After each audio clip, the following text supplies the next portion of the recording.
Так, раз. Да, всем привет. Это ежемесячный финал по Бравл Старс. И да, вы этого долго ждали, я вообще уверен. Я этого долго ждал. Давайте я стримлю с вами. С вебкой, с голосом, со всем. Мы с вами будем смотреть полностью ежемесячный финал от начала до конца. Начало у нас через минут 50, еще есть время. Можем пока поставить предиктор, но я буду голосовать во время каток. Сейчас нет смысла такого. Мало ли я как-то где-то переобуюсь, не за эту команду проголосую. Но это пока что чисто субъектическое мое мнение. Сделать прогноз. Вот. У нас идет две такие команды. НБД против Коко. Коко, да.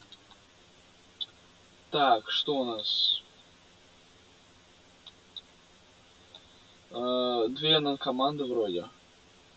НБД и Коко Локо.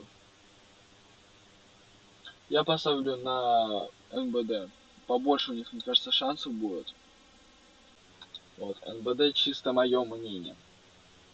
Вот тут просто даже понятно. Крейзи Ракун против команды S1.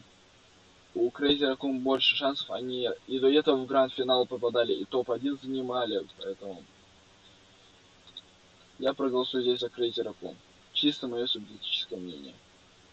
Так, Ревенант Еспорс против АГГ. Что это у нас? У Ревенантов Еспорс побольше будет шансов, потому что рандомно врос команда. Ревенант хотя бы были на мировых финалах. Кстати, то же самое, есть стримчик с мировыми финалами. Так, тут у нас Ревенант Еспорс. И вот, наконец-то, именно в этом месяце отобрались Нави. Придется, конечно, голосовать. Да, все. Я буду с вами весь чемпионат смотреть обязательно. Так, Нави против 3G Gaming. Что могу сказать? Команды такие настойчивые. 3G Gaming и Нави. Я бы все-таки поставил на Нави. Потому что такие два фаворита, которые были на мировых финалах 2022-2021 года вроде. Поэтому все-таки за Нави проголосуем. И вот НБД, это у нас получается уже что? Это у нас получается полуфинал. Я проголосую здесь все-таки за Крейзи Ракун. Побольше будет шансов. Я возлагаю на них большие надежды. Вот тут прям потная катка будет. Ревенант Еспортс против Нави. Ревенанты против Нави. Попадут ли Нави в гранд-финал? Или все-таки Ревенант Еспортс? Мне кажется, все-таки я пока что поставлю за Нави. Посмотрим, как они отыграют вообще. Может, 3G Gaming пройдут в гранд-финал и выиграют Крейзи Ракун. Все возможно. Но все-таки здесь я поставлю, получается, на Нави. Просто какие-то более сильные. И вот остается последнее. Это у нас получается с вами гранд-финал.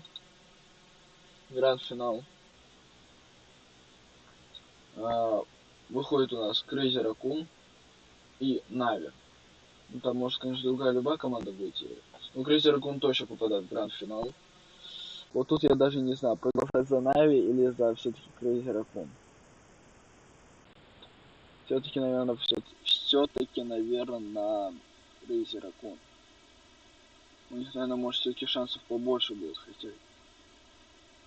Ну, пускай будут Нави. Посмотрим. Это чисто мои субъективы, это чисто мое мнение, я никого не призываю повторять. Вот. Это чисто мои предикты.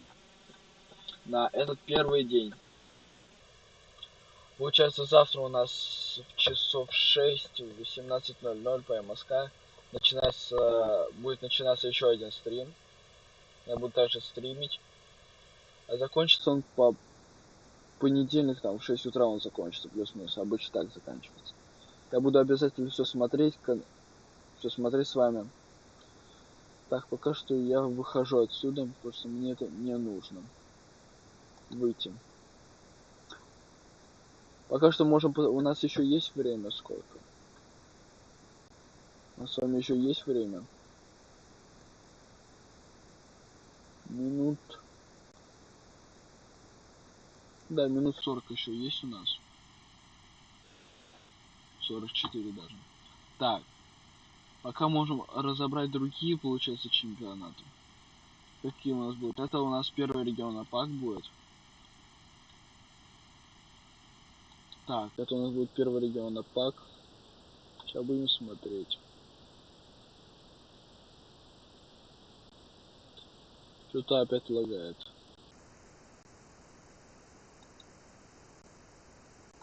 Вот, кстати. Ждем через 49 минут. Так, Еме. Вот, пока можем разобрать Еме. Так, что у нас тут по Еме? У нас такие очень сильные команды, как SK Gaming, Zeta Division, Humble. Вот наши, Океанс Gaming. Мы за них обязательно сегодня будем топить. Так, дальше что у нас? БК Gaming, Eclipse, Eclipse eSports, и Кабаб, и Тотем eSports. Первый у нас... Так, первый матч у нас открывает SK Gaming против Replay Totem. Я проголосую за СК, потому что в том ежемесячном-финале просто 3-0 СК выигрывают, а Тотем проигрывают. И получается СК у нас проходит в полуфинал. Дальше. Humble против Кабаб. Безусловно, просто я поставлю на Humble. На Кабаб такая. Послабее будет команда, чем... Первый у нас это СК против Тотем 3-0, как я говорил. А тут Humble против Кабаб. Я проголосую, это у нас Турция, Германия, еще что-то. Ну, короче, у Humble больше шансов, поэтому Humble и СК будут сражаться в полуфинале. Дальше. Zeta Division против BK Gaming. Что могу сказать? У Zeta все-таки будет побольше шансов, чем у BK Gaming. Я могу так сказать. У Zeta будет все-таки побольше шансов.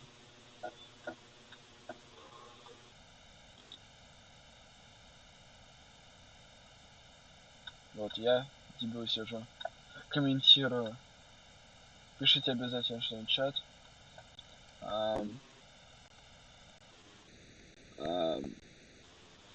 Всем привет. Я обязательно читаю ваши комментарии под стримом. Обязательно пишите. Так, что у нас дальше? Зета против БКГ. Ну тут Зета проходит даже в полуфинал. И тут Океанс Гейминг против Eclipse eSports. Мэбиус. Да, Мэбиус, кстати, ушел с Вен eSports и, получается, перешел. А Вен eSports даже не отобрали, вспомнил. Они там проиграли кому-то, вроде этой команде, этой. Они даже не отобрались. И вот, получается, Ангелбой, Куб и Нуб. Башка. Чё? А где Нуб, вы чё? Так. Ну, я поставлю на Океанс Гейминг. Дальше. У нас идет полуфинал. SK Gaming Нет. Да, SK Gaming против Humble. Как было в прошлом году, там 3-1 вроде, 3-0. У SK Gaming побольше будет шансов, чем у Humble. Поэтому Humble проигрывают, отлетают в лобби, а SK Gaming проходит дальше в гранд-финал. Дальше. Zeta Division против Океанс Gaming. Вообще, по сути, у Zeta будет больше сил, больше возможности победить Океанс Gaming, но я топлю за эту команду Океанс Gaming, поэтому я проголосую за них опять. Ну, по моим предиктам дальше у нас получается гранд-финал. SK Gaming против Океанс Gaming. Я проголосую также за Океанс Gaming, потому что на скримах Океанс Gaming даже обыгрывали SK Gaming со счетом там 3-0, что ли, 3-1, что-то такое было. Это у нас сетка получается Еме.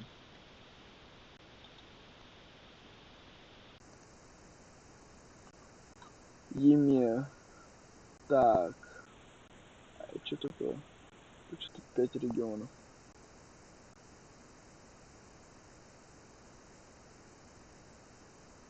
А, это китайцы. Китайцы Акалзон еще играют. Ой, блин, какие-то НН вообще команда. Вот эти я более-менее помню, я даже эту не помню. А вот эти более-менее что-то помню. Смотрел. Но за кого я могу тут проголосовать?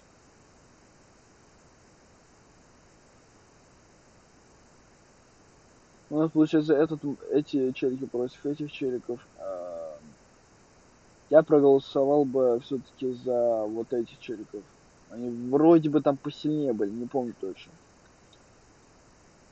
Получается, где они? Они играют. Да, вот эта команда играет с этой командой. Я бы поставил все-таки не на их, они что-то послабее короче, послабее было, чем этим. Поэтому я проголосовал все-таки на них поставил. Чисто мое субъектическое мнение. Уже понятно. Падающая звезда, Скалабель, мост. Взятие моста, наверное, а не мост слишком далеко. Блин, кто перевел на русский? Я ни хрена ничего не понимаю. Так, получается, ядовитый лотос. И... Лотос.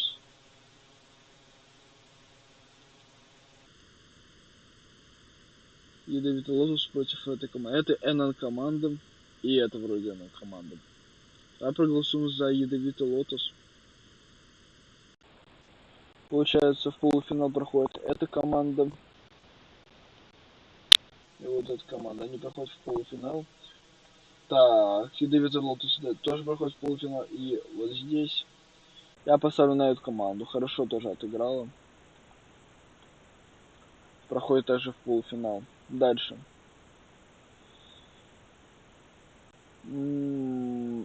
Даже не знаю, честно. Ядовитый лотос против Пайн. Пайн проходит в гранд-финал, ядовитый лотос отвлекает в лобби. Дальше. Вот эта команда против этой команды. Где они? Вот эта команда против, получается, этой команды. Я поставлю все-таки на эту команду, потому что они проходят тоже в гранд-финал. Ну и вот эта команда Пейн выиграет гранд-финал. Все. Я могу где-то напортачить, конечно, что-то не помню. Но мне нафиг китайский не нужен. Так, Северная Америка, это что у нас? Я готовился ко всему. Да, это то. Так, у нас получается Клаборез Фиа против Маркос. Клаборез. Вот. Вот эта команда играет против Маркос. Я поставлю на Клаборез. КБР, да. Маркос будет все-таки поменьше шансов, чем у этой команды. Я ставлю все-таки на них. Дальше у нас играет команда Тим Клоэса против вот этой команды. Тим Клоэса против этой команды. Я поставлю на Тим Клоэсу. Ну и такая посильнее команда, чем вот эта команда. Поэтому Колборос и команда Тим Клоэса проходит в полуфинал. И дальше у нас идет Скалолаз, точнее, против Мини Пекас. Вот тут я могу точно сказать. Мини Пекас проходит дальше, потому что это такая имбовая команда, как по мне, из этого региона. Они, мне кажется, даже гранд-финал выиграют. Поэтому я поставлю все-таки на Скалолаз проиграют. Мини Пекас пройдут проходит дальше в полуфинал. И дальше ДС... Рейс Дапле против состав Олимпа. Это вроде рандом команда, даже не знаю, кто это. А вот эта команда более-менее тоже не знакома мне. Не помню таких, честно говоря, команда, но я поставлю все-таки на Олимпс. Вот этих челиков Олимпс. Дальше. У нас получается Тим Клессо против Колборос. Выигрывают Тим... Нет, Тим Клессо вряд ли выигрывает их. Колборос посильнее будет. В гранд-финал проходит, получается, у нас Колборос. Дальше. Среди... Так, Мини-Пекас против состав Олимпс. Мини-Пекас проходит дальше. И вот тут я вспомнил одно но. Мини-Пекас уже проигрывал вроде этой команде. Поэтому я проголосую за Колборос в гранд-финале. И первое, получается, место должен занять Колборос. Второе место должен занять Мини-Пекас. Давайте смотреть последний регион. Сколько осталось там времени? Ну, еще минут 40 есть, время есть. Последний регион. Я знаю, там уже какие будут фавориты.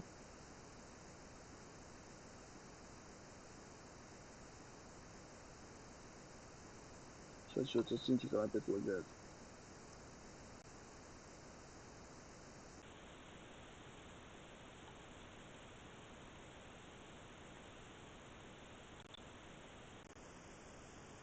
Так. Ну давай.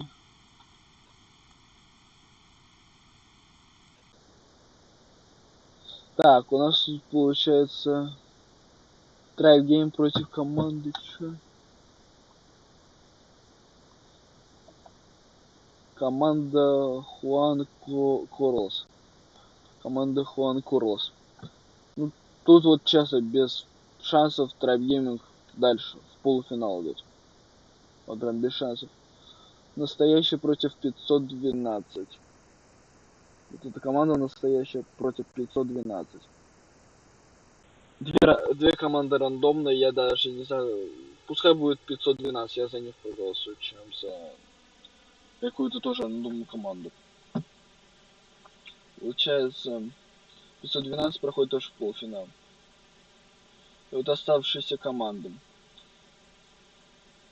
Оставшиеся 7 и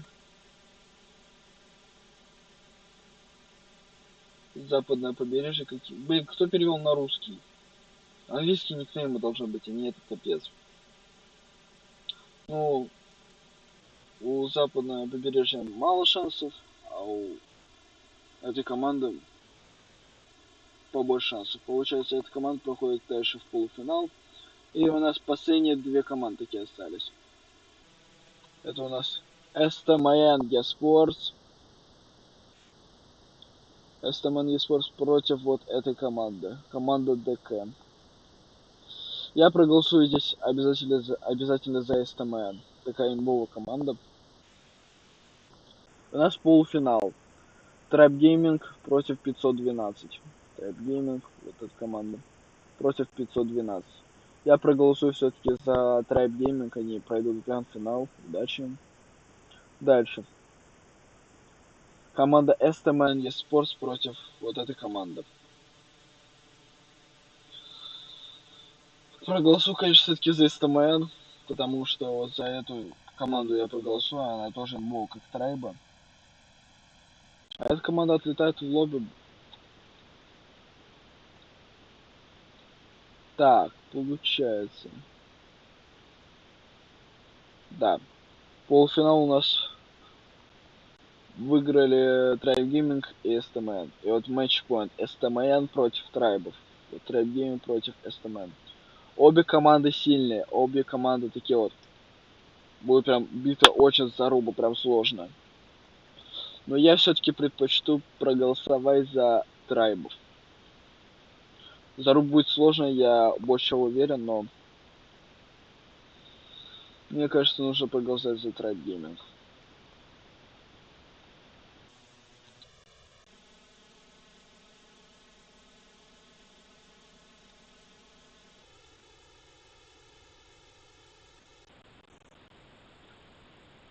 Так.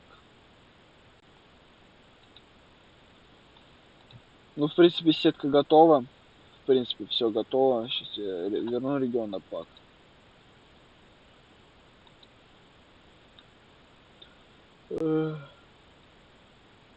Время 8:30. На ноутбуке немного времени отстает на 5 минут.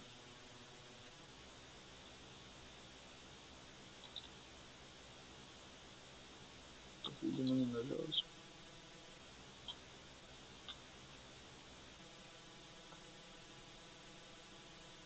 Так, ждем сетку нашу, вот она. Будем ждать наших победителей. Голосовать обязательно. Получать.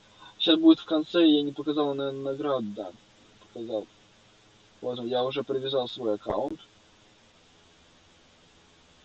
Что-то тупит. Так, вот мы получили за прошлый месячный финал, мы получили спрей. Конечно, без звука стрима и без вебки. Всем передаю привет, кто смотрит этот стрим.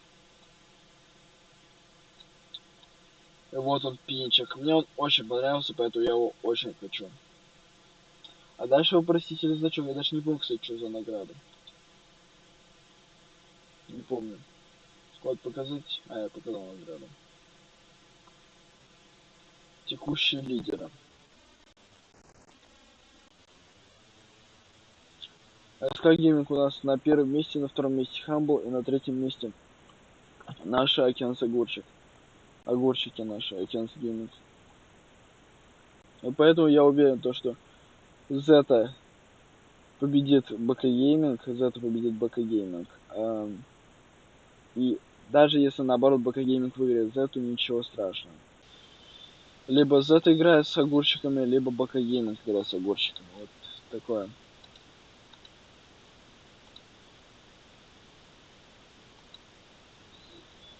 У нас осталось вот сколько? Ну, 30. До начала первого ежемесячного финала апреля. Да, у меня супер спортивное кресло, прям вот ничего не скажешь. Лучше заказывал.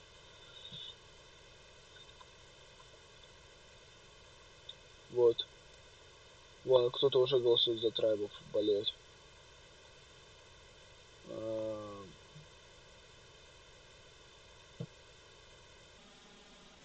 Давайте напишем Нави.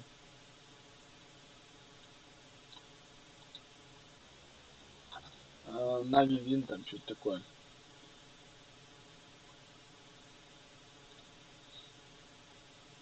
Нави Вин. А, нет. Нави.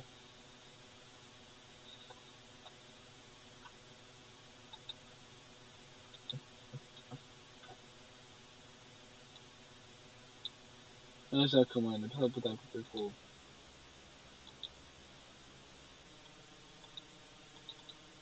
Что-то серым покрылось. А, все. У нас есть полчаса поболтать. Пока, конечно, на стрим никто не зашел, ну, будем ждать. Вот, Кебаб чуть ли не на последнем месте. Фути Спортс, Тема, они прям вот просто изгои. Вон, Вен Esports. Они... У меня даже опять иконка пропала, БКЦ. У них там новый состав. Кебаб, нет, это брались, конечно, но смогут ли я что-то сделать? Это уже другой вопрос. Фути Спортс тоже отлетели тот ежемесячный финал. Океанс Гейминг против Фут играли. Океанс Гейминг выиграли со счетом 3-2, жесткий камбэк был. Жалко, что с Humble так не произошло. СК Гейминг, Humble вот. самые пока такие топы.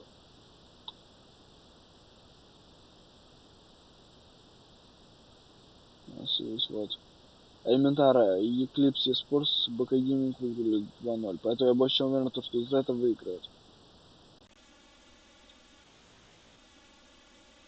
Зато Eclipse Sports выигрывали Humble. Интересно. Очень даже интересно. Получится эту трансляцию. Основной такой. Фу.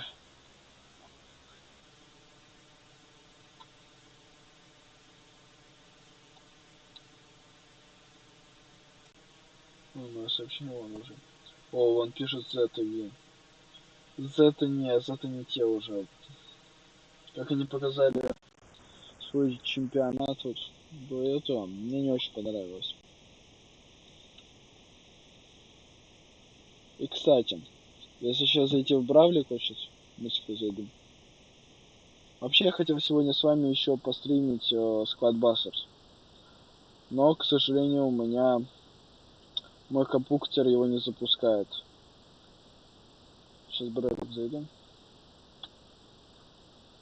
Надо бы еще телефон починить, а то капец какой-то. Фу. Обязательно подписывайтесь, ставьте лайки. Пишите обязательно сейчас по трансляцию что-нибудь. Общительно будем общаться. Так. Вот сейчас Бравлик зайдем. Обязательно, кстати, скачивайте Squad Busters. Играйте. Игра просто прикольная. Прям вот. Я сейчас зарубился просто вот. На часа 3, что ли. Мне очень понравилось. Так еще в Бравле раздают бесплатный скинчик.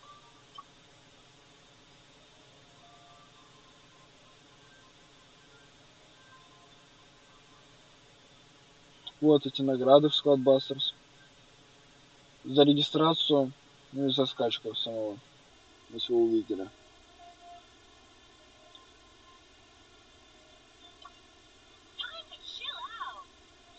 Так.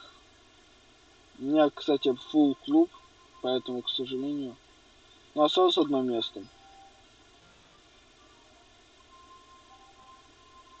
Если кому интересно, могу скинуть тег. Я сейчас скину тег клана.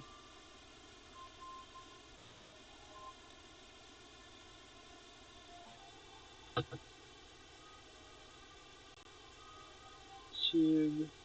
Далее.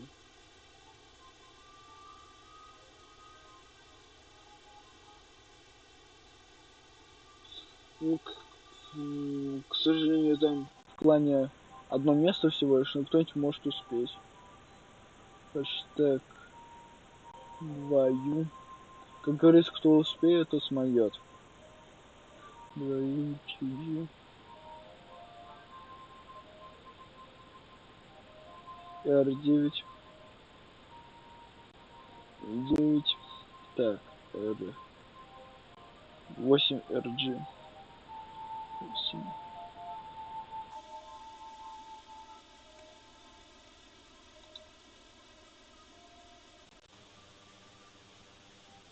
Так, поздравляю, кто вступит. Одно место есть всего лишь. Ну смотрите, у меня есть еще один клуб. Практически тоже фуловый. Неактивных мы, конечно же, кикаем, чтобы не мешались просто так.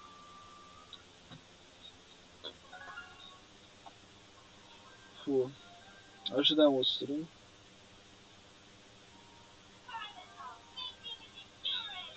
Вот. Squad Busters глобально скоро выйдет. 29 мая. Очень такая прикольная, интересная игрушка. Мне она прям очень понравилась, повторюсь. А, блин, места нету. Мы можем кикнуть пару человек таких, у которых прям очень мало кубков.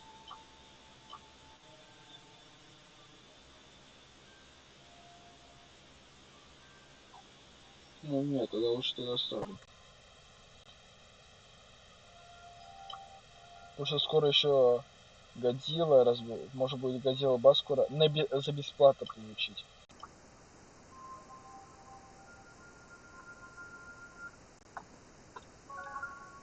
И получается, сейчас я активно коплю свои денежки на Бравл Пас Плюс.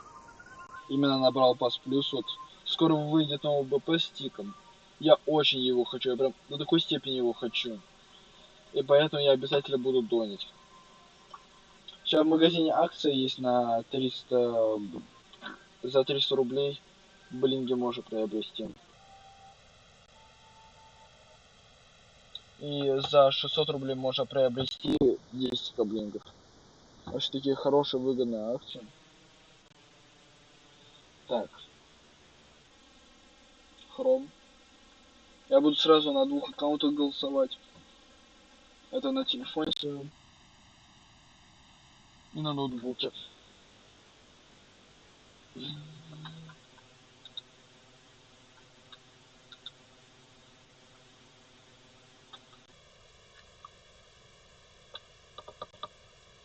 Ох, ждем. Вроде с вами все такое абсолютно проговорили. Вот. Ждем еще вот это ежемесячно. А вот это будет завтра в 18:00 по МСК. Я начну с вами стрим. Начало здесь. Ну вот, стабильное расписание.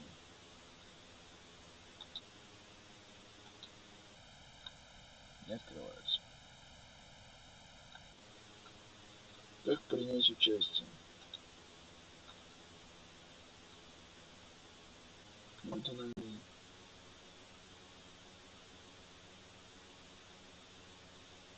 Ну, кто хочет присоединиться, он может заработать миллиарды долларов.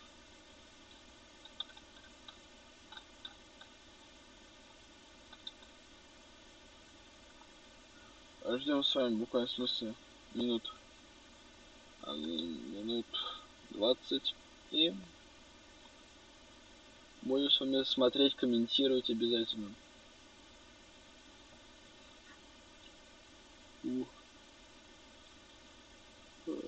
Немножко не выспался, конечно. Бывает. Так. Потоки. Twitch, YouTube. Блин.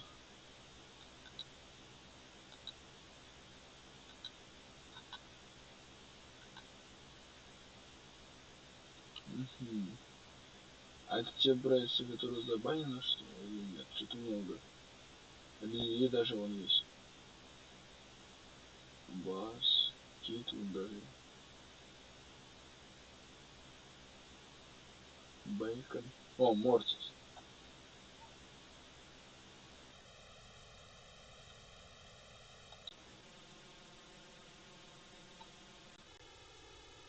Так, это я потом зарегистрируюсь.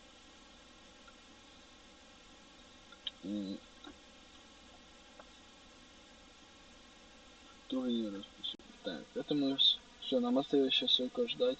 Первый регион Apac.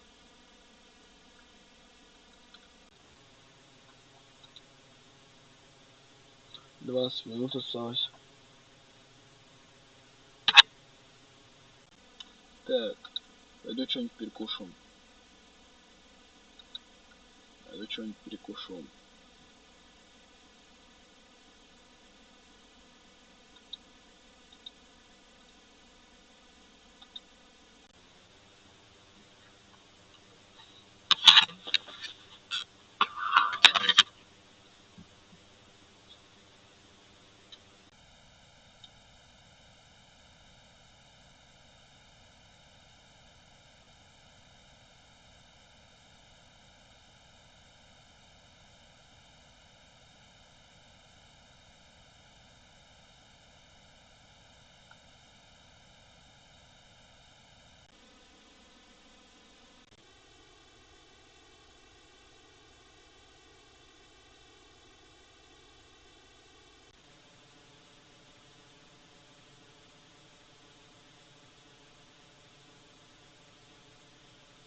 Тем более.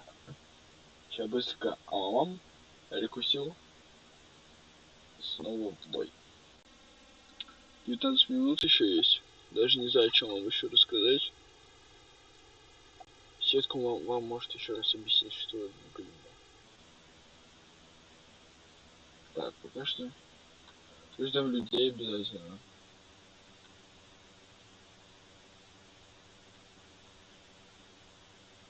Небольшая задержка, конечно, есть. Вот тут пишет вас. Нет. Ну, что-то побыстрее как-то начался. Так, расписание. Обычное расписание. Гранд-финал получается 1, 2, 3, 4, 5, 6, 7. 7 матчей будет. Я же не разучился считать. 1, 2, 2, 3, 4, 5, 6, 7. Да, плюс-минус так. Там еще пока не поболтают еще. О, мне суперски удобно, прям вообще. Есть хорошенький свет. Это косой. Ай, блин, весь ярко. Потом даже, может, когда закончу просмотр этого ежемесячного финала, мы даже с вами поиграем. В Нулс Бравл, можем поиграть в Нулс Brawl. Я сразу типа поиграл, но у меня почему-то не совсем работает Squad Busters. Так и не понял, кстати, по какой причине. Он просто берет у меня и вылетает. Может попозже заработает, конечно, посмотрим. Наши игры можно скачать из Google Play. Доступно в App Store.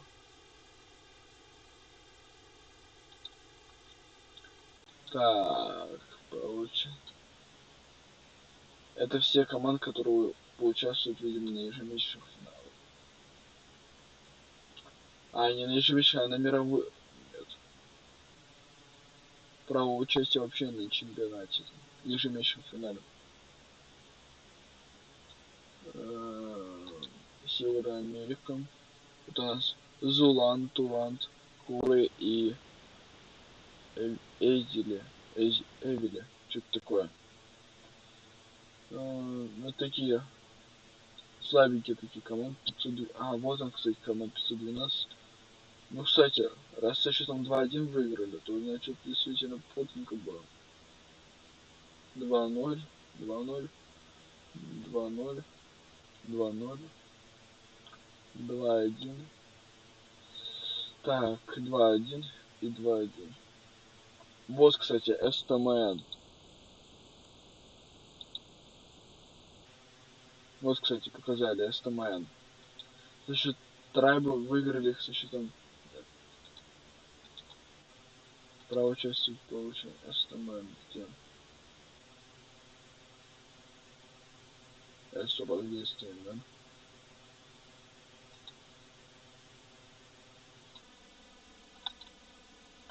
Сейчас Северная Америка.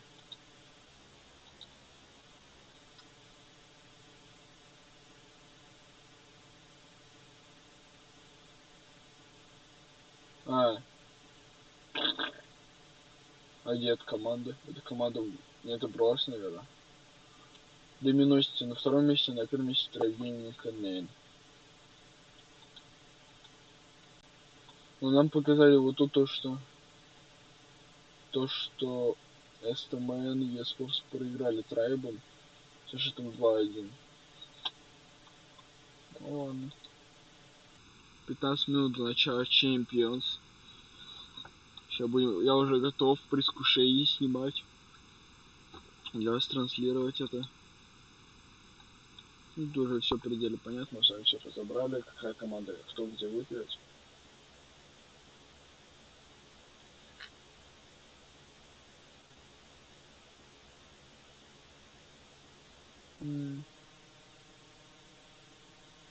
Мировой финал. Это какой?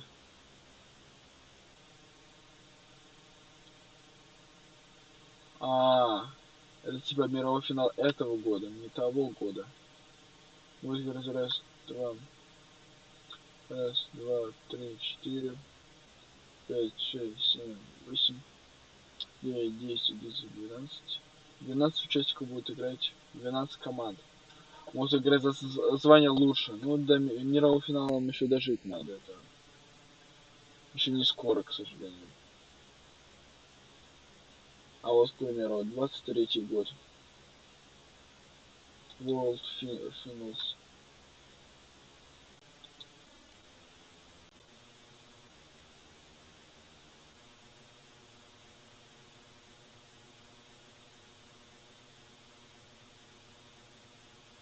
Русский комментатор.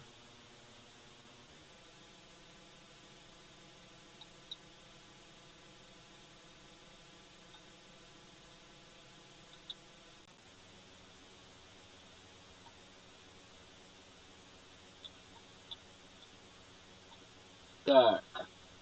Вот предельно понятно. Он пишет. СДКР из... Не понял. Они Крейзер Ракун кидают клоунов? Серьезно? Это ж... Или они где-то тупили Крейзер Ракун? Не знаю. Не могу еще говорить.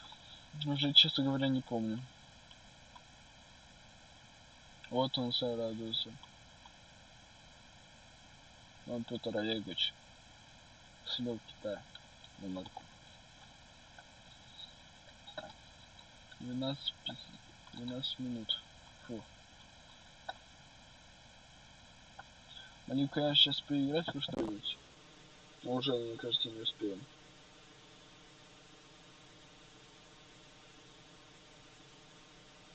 Хотя...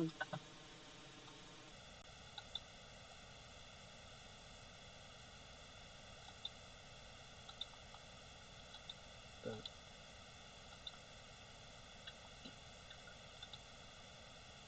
Кричит. Выиграете или нет? Тоже.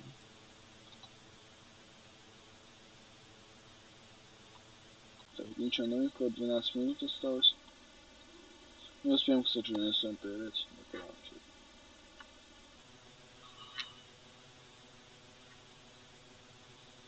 Так. Хотя Решков мне тут на фарме нужно все это, то звук погромче.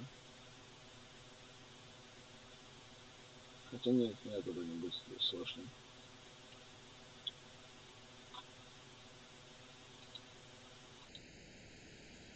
Он Петр Олегович. Слил Китая на марку. Вон. Так. У нас остается 11,5 минут. Ждем.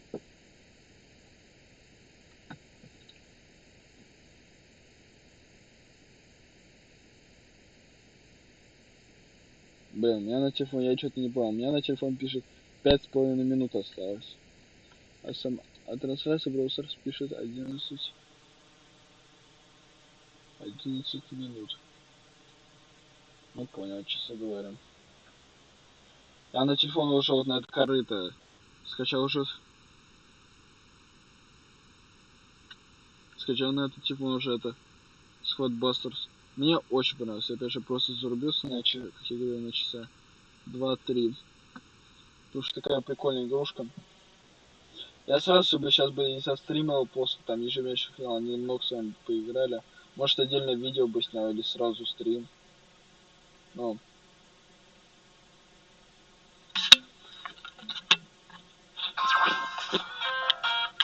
Море.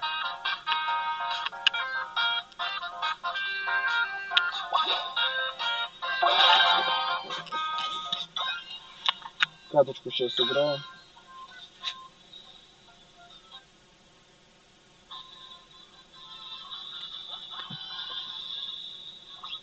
Так, возьмем дровосека. Нам даже дали 2 дровосек. Так, что нам? Нам скелетики не помехают. Так. Так, дерево есть. Я сейчас на втором месте, вообще кайф. Кайта возьму. Имбуля.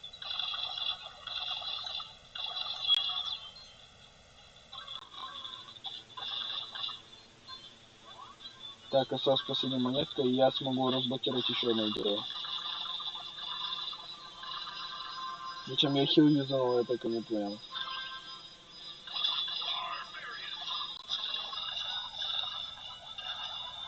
Так, окей, мы против какой команды сражаемся. И мы их выиграли. Так, дерево. Мне, кажется, один дровосек сдох. Обидненько. Какой я на втором месте? Вы чё? Ой, Эль Примо! Имбуля. Я нашел золотое дерево.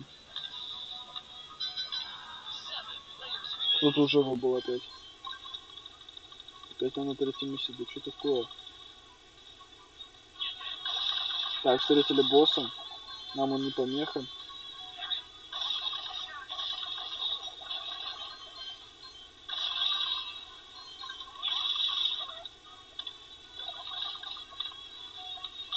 Сейчас я...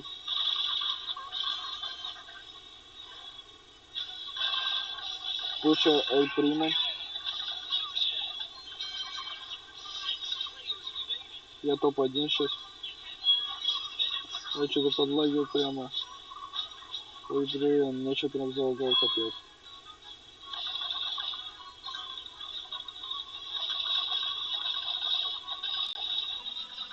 Так, подрываем дракончика. Варвар.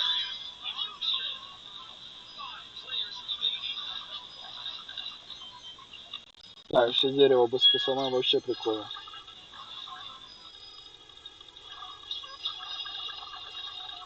Сейчас голем просто сносит, как я не знаю кого.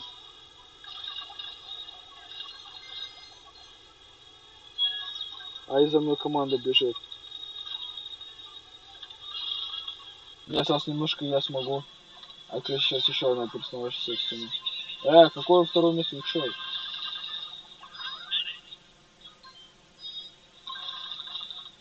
Так, этого мы ботику. Дракончика уже как не бывало. Так, дракончика сейчас быстро выносим. Тем самым становимся топами 1. Я собрал 77 кристаллов. Сейчас еще дракончик еще одного вынесем, и вообще имба будет. О, стрим.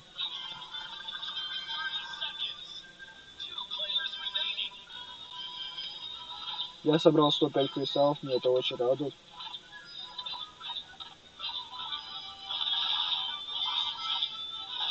Вот так мелочь какая-то пиздатая.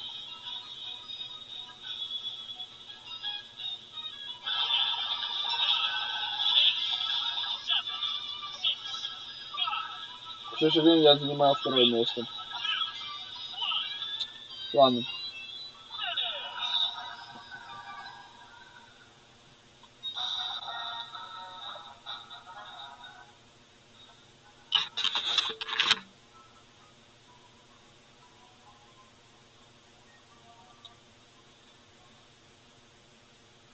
Поздравляем. Ежемесячный финал начался. Вот доступно уже голосование. Что-то мне немного пролагивает. Но я выбираю ТБД как МГО.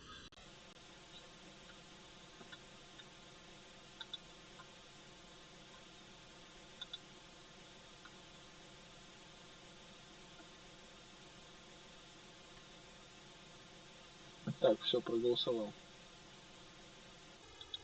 Какая?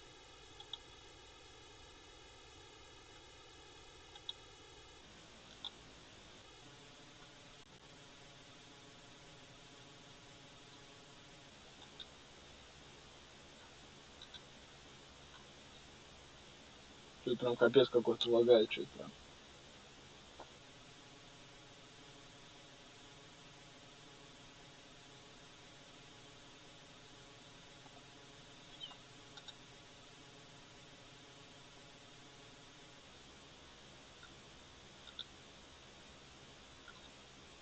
Вот уже. It's the time.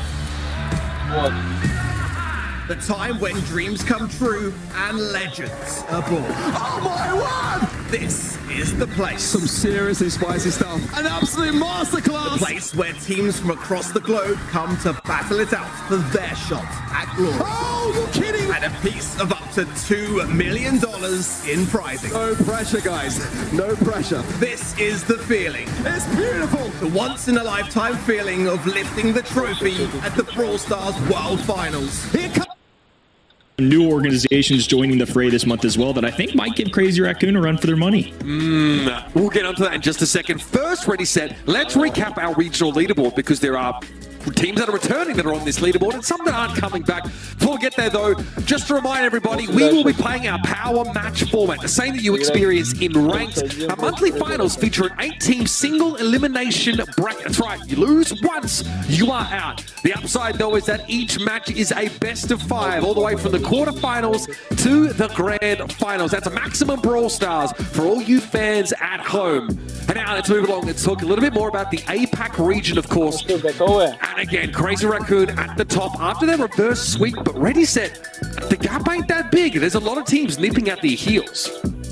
We see good teams returning from last month that are ready to sort of reclaim their position here. Crazy Raccoon, they managed to take first place in the last monthly final. It was a very close call versus Angelic, though. They actually had to get a reverse sweep in order to get the win in the grand finals. They even had another close victory in the semifinals. We see Angelic occupying that number 2 spot. Their match is going to be played off stream today versus Revenant Esports sitting down in 4th place. Gohan Oishi also sitting all the way down in 8th place. Is actually disbanded now. Just so much has happened from month to month, but we're going to get a taste of what's been brewing, what the teams have been cooking up very soon.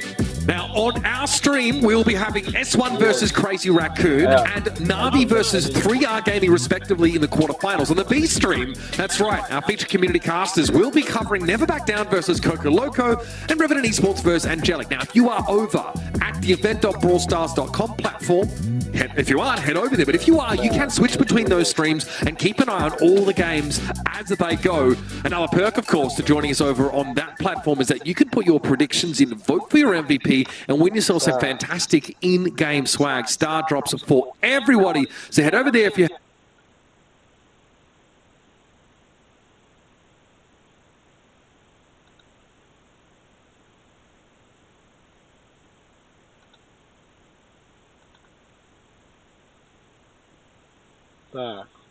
And Angelic had a little bit of a tougher time. It wasn't the smoothest, and I bring them up because they were such a a dark horse, exciting team. Here's our predictions, though. You can make yours again over at event.brawlstars.com.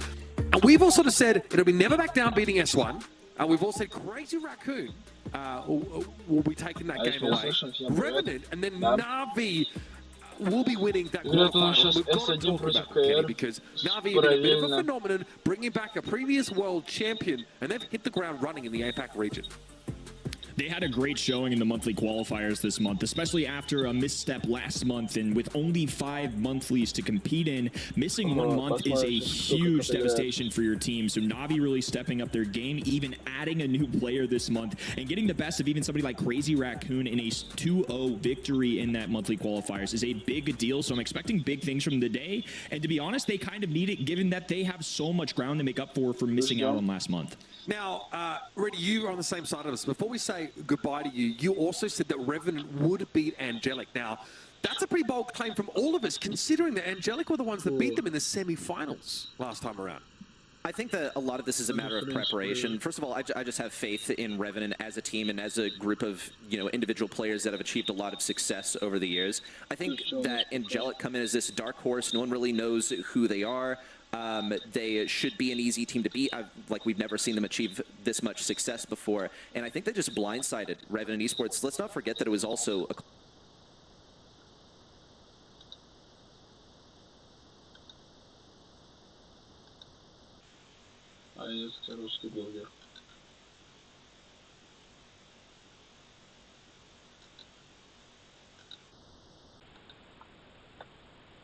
About any that felt like a bit of a coin flip, because that's what this region has given us on multiple occasions.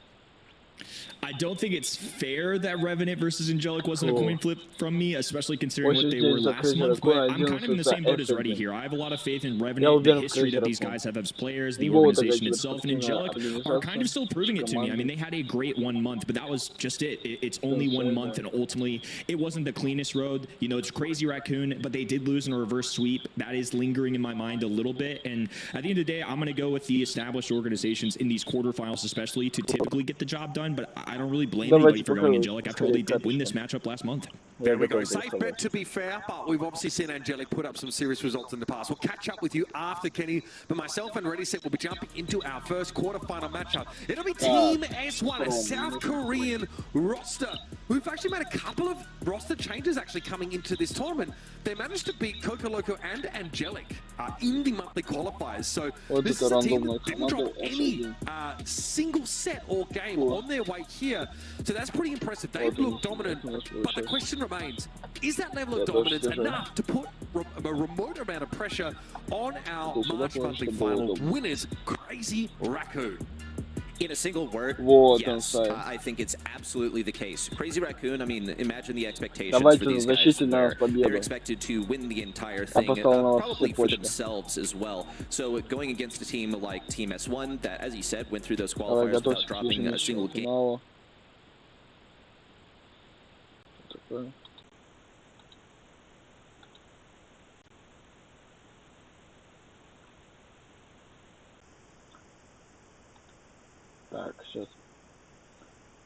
Several different sets of maps for this monthly finals. The one thing we saw from Crazy Raccoon last month is that they looked fallible, they looked beatable. They were pushed all the way and in fact had to reverse sweep Angelic to win those monthly finals. And in the monthly qualifiers, they run headlong into this Na'Vi roster.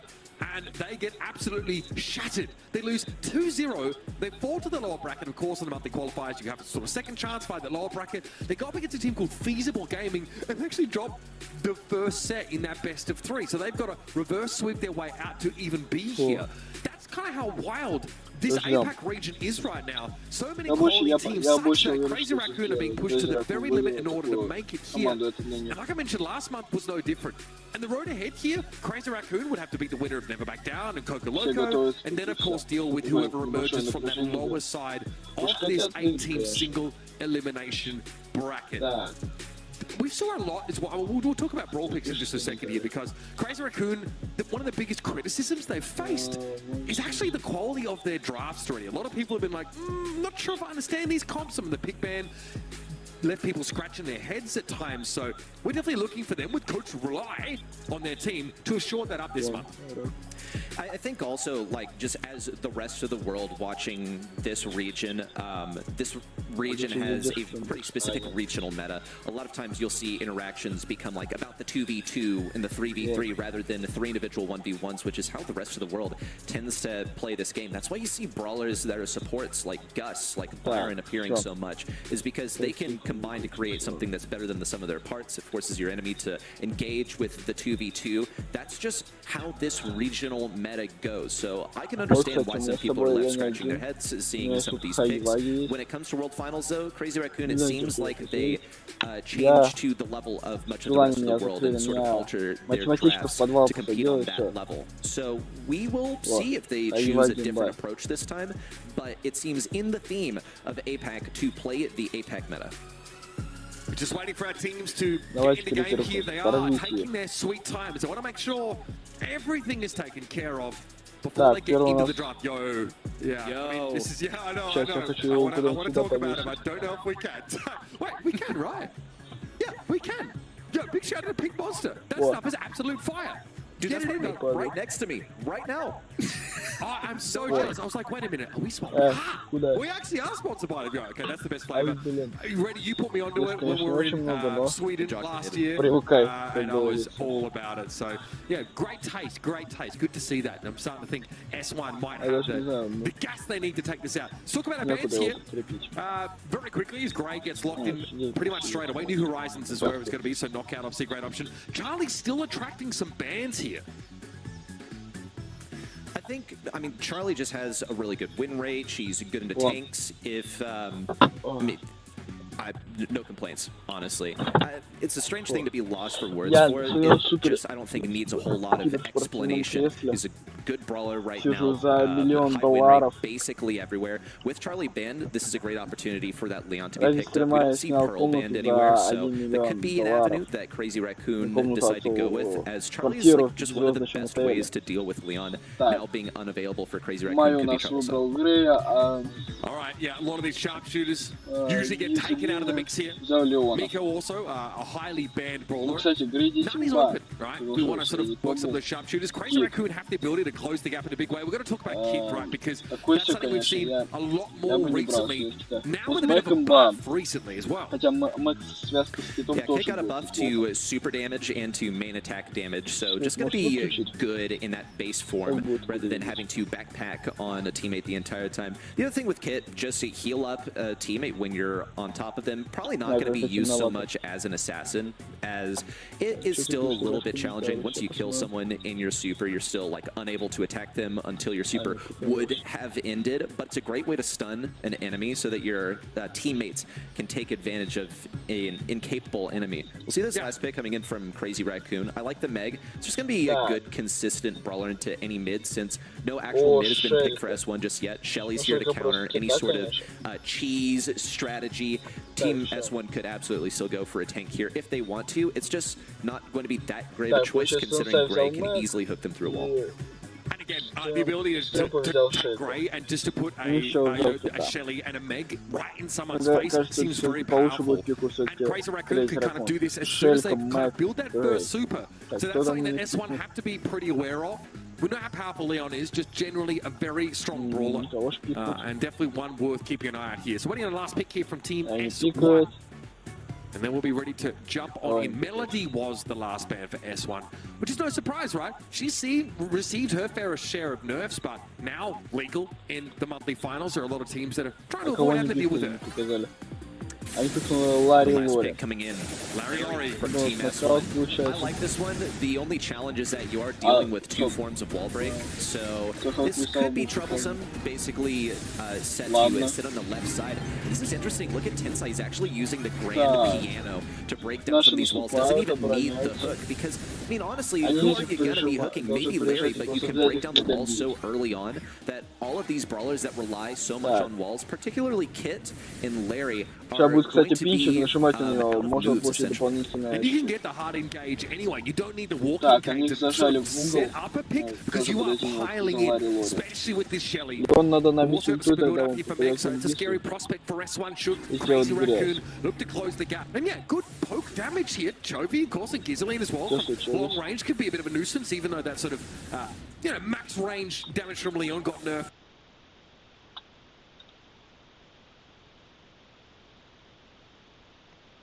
Что случилось?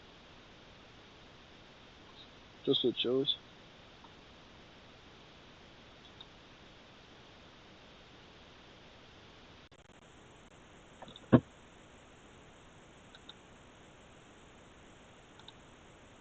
Так, вот, кстати, на тот пинчик. Что-то какая-то проблема возникла. Ничего.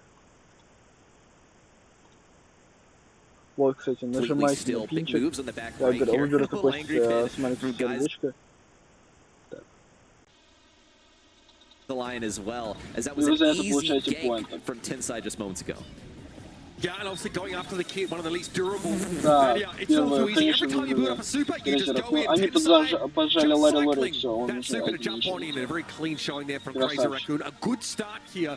It's a powerful composition. It does everything they needed to. We can dive individually as Grey. We can bring the whole team into the party if we need to. Or we can, send someone else like the Meg. Сейчас, если It's very, very strong. And Фрезерку хорошо while it looked like покажет свой S1 had результат, a very reasonable combat, use Kid's stun, get a lot of damage off, both the Leon Сейчас and кто the как Larry. может Нави It лучше seems pretty сыграть. hard to put it together and to poke down such a durable Да. enemy comp. Game starting off once again with these walls being broken down. Tensai is likely just running through these and expending his gears elsewhere. He only needs to get a few of these broken down. Terry just sitting invis inside of the bushes where he cannot be spotted. Surely Crazy Raccoon know exactly where he is. Terry's going to get that stun on Moya though. Reaction from Stetampo. Does pick up the kill, but it's only a trade. Guys, now with the invis, looking for something on the Stetampo, but misses the shots. He won't be able to secure a kill. Yeah, they're diving on the mech there. That is brazen. She virtually has a second life there, and everything from S1 got thrown only to achieve a trade. That's pretty scary. Now your like hard engage method is gone. No cardboard box, stealth walk into super from the kit anymore. And now it feels like Crazy Raccoon can just keep the pressure on. Able to dodge enough of these shurikens and все, Ларри, все уже. Shitap also built that super, so Они друг друга уже стреляют. you can understand the gas, you can come out. Either way, Crazy Raccoon are going to take the round. Все. Reset for the next round. Team S1 can't pick it up here. It's just one round that stands between Crazy Raccoon and their first set victory. Only minutes into the match. Jovi's trying to make use of whatever remnants are left of these walls, but Stetampo has the wall break ready. Terry gets a bit of damage on Moya. And goes for the heal, actually. It's the first time he's gone for this game, so it could do something for them. But once again, throwers are most beneficial in scenarios where you have walls. I'm not seeing a whole lot of those. Again, this obviously this During super hits very hard. Like those balls of yarn choke you down, but they're not that long range here. And Crazy Raccoon are able to keep S1 at arm's length. Да, наши получается, наши поджимают. Леончик постарался, бы инвиз ушел, но толку от этого, к сожалению, да их ноль. Альянс это 6. Там Шелька уже набил ульту, готов использовать. Кит подрубил гаджет. Все. Ой, нет. Кит плюс на Шельку, Шелька сдохла. Ну и Кит сдох. Разминулись. Мэг, блин, нет! Асоса Грей, все. Тенсай просто уходит. Their first one of the set. Yeah, look, that was really nice, and they probably dive on the correct target there, right? They were to go in. They're again looking for Stetampo. Это получается. Again, this time they're able to eliminate the Shelly very, very quickly. I also think the fact that Laurie makes an appearance is a big difference maker. A virtual player advantage there for S1. I think Team S1 simply were not expecting this wall break from Tensai. I mean, the Grand Piano is just not in the vocabulary of players. Ever since it got that first nerf, it just was not super viable. The stun on Stetampo. Шелька выжила, но умер Кит. His band-aid Хорошо. and he managed to stay alive for 2v3. This is already game over for S1 essentially, unless they make a miracle play. Yeah, it seems hard to come back from this. And Tensai knows blood in the water, and he looks to explore. Вот наши уже победили, добили Ларри Лори с Леон. Красавчики. Со счетом 2-0. Это очевидно было, я больше чем уверен. And only one round where they sort of slip, but it's pretty hard to combat like a full dive when Kit goes in with that super, and the Larry throws Laurie on top of you as well. We say outdrafted. We say outdrafted themselves. I really think this is a moment where we saw S1 outdraft themselves. Playing the kit into the gray when your walls are going to be broken down. I mean, look, even if they're running the hook, you're still going to get pulled through a wall. I think it's very bold. And then to... Crazy Raccoon, и тут 0. Double down with a Larry and Laurie once the Shelly has been picked, knowing that the Shelly is like here, yes, to counter tanks, but she has clay pigeons. She's gonna get her super. You get Piper range to charge her super. It's just so easy for her to break walls. So I am a big critic of this draft for Team S1. I think a lot of things went wrong, and the win was already in the bag before even the gadgets were switched for Gray. That's fair. I mean, investing in 1.5 throwers, or use half a kit there. I guess it's that wall break really effectively, and you kind of pointed out that Shelly can still charge super with that gadget relatively comfortably, even at those longer ranges. See, here's where it works out, right? But they have to invest everything in order to make this happen. And it has to be on the right target. I guess the Shelly in that case. But again, he had a band-aid prop. The second time this happened, and Stetampo was able to survive that full dive. And then, when you don't have your supers available, Crazy Raccoon's composition is so much more powerful. Tensai knows, we just dive here. We just go in, we finish the job, and we take it on to the next set. So a great opening here for Crazy Raccoon. Looking for yet another strong start, and perhaps another monthly finals championship.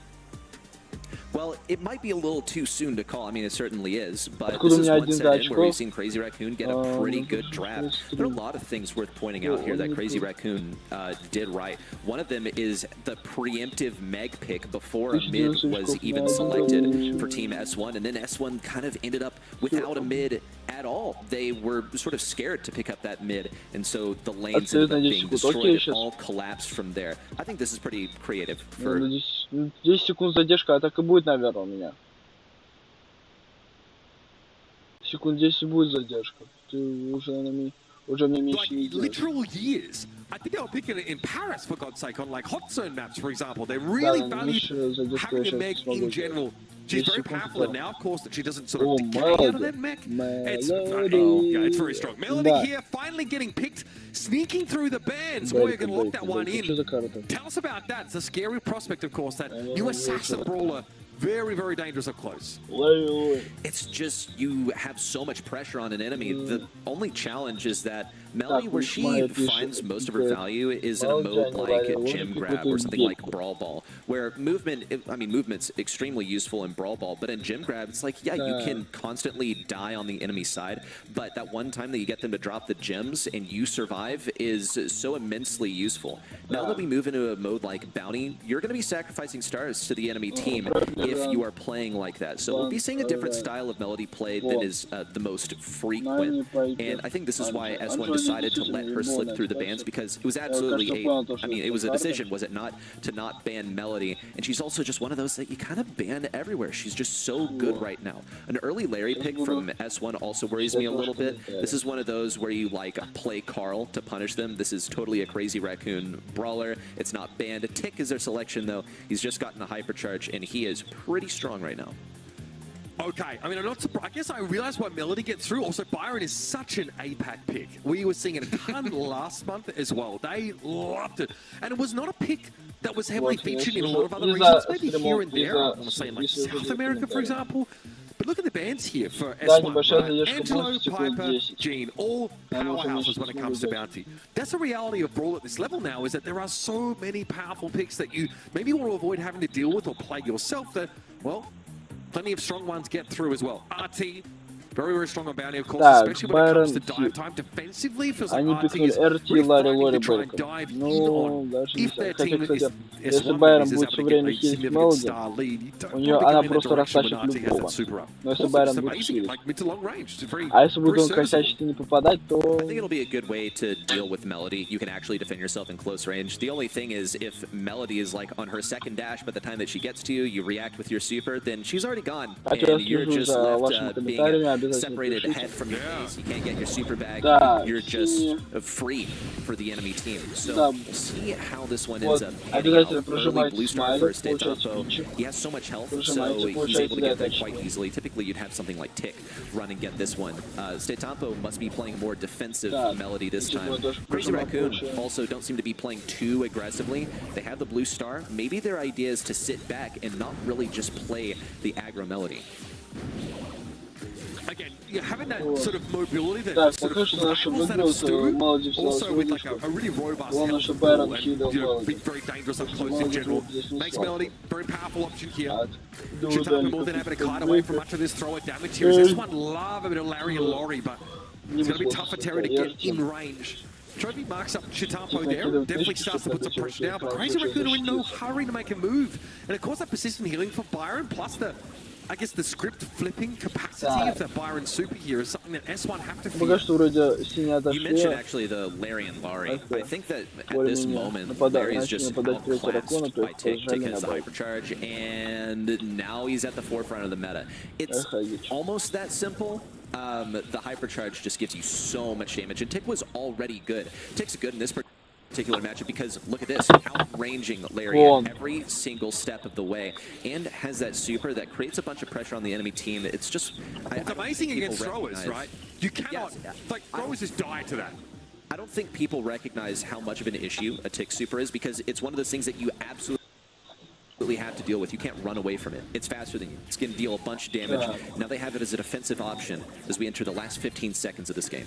Yeah, if you're a single shot brawler or a thrower, Через like, you're секунду very, остается. very pressured down. Давайте. There are a lot of those Просто on this side. продержитесь. Всё, мало. 9 seconds left, and eventually S1 needs Теряю to make a ульту, move here. всё. Chovy, of course, has the super, can use that aggressively. Chitapa Мало, steps up, мало. gets a few taps in towards Chovy, now has the mobility. Shielded up Одну from time, is зону able to почти back away, and собрали, и S1 всё. were И at no выиграли. point do they seem to be threatening at all to take any of those stars away. Despite only being up by one blue star this entire game, it looked like Crazy Raccoon were actually quite comfortable. I mean, they get themselves into the essential bounty winning position right at the beginning of the game, getting that blue star, which forces the enemy to play aggro into them. And it seems like they have just good defensive options. Also, just the pressure that Stetampo creates simply by having his super available keeps you from overextending. They're going to have actually Tensai grab the blue star this time. And this is what I remarked on in game number 1. You have a brawler that's never going to go aggro, that's always going to have good defensive options, be far away, grab the blue star. And then, if Stetampo needs to go aggro on someone to save the game, they don't risk sacrificing the blue star. Yeah, that makes perfect sense. You want to be able to, have that mobility for safety's sake, but also if you need to go aggressive if something goes wrong, you have that contingency. Kizaline here, able to pressure the Byron back finally, but Tensai and Stetampo are hard to deal with. And yeah, that tick hypercharge, right? The tick head comes in very, very fast and creates an extra explosive field, which is unbelievably strong when the enemy are grouped up, of course. And it tends to happen in the dying moments on a map like this, especially if your opponents are the ones that have that star lead and you're trying to chase them down. See Stetampo flashing the super. He might be thinking of dashing on. 4 секунды стоит, блин. Сейчас перезагружу опять.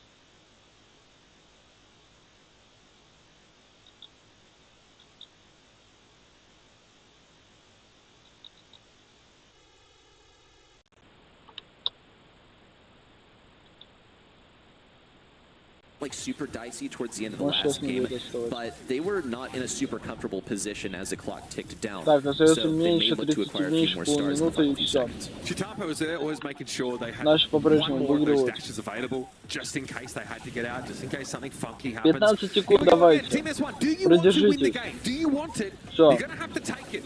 Just the one star lead for Crazy Raccoon, and they played defensive the entire game. S1 need to go for it. 5 seconds left. Chitapa asking them to challenges, but Terry's too low to Это get involved. 2-0. Okay, that's fine. Горячая зона, That's решающий матч. totally fine. Blue star taken by Crazy Raccoon, and the poke was way too good that S1 never felt like they could come up and challenge.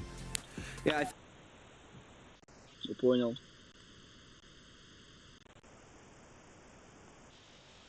I think one matchup that we actually never talked about, just because nothing was ever happening over there, was the Byron versus the Bell. Bell's like, I think maybe slightly outranged by Byron. He has pretty good range, and towards the end of the game, I saw Bell's shots always coming up short versus the Byron. He's just sitting behind the wall, healing a teammate if they get kind of low or anywhere below maximum health, and Bell was not able to get him around that corner. Just not enough pressure. I think one of the biggest things was Larry was not able to get pressure on absolutely anyone. Constantly outranged by the tick, always receiving damage. If you were to go aggro, the tick has a super. I think this is another one where they had a lane that was absolutely outmatched. And even if you pick up any headway on that tick, there's Byron, and he's going to heal up. He has great healing capabilities. It's an outdraft, 100%. Yeah, and he holds it with super. Like, I think at no point do we actually see super come out there, because it's just amazing to turn a fight around if you're going to get dived, which is obviously very powerful when it comes to the Melody, who already wants to get up close if there is a full engage going on. That Byron super really pushes you over the edge. And again, it's a high skill cap brawler that is very effective, obviously, in the support capacity. So you can see the Moyo just really took his time. Just trading a lot of these shots, and you can kind of see that, deceptively long range is Byron. Also with the gadget that shoots the triple shot there, which is interesting, just in case there's some grouping going on, but very strong showing here. Hydration is key for Crazy Raccoon, but they're going to be feeling good. They're only one set away from taking this. I know this is one's going to be great for the Brawl Esports account. Last year we saw a compilation of players hydrating themselves, so that one's definitely going in the bank. Add it on the list. I guess this year's edition. Yeah, put it in the list. Задержку 14 секунд. Плоховато. Придется менять опять провайдера. Much easier to connect those super shots to make sure you guarantee the mark. a little mystified on why Bell was selected here instead of Angelo. I feel like, well, the Angelo nerf is definitely an aspect, but I still think he's like #1 among the sharpshooters. The only balance change that Bell received in this last patch was a slight nerf to hypercharge charge rate. It was like down from 50% to just 40%, which is not really that impactful because her hypercharge is good, but you're still going to get it about like 2 times a game, so he's probably just not getting it 3 times a game these days. We'll see S1 pick up just super strong Brawl. Very strong. There's no other way to describe it. You have Angelo, you have Charlie, super meta stuff. Crazy Raccoon, I think that they actually have something really solid here that's super cohesive. And Team S1, once again, have like some good parts. I don't know if they make as good of a puzzle as Crazy Raccoons. Very robust, high health composition. 2 tank brawlers being picked up here, of course, with the healing station of Pam and Buster's ability, not only to drag people in, but, you know, be very durable during that montage with that star power. Just something you don't want to deal with, especially if you're trying to play. Yeah, you've got to basically go Colette here. This almost necessitates that percent health damage now with 2 very big bodies on the point for Crazy Raccoon. This is going to be challenging, I think. I think Terry's going to have a lot of responsibilities here. He's going to be playing into the Pam. It's hard to get the combo on Pam, the typical Colette combo of I hit you once, twice, I super, and then you're dead. That's going to be tough to hit on Pam because she has so many healing capabilities which interfere with your ability to combo. However, the placement of the turret is going to be vital for Stetampo here as Terry's able to kill in just 1 hit. Strong brawlers, strong composition for Crazy Raccoon. Let's see what Geyseline can do here in the matchup versus Stetampo. If he's able to get a takedown, then that vastly changes how this match turns out. I mean, Crazy Raccoon had to know they were walking into a Colette counter pick.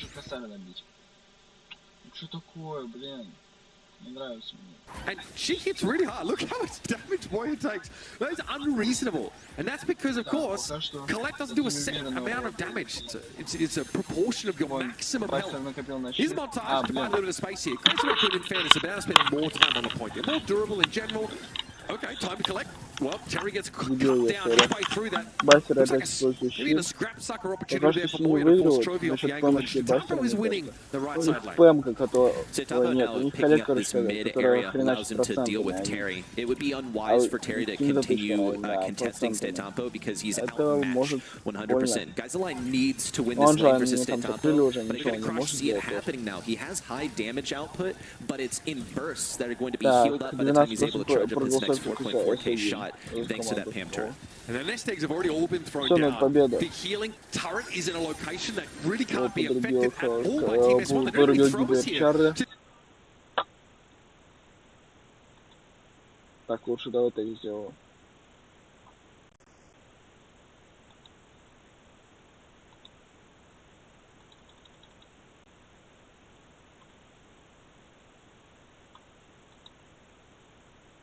Так, не понял, в чем проблема?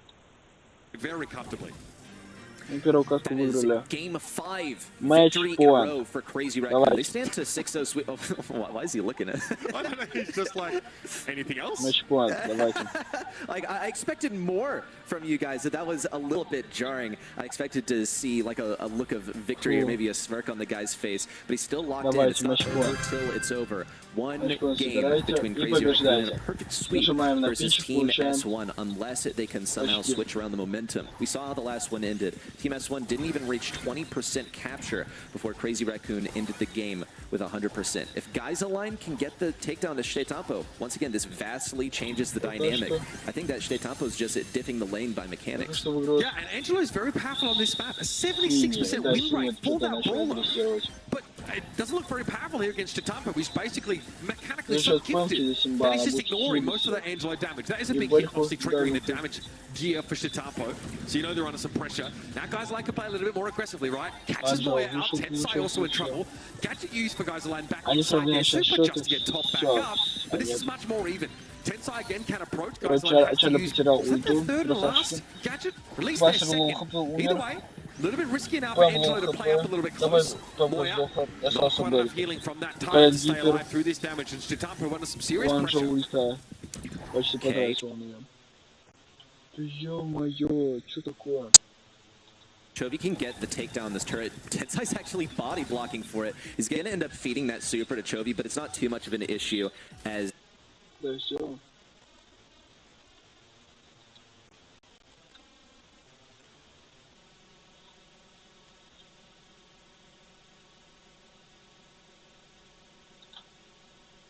Я дочу. Давай.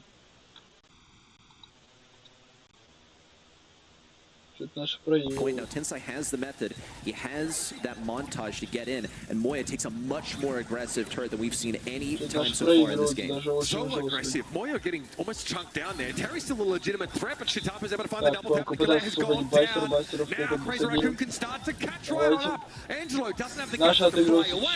Chovy with the hypercharge is going to find absolutely outmatched in 3 versus 1. Time to collect. Gets shrugged off for the most part by Crazy Raccoon as they get the lead.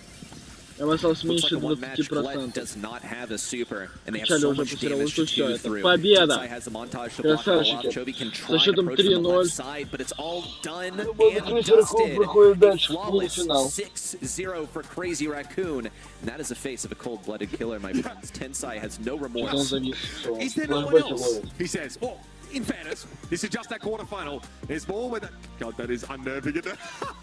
Let's just fade it. Stone Cold Killer. As Tensai and the rest of Crazy Raccoon here, and a dominant 3-0 victory will propel them now into the semi-finals to take on the winner of Never Back Down and Coca Loco, who are locked in. A never-ending battle, apparently, on Brawl Ball, tied 1-1 in that particular set, I think. So that one will be going for a little bit longer, but we'll be able to circle back to that here as we'll take a moment to have a look at this game and then head to the next. But I mean, going back to the beginning here, it really felt like Crazy Raccoon had a very powerful tank comp, and that Colette wasn't good enough to counter on her own. Сейчас еще дадут. It took me a Смотрите. moment to really think through this. I Там think вариант that ответа Stetampo любой sort of правильный. И вы made a получаете sacrifice because Angelo is like the Короче, brawler получаете to еще pick here. You have the 100. stats to back it up. That is from before Я the получил 2 last стардропа. patch just a few days ago. Рандомных But 2 I think стардропа. picking up that bell meant that S1 couldn't pick it with that они with еще that ham and the Buster in mind. Just really good Вот picks out of смотрите, both of them. They still вот pick тут up тоже the нажимать. Colette anyways, and the Я Colette did пробовал make слушать some Тенсая. like serious waves in terms of damage, but that's one brawler Он как раз слушает versus тех, кто играл в Тенсая. versus 2. You have 2 teammates that are also like struggling in their Я respective получаю, aspects. тут But I стардроп like that Stetampo picked up this brawler to allow his teammates to have their pretty Кто free стал picks, and then he MVP diffed the самого lane ценного игрока when he was этого матча. totally outmatched, in my opinion. And I see this aggressive switch here from Moya, right? Даже если вы нажать Right другую up. команду, ничего страшного. Вам также дадут 100 бесплатно. Заколебал уже виснуть.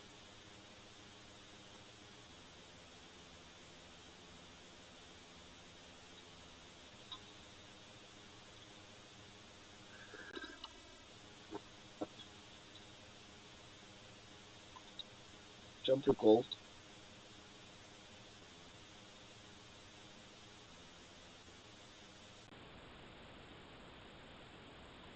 Прикольно. Зависла техника. Safety is just a generally very robust comp. Tensai is your MVP as voted by you over at event.brawlstars.com. It's a good choice. I absolutely support this decision. Crazy Raccoon here do not want a rocky road through this monthly final. Last time it was 3-1, 3-2, 3-2. This time it's a clean sweep for them. It's gonna feel good to start on the right foot. I think Tensai was showing more emotion in It's that illustration than he was great. IRL. I think he was actually like giving his best Nowie 297 impression. The face of winning the world finals. Stone, cold, ice in the veins. That said, though, I mean, good win for these guys. It is interesting to kind of power scale things now. Crazy Raccoon, their round 1 effort, I mean, takes down single-handedly the best that S1 had to offer. If that doesn't express the level of skill that Crazy Raccoon are coming at this matchup today, then, you know, I don't know what will. Maybe their semifinals match will convince you. Yeah, that's what I'm looking forward to. But for now, we're going to table our Crazy Raccoon roster and give them a chance to rest. Coming up, of course, the new sensation here in the APAC region, Navi will be taking on 3R games, so don't go too far. We're going to go to a quick word from our sponsors, and we'll be back with quarterfinal, number 4. The Snapdragon Pro Series Brawl Stars Championship is brought to you by Snapdragon Elite Gaming. Monster Energy, and DHL. Давайте еще перерыв, наверное, будет, да? Да. О, Складбастерс. Я сам уже хочу Складбастерс поиграть. Имба. Кому понравился Складбастер, да, обязательно напишите в коммент.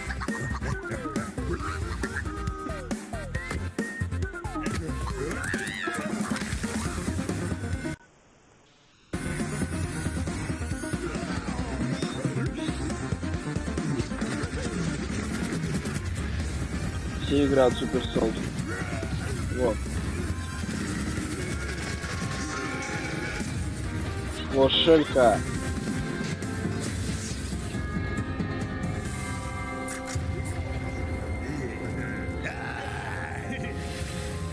Имба, хайда, имба. Хайда. Кстати, хайда я никогда не играл. Бравл Старс имба. Вот, он прима.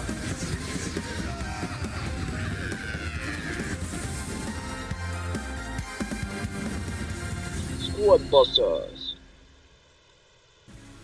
That's right, folks. The wait is over. May the 29th, Squadbusters will launch globally. It's an exciting time, of course. Another global launch for Supercell. And you can pre-register for that game to get involved on day one over at Google Play and your app stores, respectively. It's going to be a fun game. I know you guys might have a chance to even sort of play it in advance. Like, what are your thoughts? You looking forward to finally seeing this hit stores properly?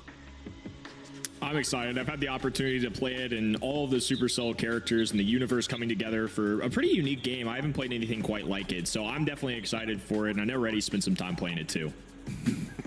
I mean, I was really grinding the game during some of the betas, like exploring all it had to see. What do you mean checks out? Yeah, grinding the beta to see all my progress erased at the end of 2 weeks. But it's a main game now. Bro, you grind games pointlessly, all right? I know where your shirt's from. I know what the reference is. Yeah. Okay? It's just a thing that you do. You have to own it at this point. Getty, you've been out there. You've been on the streets. The streets have been talking. You've been out there checking out what's going on our B streams. Why has it been happening? Very good matchup so far. I got to catch especially the Brawl Ball set, and it was a thriller of a matchup, a back and forth the whole way through. Shu had a nasty goal to clinch that set, so really impressive stuff. And that one might come down to the wire, looking like a 2-1 lead right now. Obviously, you guys just caught Crazy Raccoon give a smackdown to Team S1. We still got the second half of the quarterfinals on the way. I'm very excited for these next 2 matches. Oh, absolutely. We get a rematch, and then we get to see Navi make their debut. That'll be on our stream, of course. Hey, event.brawlstars.com. If you are watching over there, I strongly recommend it, especially if you've got your Supercell ID connected. You can vote on your MVPs, you can make your predictions on who win the matches. There are a bunch of random trivia questions that also pop up that allow you to earn more progress and more star drops there. Check it out. It's well worth your time. A great way to watch and also earn. Let's move ahead, though. Navi versus 3R Gaming. Now, one of these teams may be a little bit more hyped coming in. A lot of that has to do with name power. But we have a previous world champion in a Chapi alongside Levi and Suzuku. And this is a team ready set. That had a blistering run through the monthly qualifiers. Yeah, this one was quite interesting. They managed to only drop 2 games total in the qualifiers. They're looking very, very strong coming into this one. They even defeated Crazy Raccoon in the upper bracket, so they themselves did qualify through the upper bracket. This team is adjusted. They now have Suzuku instead of Icy, who's actually going by a different name, now going by Sakura, on a different team in these monthly finals today. This is going to be, I think, a pretty exciting match. It's good to see that Navi have found their footing, but I didn't expect it to be this confident, this dominant when they broke into the monthly finals this year. I'm looking forward to seeing what they can produce.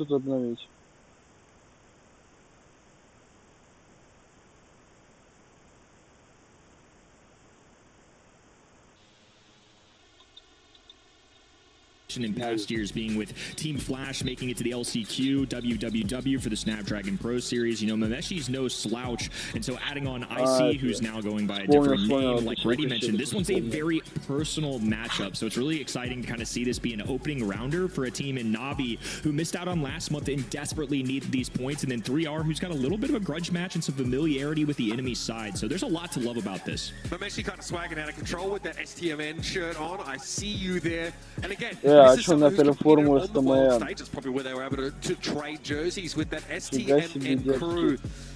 Definitely a team to be respected. I guess their run through the qualifiers is less exciting than Navi's. I mean, they beat this feasible gaming team, who I think took a map of Crazy Raccoon, and then they had to face Ribbon and Esports in like the upper bracket final. They got crushed, so they had to come in through that lower bracket. I think, you know, on paper and as per our predictions, we definitely have them as underdogs in this matchup. Navi have just impressed us incredibly. This is a team that's also been scouted out by a massive organization that's put up great results in the past in Brawl Stars. And guys, you have a chance to change your preds at all? I don't really expect you to, as we've not seen either of these guys play yet. Нави Just how bad is it for 3R on paper? Is it a legitimate competition to be had here, ready set? Смотрите, теперь лучше буду до трансляции записывать именно предикты, за кого голосовать. Поэтому будете смотреть. Если вот эти все подписчики, я буду очень рад, когда вы узнаете обязательно какой-то новенький шот на следующий ежемесячный финал. За кого голосовать там в 2024 году.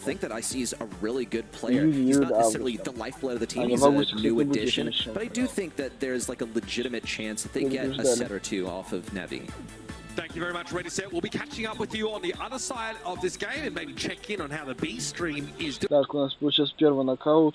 If you're at event.brawlstars.com, you can go to the drop-down menu on the top left and switch streams. You can jump in between our stream and I think it's Wiggly Spoon. That's right, our featured B streamer. So head over there, see what's going on. Don't forget to come back here and see the result of this game.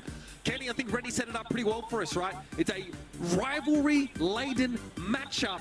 But Navi are setting the pace here. They've set the benchmark for excellence in this APAC region after exploding onto the scene. We definitely expect them to be looking dominant heading into Bells Rock. It's going to be an interesting map, too, especially with all these balance changes that just recently went down. I'm expecting big things from Kit here. I think it's an excellent brawler right now. I'm looking at you. I'm looking at the map. I'm trying to figure out who I'm speaking to here. But yeah, Kit's showing up at the advanced stage at this point. That's a brawler that I am anticipating, especially in a lot of these knockout kinds of maps, to show up. And getting Gene this early on, I think it's a big deal. Gene is in a fantastic spot right now after recently getting that out of charge. Yeah, absolutely. I mean, sending 3 hands out instead of 1 seems pretty darn good. Especially if you're unsure if you can actually connect on a single pull. You can really make sure you grab that opponent, bring them into their ultimate demise as you get a knockout. That's such an important mechanic to be able to abuse. Here's Meg to round out the composition here. Still very powerful in knockout as the round starts to progress. But Ruff's got through the band and gets picked up here. I mean, I feel like, you know, the sandbags do a lot of work for you here, and you can play around that. The Charlie and Piper around out this Navi composition. Both these teams are playing with power. Gene and Max is one of the most common archetypes, actually, on this map right now, especially given that both of them got some upgrades recently. Meg needs no introduction, especially considering what we saw from her last month. But I think people would be a little bit surprised from the casual level at how much Colonel Ruffs actually shows up here. Colonel Ruffs is commonly played. A lot of the scrim data from this region this week showed that Colonel Ruffs is still around. I think powering up teammates, having the bounce shot, a lot of reasons that people like Rico mixed with the aspect of being there for teammates is a big deal, and especially when you only get 1 life every single round, the Choppy powering up his allies is a huge deal. Right, I mean, not only through the supply drop, but also field promotion. If you have a chance to group up, you know, it's virtual healing, but also increasing that maximum HP up to a certain limit. Definitely not something to count out. Obviously, Levi is definitely going to outrange the Gene here, so we're going to see a very strong lane for Navi on this right-hand side. But the Meg is very durable and definitely also deserves respect here. But being able to cocoon someone with this Charlie can flip the game on his head in seconds. Landing that super a major deal, of course. I mean, one cocoon could literally change the impact and give an instant kill for the other side. A little speed boost on the left-hand inno, and the spawners will rain down. Choppy grouping up with Suzuki here. A fateful force away, and now the cocoon going down. Fortunately, Meg has 2 lives. She's got the giant monster truck, and then the other end of it as well, but they're going to eradicate her instantly. She's got nowhere to run. She pops out of the cocoon, and yet she doesn't take damage from it, because that's not the star power Suzuki has, but still very powerful to lock someone in place. And Nekozek just runs into the gas. Not to feed over too much super, but I got bad news for them. There are 2 supers ready and waiting. One of them being deployed now as the supply drop comes down to power Levi up. Levi going to get some extra damage, some extra HP, and not to mention as well, you mentioned it earlier with the sandbags. наши Ooh, нападают. see Вот Pool going through, they need Пайпер quick reflexes. Levi gets out of harm's way just in time. The sandbags being deployed as an escape mechanism as well. The extra spiders cover them as well. So all things considered, Na'Vi getting out of a very bad situation there. That is a pick you really need to secure here. I mean, that magic hand only comes up so often because you're not doing a ton of damage here as Gene. Like, it's generally just a little bit of poke. And normally after your first projectile splits. So it takes a lot of hits to charge that super up in general. And that's not going to be available. Maybe even for the rest of this round. Now they're grouping up here. Maybe a lane swap now as Levi wants to get the D-Mech Meg battle. And that's dangerous for Sakura. Oh, nicely done. Good gadget to block the homemade recipe shot. But Sakura does take a big hit after, and it's going to have to give him workaround. Now the sandbags going down as well. The pool going to be much more difficult to land until they clear those out of the way. The evil spirits, more spawners raining down from the right-hand side. The big hook connects, though. Suzuku and Kuvler stays alive for now. Achapi trying to rein in as well. Levi forced to dive away and into the fog. Easy pickings here for 3R Gaming, who clean up the round. Nicely done by Nekizek, able to build up another magic hand there, and it ends up being the decider. Now with the map broken up a little bit more, Gene can more consistently get that poke damage down. There's a hypercharge available, so we know exactly what is going to happen once another super has been earned by the Gene on this right-hand side. Hypercharge is a nasty one too. It is so insane to watch. One gene pool already so valuable. Let's triple it when that hypercharge goes down. I'm really excited to see how that plays out. Not to mention too, Meshi now going to add some speed. The super being charged up, the hypercharge available alongside it, like you mentioned, and great positioning now for 3R Gaming. Suzuki reluctant to give up too much ground. They do at least have Cocoon available, but Levi doesn't have a good angle on this. They're basically taken out of the game. I don't know how they got Они вынесли Джина. Кто там, все. Лол хп макс. Пайпер не добивает. Они добивают Мэг. Все, это минус Мэг и минус Пайпер. Все. Ой, Пайпер. Макс. Красавчик. Really well played here. I just think this composition is going to do really well. They have the spiders and the sandbags before that miraculous Piper jump. That's kind of the lines that I was going to discuss as well. I feel like they're just so equipped for getting out of bad situations. Normally, Gene can be somebody that counters Piper, but having that super available was great. Having the sandbags go down, having the spiders there to deploy as well, all of that adds up to just make it more and more difficult for brawlers, especially like Max and Gene, who are more of that poke damage that you mentioned to pierce through all that. Achapi getting aggressive here, gets a couple of taps on Memeshi early.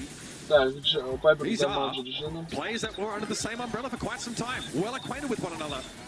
There's a spiderling, Suzuki able to use them to bully this left side lane. Memeshi is hiding. Supply drop going to secure the kill. Achapi round in the corner and ending it.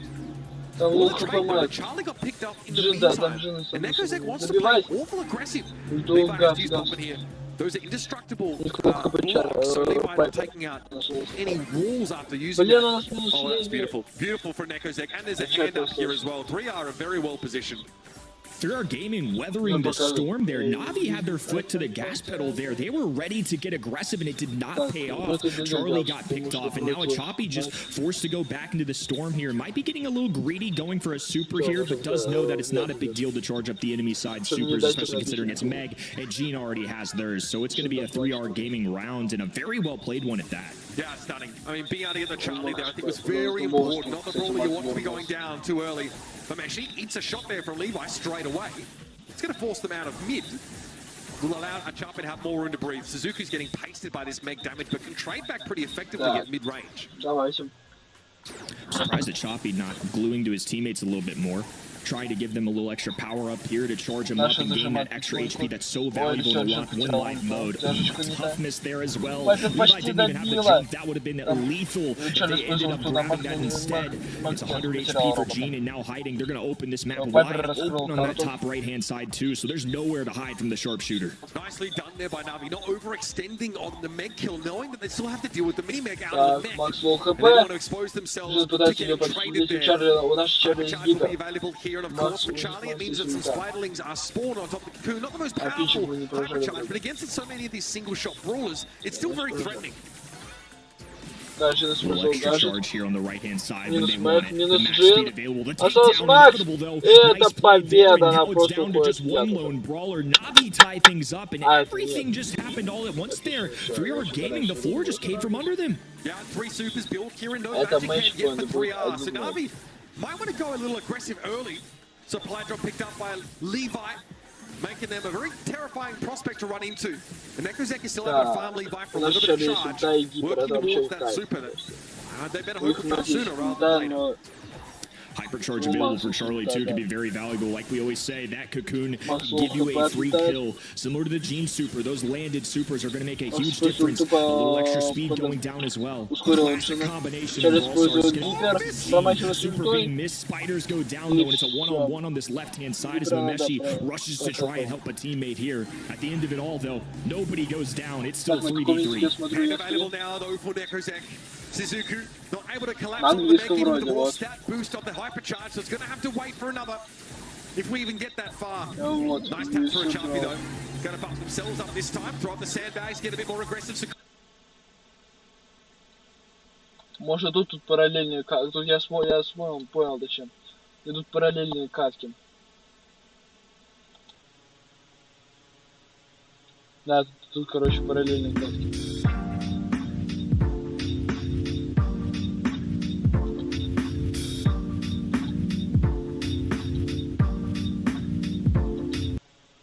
Вот, наши выиграли.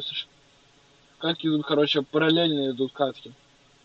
Это не очень, это, не, короче, не есть хорошо. Наши победили со счетом 2-0.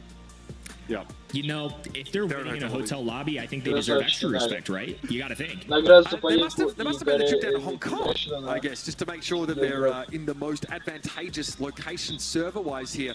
Here's your stats. There was your stats. Now they're gone. We'll talk replay first, though, again, because many of these Charlie Cocoons were impactful. Yeah, a few nerfs that she suffered. She's getting through the ban phase. Still pretty darn good in Suzuku's hands.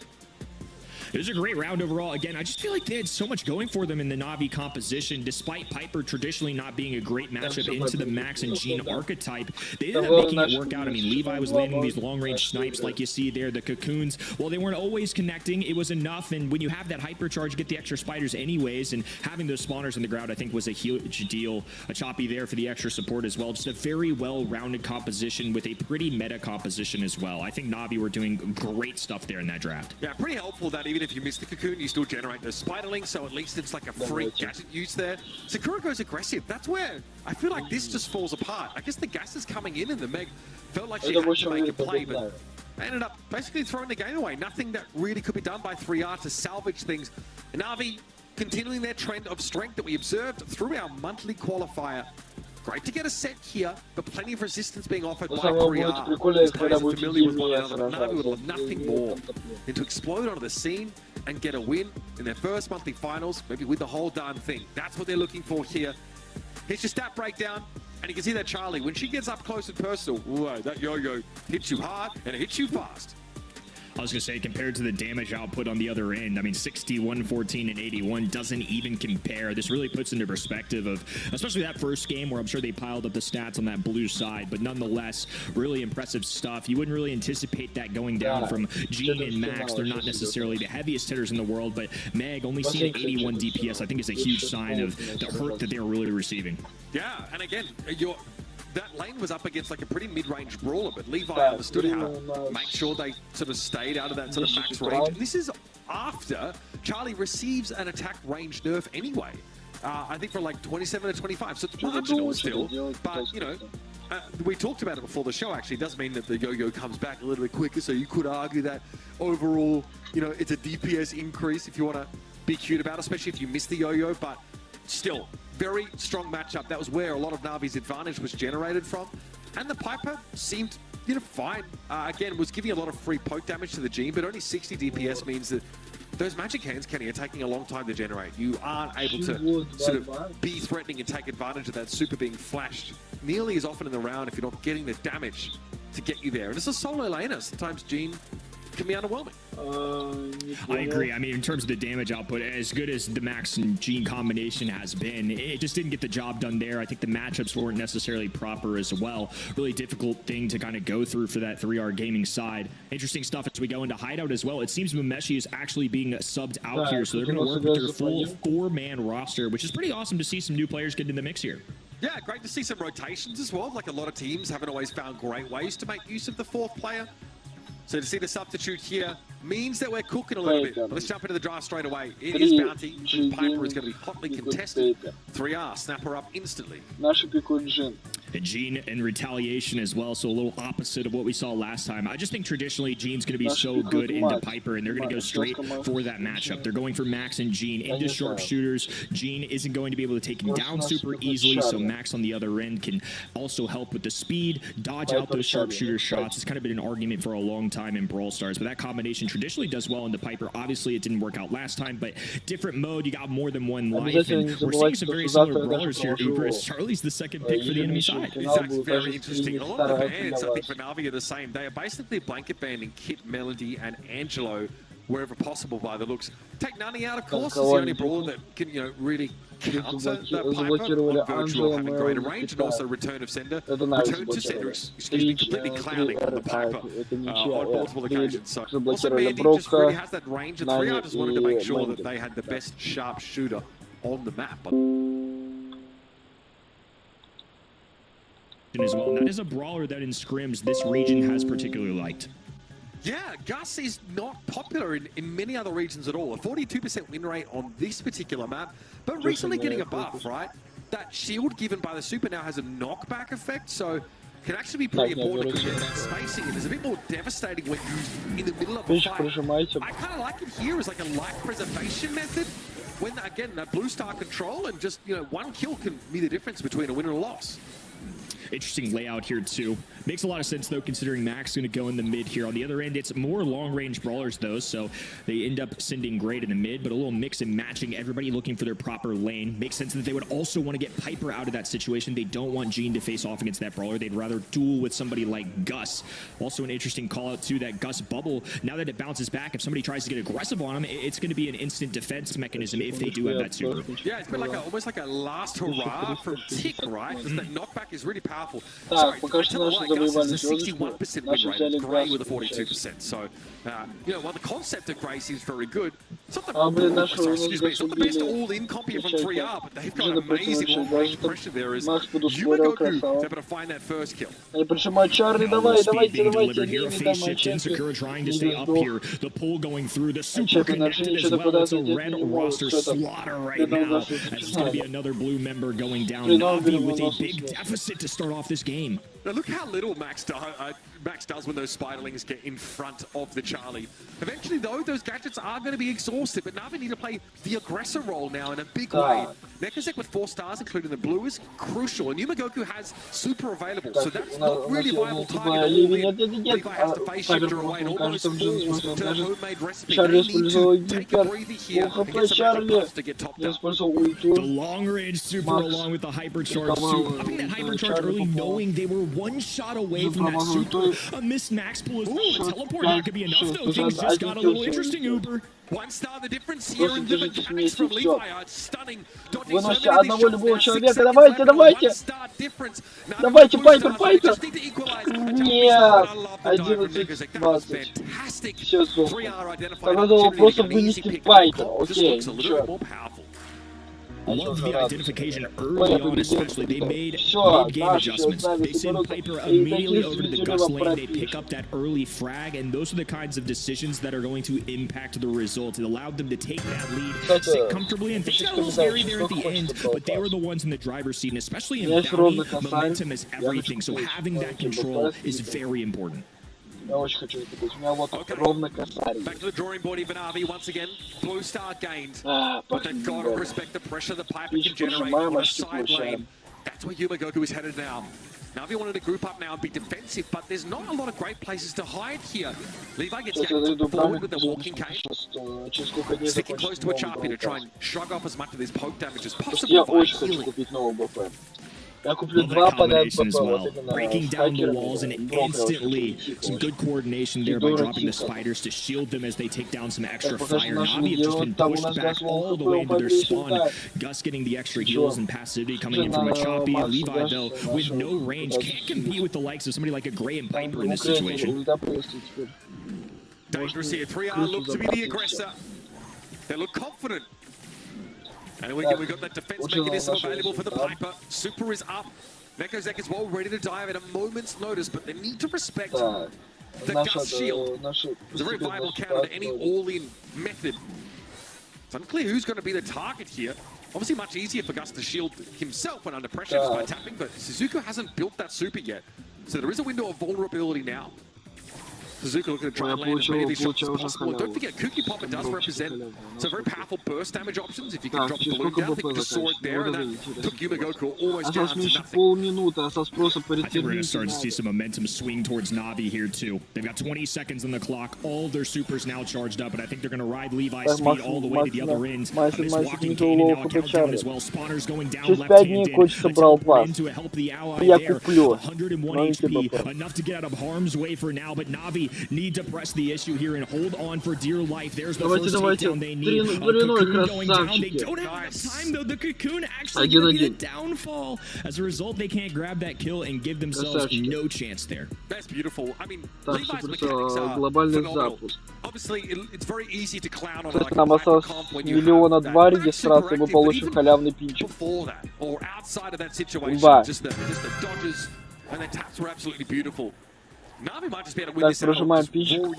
Talent. You can see the Blue Star being much more contested now, but that's good damage for a champion. The Vengeful Spirits even popped to force 3R away from the blue.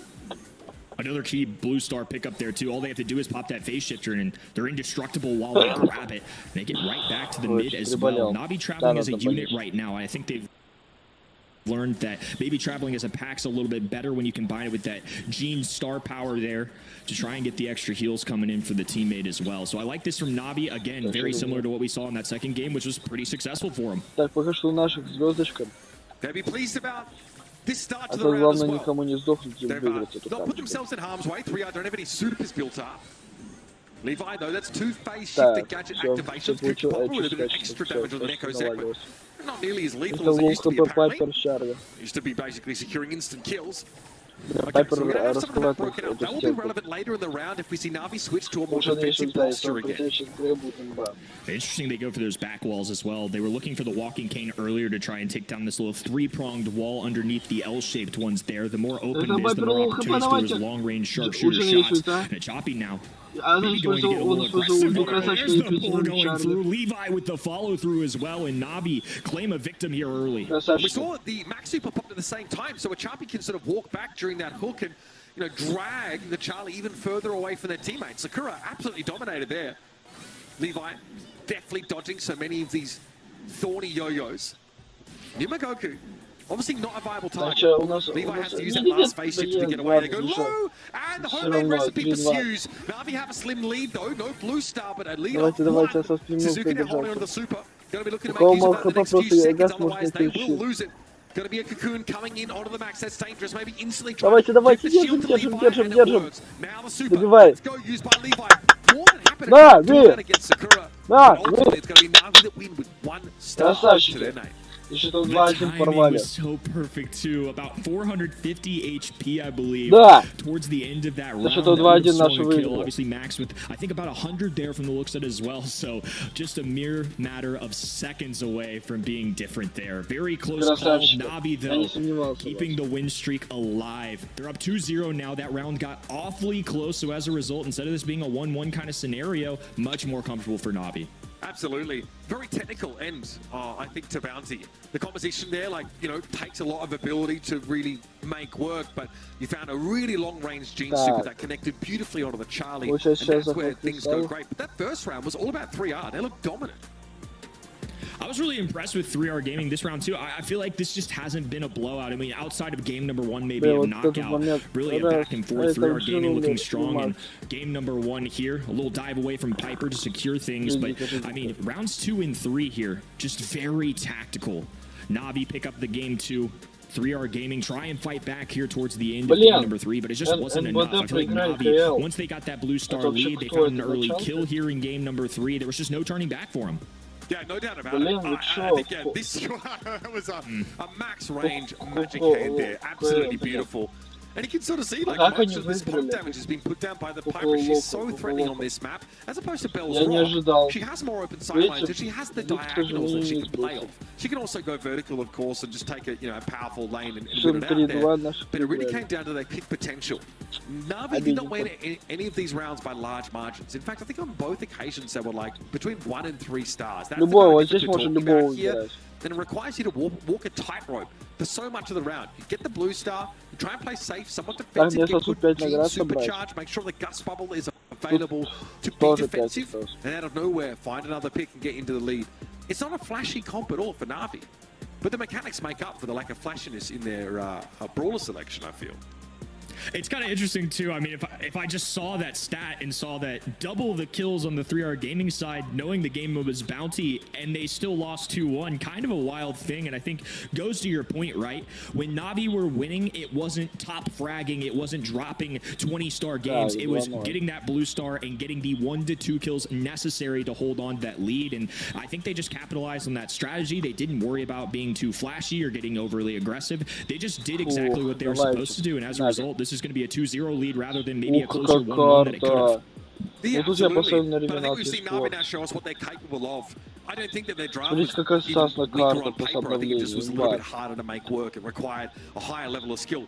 And it makes you wonder, like, oh, this team just Имба. I didn't come out of nowhere. I Конечно, think that's fair to say at all. пускай я But, приобрел себе they Лили за were brought кредитов. together with very limited notice, right? I think like Только Charlie was on that новый. reject team that ended up losing out at LCQ. I sort of remember, how that all went down. I don't know if they were on that team at the sort of time, but I remember that sort of name. So these guys like really sort of get brought together from the shell of that reject team who didn't really make it as far internationally as what they would have hoped to. Now they're reinvigorated. Now they're taking the APAC region by storm. All the same brawlers coming up here though, Kenny. We do see the Bell making a return. Charlie snapped up straight away by 3R. Charlie and Bell going to be two of the most popular brawlers here in terms of scrims this week. I've been keeping a close eye on things with the help of analyst Costa from Reply Totem of kind of how this region's shaping up, and Piper's been the most common pick, so it makes sense to see it in the ban stage. I think Amber can be a little bit of a sneaky one here too. Obviously this map is wide open, but control is everything. So having somebody like Amber to just put the pressure and the high DPS on the other end, especially to pierce through those spawners possibly that Charlie could bring to the table if they wanted to roll with spiders, could be a bigger deal here. Yeah, I mean, Charlie, she just plays a decent outside lane on this map. You can kind of juke behind those unbreakable boxes to some degree. Gus, again, definitely a power pick here. This time 3R fancy a little bit, of a powerful mid. We see Carl on this map before. It's all about trying to run in. Trying to run in and trying to find these eliminations via the use of that super. Sometimes feels like a little bit of a kamikaze. At times, there's quite often the Carls that loses out in those trades, but again, you're forcing those gems to be dropped, and eventually there'll be a situation where you can do that and actually survive, bring them back to your team. If you die running back to them, that's fine. You drop them for your mid to pick up. It's pretty powerful, but it's very, very aggressive. Какая у меня любимая тима, смотри. Even before the buff as well, Gus is somebody that is super popular on this map and in particularly this region. I think having that Gus bubble paired with somebody like Carl, who's not really afraid to dive in on the enemy side, like you mentioned, to use the tailspin or the flying hook, whatever that looks like. Now they have that aggressive factor to kind of pair with Carl. So I think that's actually going to be a pretty good combination. And again, I think Gus is going to surprise some people today. This is a region that is not afraid to click that button. Yeah, he's really tanky, right? That's something that's worth bearing in mind. Gus has a lot of health for like a medium to long range character that already has like a lot of durability baked into the super. Yumagoku's going to get flattened here. Obviously, Amber, very good against the Spiderlings. There's not much that you could sort of do about that. So, very strong lane, and the lane's very up and down, right? So, Amber struggles when your opponent's sort of strafing left to right, and you have to sort of, slowly try and catch them with that damage. Sakura doing what Carl is supposed to do here. But Suzuki, really trying to show some dominance on the right. All things considered, though, red roster still going to be able to grab a fourth gym if they want to there. They have to be careful because of those nest eggs, which maybe keep them away for now. Levi, though, setting up camp here in the mid as well. A nasty pull going down, a dive away, but it is futile. No, never mind. What a play there. 3R Gaming actually going to survive, but more importantly, gym carriers going down. And Carl just going to play this patiently. You can't take the not going to go for those gyms. You can't. You can't do it. I mean, you are serving yourself on a silver platter to the enemy team every round. I've got to say, Suzuku, absolute GOAT, realizes that there's some real pressure on Nekozek and just turns her attention away from flattening Yumagoku as they were for most of the round to collapsing onto that mid and to get those gems dropped. Beautiful, beautiful play from Na'Vi, just centimeter perfect stuff. That's what we love to see. A fantastic round to kick off this set. Na'Vi really showcasing a lot of good stuff there. One, why they deserve to be here, especially after a miss last month. It's good to see the potential that these guys showed last year, especially in that structure of reject that you mentioned as well. I mean, the team that got them booted out of the World Finals was the runner-up in STMN. So I know this team's capable. They add a new player to the fray as well.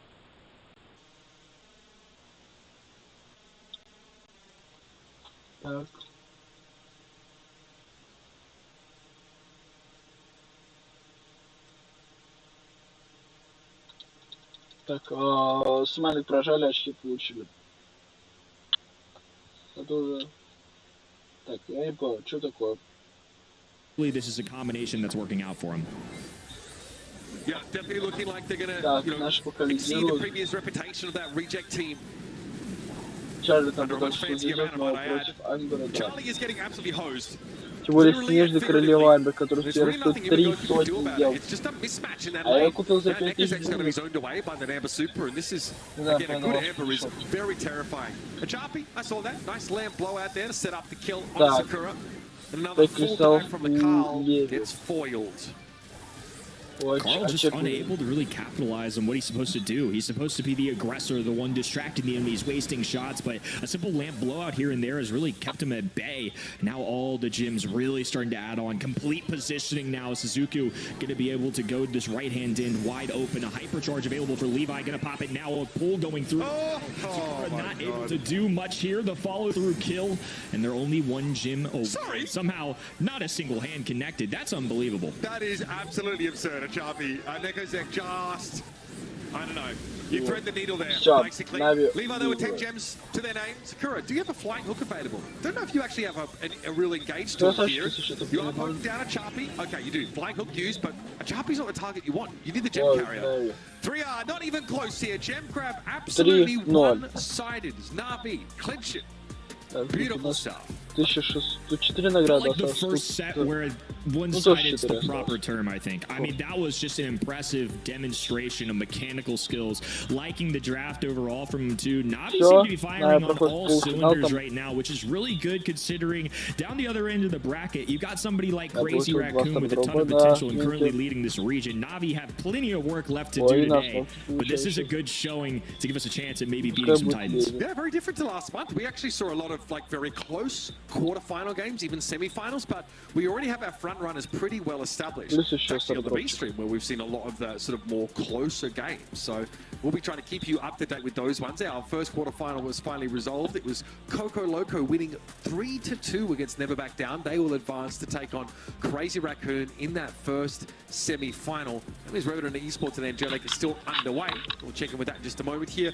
But I mean, let's talk about this. I think the Amber pick was a stroke of genius. There is nothing Yumagoku could do against Shizuku. This was just a dominant matchup in general. I mean, Suzuki on that Amber was an absolute problem. Levi felt like he never really went down either, just comfortably able to walk in and out of the mid, get those nest eggs established as well, and Achapi had some nice pulls, dealt with the Carl very well. I just felt like Na'Vi weren't doing anything wrong, and of course, the result showed that as well. Levi, they're even getting a mark onto the Charlie. Seems a little bit unnecessary. You saw the game plan there for the Carl. Dive to Gene, but Gene has so many self-peel tools. 324 DPS from Levi. Disgusting. And yeah, that's why Yumagoku has a very quiet game. They can't do too much. I think Gus is such a robust, defensive, healthy gem carrier. What, you end up with like, with the shield on you, it's like 11,000, you know, like Frank level health pool with a knockback on top of the super now. So yeah. Really hard to do much about them. They hit hard. Kooky Popper also lets you get like extra burst damage on your shots. You're kind of doing everything very well. But Bell, that hypercharge is great. And again, getting a mark against the Gus kind of nullifies a lot of that defensive capacity, just amping all of your damage from then on out. So a great answer to a very defensive mid.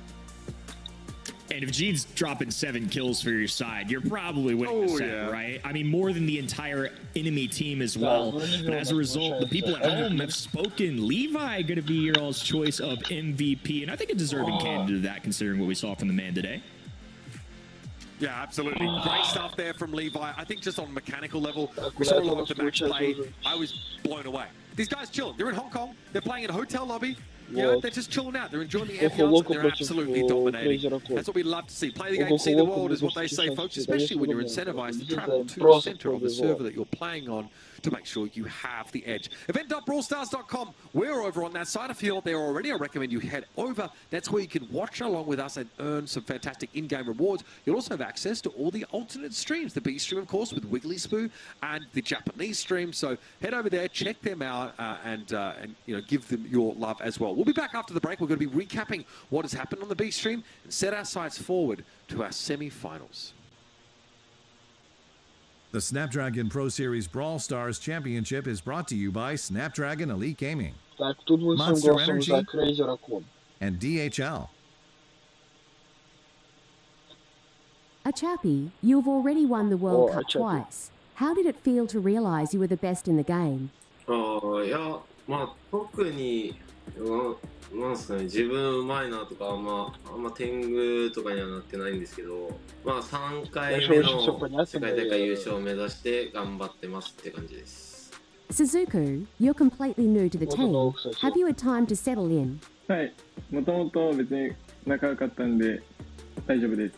Levy, what do you think about your teammates? What are their biggest strengths?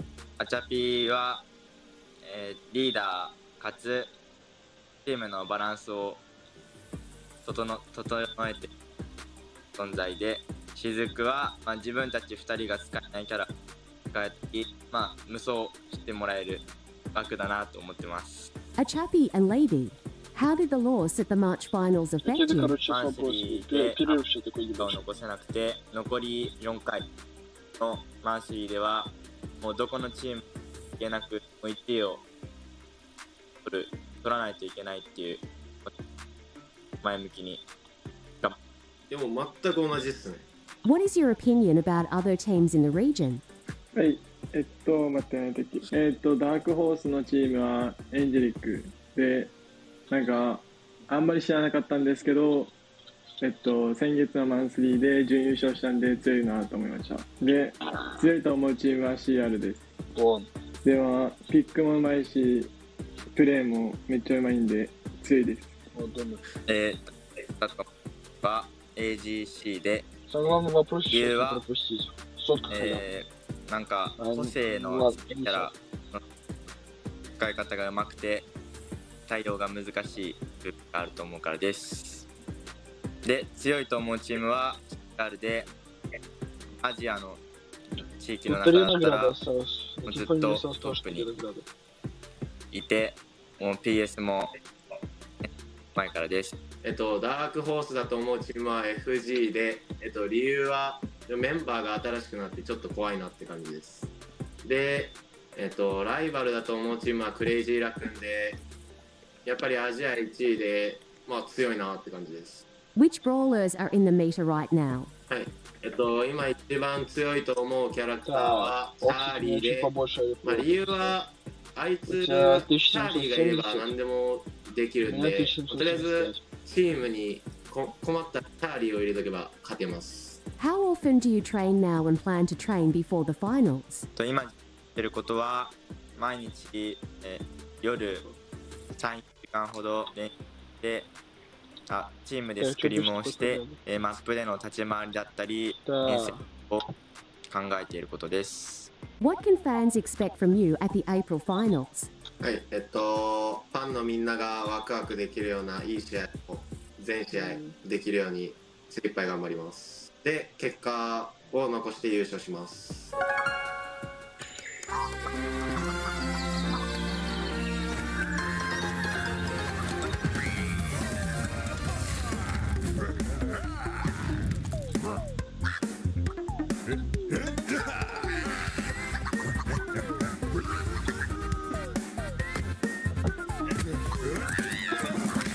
Я вообще, кстати, сам бы не отказал сейчас под Бастарс поиграть.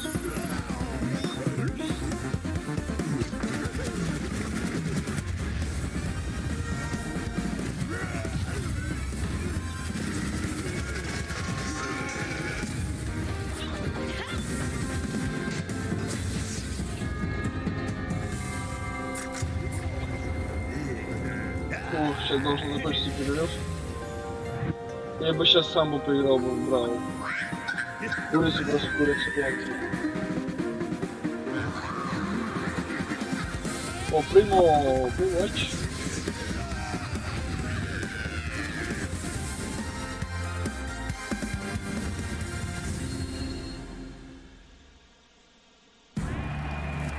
Ой. This is the time. Вчера тот год мирового The time when финала dreams come true and legends Angel are Bull. born. Oh my word! This is the the man. place. Some seriously spicy stuff. An absolute masterclass. The place where teams from across the Oh. globe come to battle it out for their shot at glory. Oh, you're kidding. And a piece of up to $2 million in prizing. No pressure, guys.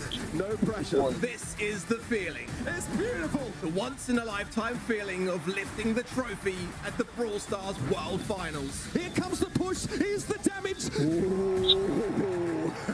This is now the crunch time. This is the game. Immediately taken down. Still not going to fall. He refuses to die. The game you love. This is the Brawl Stars Championship. Let's get Жду ready также to мировой brawl. финал, очень хотел бы. Я бы хотел бы поприсутствовать даже на нем. Может, какой с телефона стрим бы даже записал. That's right, folks, and don't forget, of course, Squad Busters launching globally May the 29th. About You can Squad pre-register Busters, on Squad whatever app Busters store global. is relevant to your Так, device. Crazy Raccoon против You Coco Loco. can just go out there and search it up. Давайте Find it, Crazy right? Raccoon. That's exactly what I Разнесите did. их. And we're just about to jump into our semi-finals, guys. Now, our matches pretty one-sided, right? We've been cruising through them. On the B stream, though, they've been very back and forth, right? And one of the teams featured in those games will be in this semi-final. Coco Loco managed to win against Never Back Down in a 3-2 result. It's a big deal. Going up against Crazy Raccoon, though, now is surely to be their biggest challenge yet. Kenny, Reddy, you both had a chance to check out what was going on the B stream. Would love to get your thoughts on how this match should play out. Well, I had a chance to see a little bit of the Never Back Down Coco Loco. I'm sure by the time it wrapped up, Reddy got to catch the second half.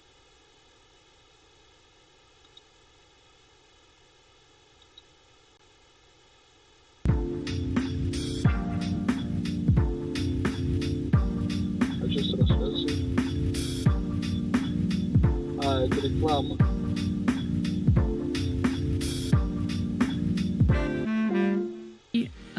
The Mortis out of the way. Now we want to know what Kenga is going to play this round. Charlie, I do like Stu as well. You just have that turret that you have a speed advantage at the start. If you want to go with a long range option, it's going to be easier to dodge the incoming shots from any opponent. Jean Poco is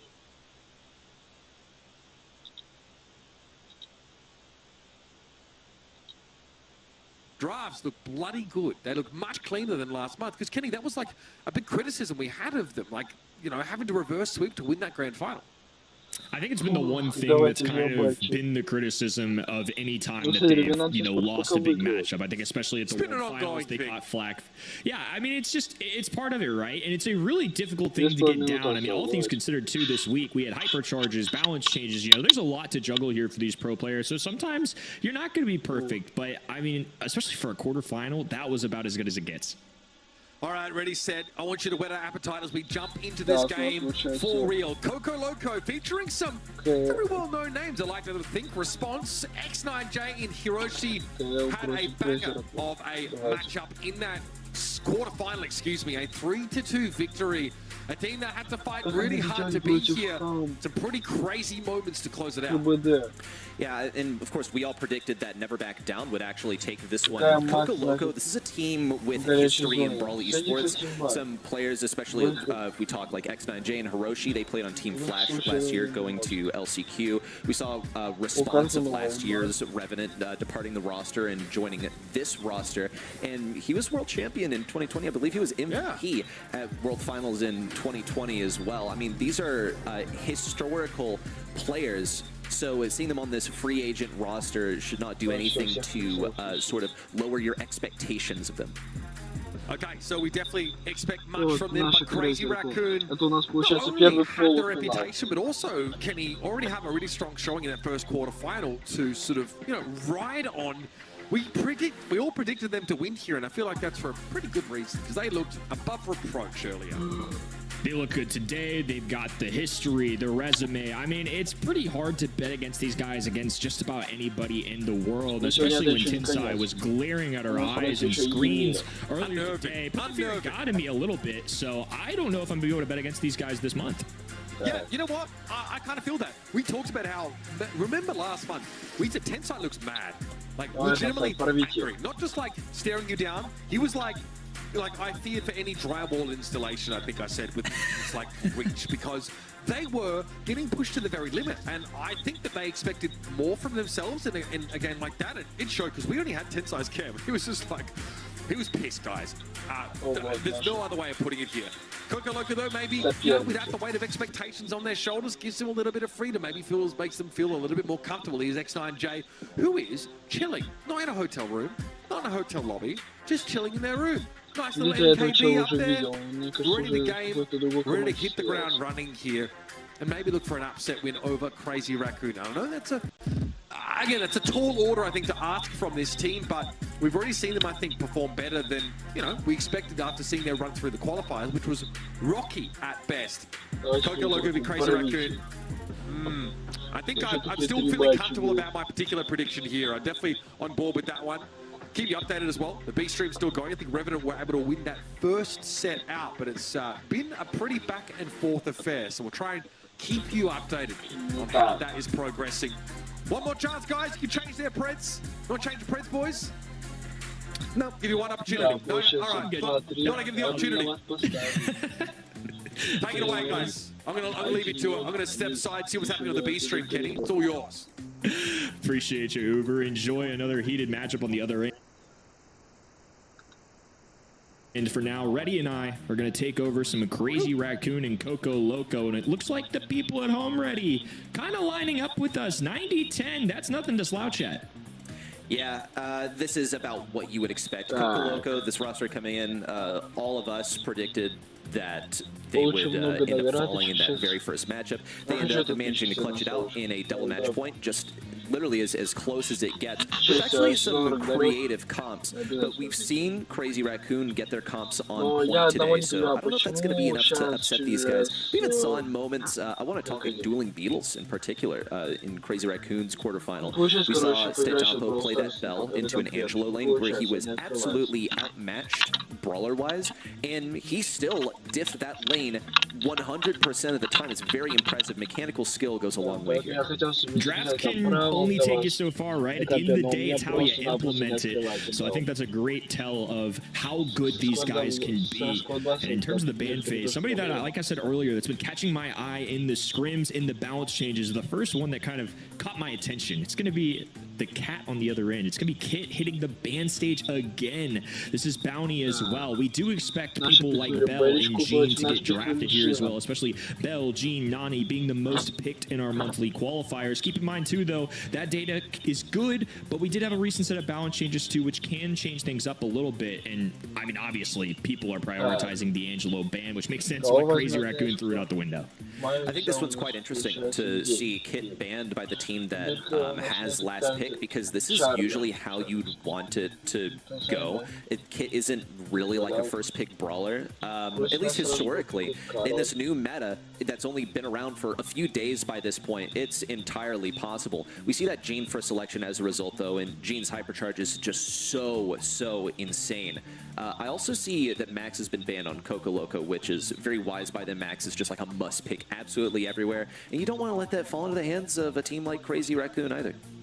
Max and Jean right now, especially getting the hypercharges, the history that combination brings, it's very popular, and it was the most played specific combination in this region in scrims this week leading up to this, so it makes sense that one of them will be gone. Somebody that's a little bit of a surprise factor here, though, it's going to be Mandy. I'm sure the sharpshooter capabilities a big reason for that, and of course, it's a must-hit and kind of watch super there, so I think if Mandy can hit a cross-court shot, it'll be something to see. Okay, so we see the Charlie that's ready to deal with the Carl here. Carl is a fairly decent into the Charlie because you can slice through all of those spiders. Larry and Laurie is the final selection from Crazy Raccoon here. The tick was available, but I think Larry and Laurie will be much better at dealing with a close range interaction. You're also not playing versus another thrower, so you don't need to worry about that matchup. That's where Larry and Laurie usually fails, is in a matchup versus another thrower.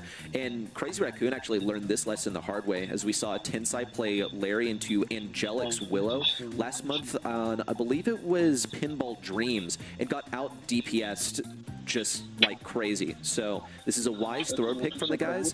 It's going to be a little challenging to deal with a Carl that's going aggro into you. Response is actually going to go for that blue star.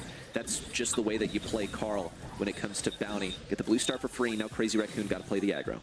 That's a huge motivation for also going Carl, and to kind of touch on that matchup you were speaking on as well. We saw Tick versus Larry Laurie earlier, and we know how that went. So now that Tick not really in the picture, another thrower not in position, you can kind of go Larry and Laurie with some better matchups here. And we're already seeing the aggression pan out as well. Tensai marching his way down the sideline here. Satapo trying to expand to the mid. CL going to be put in a corner here if they're not careful. Coco Loco just backing up gradually. We see Tensai trying to make use of the balls where he can. Okay, big pinch on a Tensai, huge positioning. They end up getting the takedown. The Crazy Raccoon fire back, the use of the Mandy super, but no kill. Coco Loco remain in the lead. Setapo has his super to use if Response decides to gadget in. We see the spiders come down, blocking up some good damage from Hiroshi. That's all it really amounts to. X9J marked. Response going for the big kill on Tensai. And a missed super from Setapo, but they still secure a kill. Oh, and the little nest egg there, getting the best of Mandy. The easy follow-through tag as well, the slowdown there, and that's a big reason why Belle is so valuable right now among the sharpshooters. Sure, she's not going to do best in the one-on-one matchup against somebody like a Piper or a Nani, but the utility that Belle can bring to the table, along with that hypercharge and the stat boost with it, such a big deal, and we're really starting to see why people are so used to picking this brawler, why it's so apparent in our current meta. Bell has that hypercharge and super combo too. Response is the ideal target to hit here. Now, Response could gadget out of the way, but I think it would be ideal to use that in the last few seconds, which are rapidly approaching. You see the Vengeful Spirits in to weaken up some enemies. Lane switch over to the left and a takedown onto X9J. Crazy Raccoon with all the stars that they need. Hiroshi goes for the pull, but only gets a spider in response. With just a few seconds left, there's no room for Coco Loco to bring this one back. Crazy Raccoon take game one. Textbook stuff there. They stuck around the entire time, eventually swinging that blue star their way, and along with it, a few frags. Impressive stuff, and again, every time we've looked at this player cam from Tensai, he's just locked in. I think even though they won the monthly finals, this man is looking for number 18, by the way. 18 monthly finals is unbelievable, and he's just as hungry for this one, I think, as he has been ever, at least just based on his facial expressions. It's unbelievable how driven and how into the game these guys have been. Dude's clocking in, just showing up to his job, but he does it so well. We see Coco Loco with a different approach to mid this time. Nice dodges for X9J, I want to note on the left side. He managed to get that blue star, which avails Response the ability to go aggro if he needs into Tensai. We see Stetampo sticking nearby at all times because he's the tank counter. Charlie's good at a lot of things, but tank countering is just what she's best at because she gets what's essentially like a 7-second stun when you hit that cocoon. We'll see, though, Response now coming in, looks for the gank on Tensai, but X9J was the one to finish it off. That range is hurting Stetampo right now as Charlie received a slight range nerf. Caused him to miss that shot on Response. So far, Coco Loco remain firmly in the lead with a 5-0 star lead. And they're trying to time those Larry shots just right, so the reverb gets the connection there. Response adding a shield, a little tailspin, and another frag added on to Coco Loco's list. They need to be careful here, though. Moya with the flank. Charlie back in action as well, and Response taking a lot of heat right now. The passive healing and the aggression contrasting with the other end. Unbelievable stuff for Coco Loco this round. They're really taking off with it. Response gets its kill on Tensai. He does manage to come through. 12-4 scoreline at the moment. Now, the lead narrowing to just 5 stars. Crazy Raccoon got to be patient here. They have Coco Loco all the way on the ropes, and they have had them there for a long time. The hypercharge in, Stetampo's looking to get his super. He must be just like one hit away. Doesn't get anything as a result. He cannot hit these shots either. He does hit that shot that he needed to onto response, but he doesn't manage to make anything happen with that super. Coco Loco almost getting that 20-star mark. This is fantastic, and that hurt. I mean, Stetampo was not hitting those shots. And even with Carl going down, a huge star carrier for them, they still had a 7-star lead. A huge turnaround here from Coco Loco in game number 2. I think Carl surviving early on and more interactions really made the difference as well. I mean, that's 2 to 4 stars if it's 1 to 2 lives lost there. Mandy picking up that early kill as well and surviving, getting that interaction went on the left-hand side, but that pitch was going down the right. Everything just perfect there for Coco Loco. They're actually not going to go for this blue star, which is interesting response. Going to position himself on the right-hand side. I don't know if that's a good thing or a mistake, considering that, well, now he's kind of leaving his position. I mean, overall, I would say that was not a good interaction. Oh, they're looking for the early pinch. Well, response isn't going to get the kill on a Tensai, but they still did get that interaction on the right lane. They fed the blue star to Crazy Raccoon. The thing is, they gave it to Tensai. He's like almost the safest brawler. He gets to sit behind walls. The only target that can really take him down is response. And I think Tensai is also just kind of playing a patient game. If X9J gets in here, he'll be able to go for a pinch. Crazy Raccoon are setting themselves up pretty strongly on these lanes, but we'll get the taste of what Coco Loco can now offer on offense, because we haven't seen them in this position for the entire set so far. It's already resulted in 3 kills for Crazy Raccoon. Crazy Raccoon, a complete reversal of how the tempo of this is going. They get that early lead. They set up the nest eggs. They have Larry Laurie just hunkered down at that L-shaped wall on the right-hand side. They don't need to get aggressive. They can sit back and relax. The only one that can get really aggressive is a response. Unless Hiroshi hits the pool of his life here, he's going to be calculated about this. They have to make it count. You only get 1 to 2 gene pulls typically a game, so they can't afford to miss here.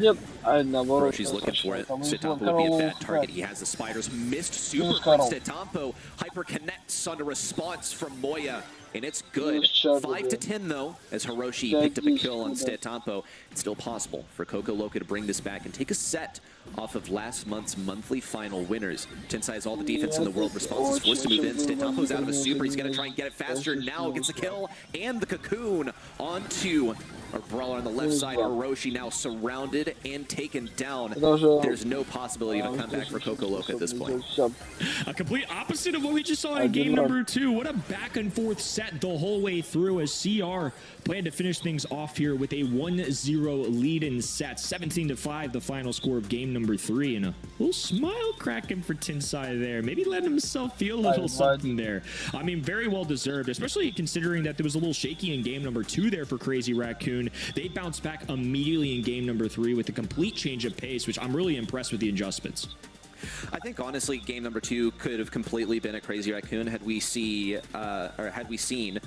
Stetampo basically do his thing on the Charlie. He was in close range, just the shots weren't connecting. That's how Charlie is usually played. You get in close range and you just, like, you know, auto aim. If you're on 0 ping, which these guys most certainly are, then you really do just auto aim from a couple tiles away or 3 tiles away. You're going to hit every single shot. But the math did not work out this time. He was just a little bit too far away and actually missed every shot. He popped his hyper when he was 1 shot off of super, and he just could not get that yo-yo to connect. And this is the moment right here where he just could not get that shot, unfortunately. Finally got into response, and you can see it was only 1 shot that he needed, but it was too little, too late. Love the cheeky kill from Jay up close. More of a shotgun with that Mandy super there on the left-hand end. I believe against Bell a little earlier ago. But here's this game number 3. I mean, Crazy Raccoon get that early interaction win, and because of that, they have a lead. And also because of that, they can just sit there Larry Laurie behind that wall. They know they don't have to get overly aggressive because they're not going to have any angles on the other end. Mandy's going to have to work around that wall. Gene's going to get some maybe poke damage at best, and Carl's going to have to fly in with a literal flying hook if he wants to touch Larry Laurie. And I think because of that, it was a real runaway there, and Crazy Raccoon were able to display their strategy to perfection there. But all things considered, I mean, the kill category close there, I'm sure that was due to a lot of game number 2 for Coco Loco, but the same can be said for Crazy Raccoon on round 3, so maybe we'll have a little competition on our hands here. Ready? Dude, I was mad impressed by what Coco Loco had to offer here. I think their mechanics were huge, like their team mechanics. I honestly thought that their approach to Game 3 was really cool and creative. They give the blue star to Larry, sure, but they got the pinch on the right lane. I mean, they got the kill that they were looking for. It was not a pointless act to surrender the blue star. I did like, though, how they started off game number 2, where they got Mandy, the blue star, got like the safest, least aggressive brawler. She's literally going to hit you while she cannot see you. You're off the screen. That was good team play to get that initial win. I think that Coco Loco like have the team mechanics to stick together this year, make some big things happen. It's unlucky for them that they face Crazy Raccoon in the semifinal because, I mean, honestly, they could go further in this tournament. Well, interesting stuff here, but on the other end, if you're just joining us from the B stream, Revenant just swept their way through Angelic, last month's runner-up, who took 3-2 loss to Crazy Raccoon in our grand final. So Angelic not looking nearly as hot last month. We'll have to see if that's a one-off for the year, or if Revenant maybe are the team that we expected them to be heading into it. We'll see them a little bit later on in the day, but for now, we're going to be tackling some safe zone here, Ready. A very interesting map, I think, in the rotation right now. And also the only heist map in rotation. So this is just another interesting peculiarity of the balance changes coming in a few days before the monthly finals. So safe zone gonna, I think, actually have a high level of draft like skill expression here, since you don't need to scrim any other heist maps. We'll see what these picks and bans end up being. Melody's a very predictable one. This brawler is just absolutely busted at getting safe damage. Look at some of these ban rates too. We see Chuck occupying spot number 1 at 79%, but he's not spotted just yet. New meta, Chuck is still very, very viable. He's one that you want to pick up in tandem with Cordelius. That way you can't get countered super hard by it. Maybe Crazy Raccoon are setting up for something like this. The only problem with picking a Chuck is that it is a little paradoxical. He looks like a base race brawler, but he's totally not. The counter to Chuck is actually to base race, and Crazy Raccoon seem to be covering their bases at the moment. Well said, Reddy. Well said. I see you over here. Yeah. Night still making some puns. I like it. I like it. Colette, though, a very popular selection for good reason. The hypercharge, the damage output. I'm looking out. That's exactly what I was going to say. Looking out for the Colt here. It's somebody in monthly qualifiers, excuse me, that showed up a ton, and in scrims this week as well. Things didn't change. Colt was the most played brawler in Apac for, we'll call them top 8 teams here this month in their scrims. Cordelius as well. The pairing there traditionally going to show up here as one option to counter Chuck, but also just any tanky ideas that get in the mix too. I mean, Cordelius is not the guy that you're going to send and sick on that high safe, right? It's more for defensive measures. So I think a little more control with the Cordelius, with the Bell, and then all aggression from that Carl. You know how we talk, okay, here's the Charlie. You know how we talk about like pinches where 2v1, you know, you basically leave no room for your enemy to go, like no matter what step they take, it's gonna be wrong. This is one of those where Crazy Raccoon had the last pick. Chuck isn't banned. They picked a base race comp. Coco Loco are like, well, shoot, you know, if we don't pick the Cordelius, then we're gonna face Chuck. So we gotta pick the Cordelius. The thing is that Cordelius gets no safe damage because he has no range. He is outranged by every single brawler on this enemy team. There's not a single brawler that he counters. I think this is a good matchup by Crazy Raccoon. Cordelius had a 91% win rate, 11 out of 12 in those monthly qualifiers, but I wonder how much of that had to do with the matchups they had, because I think looking at it on paper, like you mentioned, there's no way he's keeping up with the likes of Colette, Colt. I mean, Tensai, even with a little bit shorter range, gonna have to dive in here just to get some connections, and actually gonna give him a little bit of trouble. A trade out, I think, is ideal in that situation, especially considering CR position.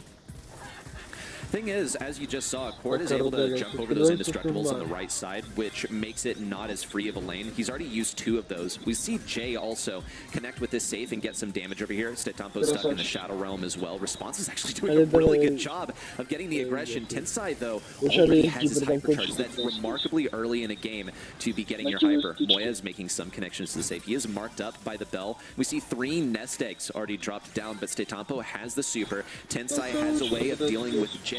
He's actually going to use that super and then look for a kill on Jay in the back lines. Meanwhile, Coco Loco are doing devastating damage to the enemy safe. Response is defending, but that's the thing. That's all he is really going to be good for on the Cord. We saw him jump forward, but he needs to use a gadget, and he's already used half of them for the game. He's playing phenomenally, but even one misstep, like you mentioned, like missing a super, can be devastating. He's not going to be the guy that gets up in your face. Really, Jay's the only person capable of doing that, but Moya's going to put an entire clip into that. Tapo rushing through the safe as well, and now Tensai in prime position on the left-hand end. They're at roughly 20%. A Cocoon on the other brawler. Colt piercing through as well. Spiders everywhere. It's chaos all around. Coco Loco can't do a thing. 90% win rate. Who?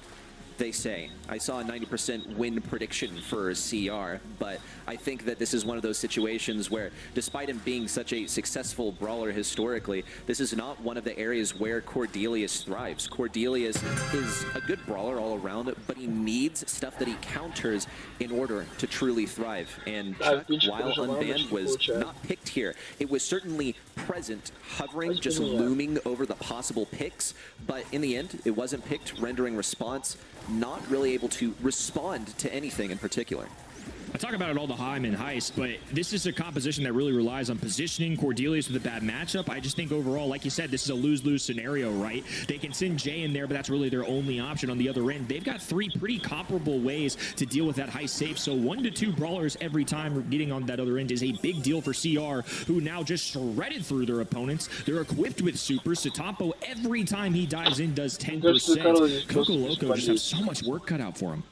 Cite really needs a moment here. Response, now Cocoon, it's free for Cite. Tapo. That's the thing, is that Core and Charlie do basically the same thing. They banish an enemy. You put him in the Cocoon, you put him in the Realm, it's good. However, so far, I've actually seen a pretty good win on the right side for X9J. It's an easy pinch. In fact, Moya's going to be the one to get the kill, pick up 2 kills, in fact. Response is ready to defend a kill coming in, so if Tensai can get that super, which he has now. Response is taken down. Cite has to be close to that super. Moya also popping the Hyper and the super in tandem. Hyper's popped everywhere, but still, Crazy Raccoon has the control of mid. I mean, all things considered, they still have another super in hand as well. The damage now piling up here too. Carl trying to play defense. Moya staying alive as long as he can, but a complete swing. Coco Loco with an opportunity, but like I said, there's not as many hyper charges that are going to dish out a ton of damage to work with. A beautiful connection there from Tensai as well, shutting down any Coco Loco crossing enemy lines, and almost a 30% lead as well. With only 40 seconds to go, both sides going to have to act quick.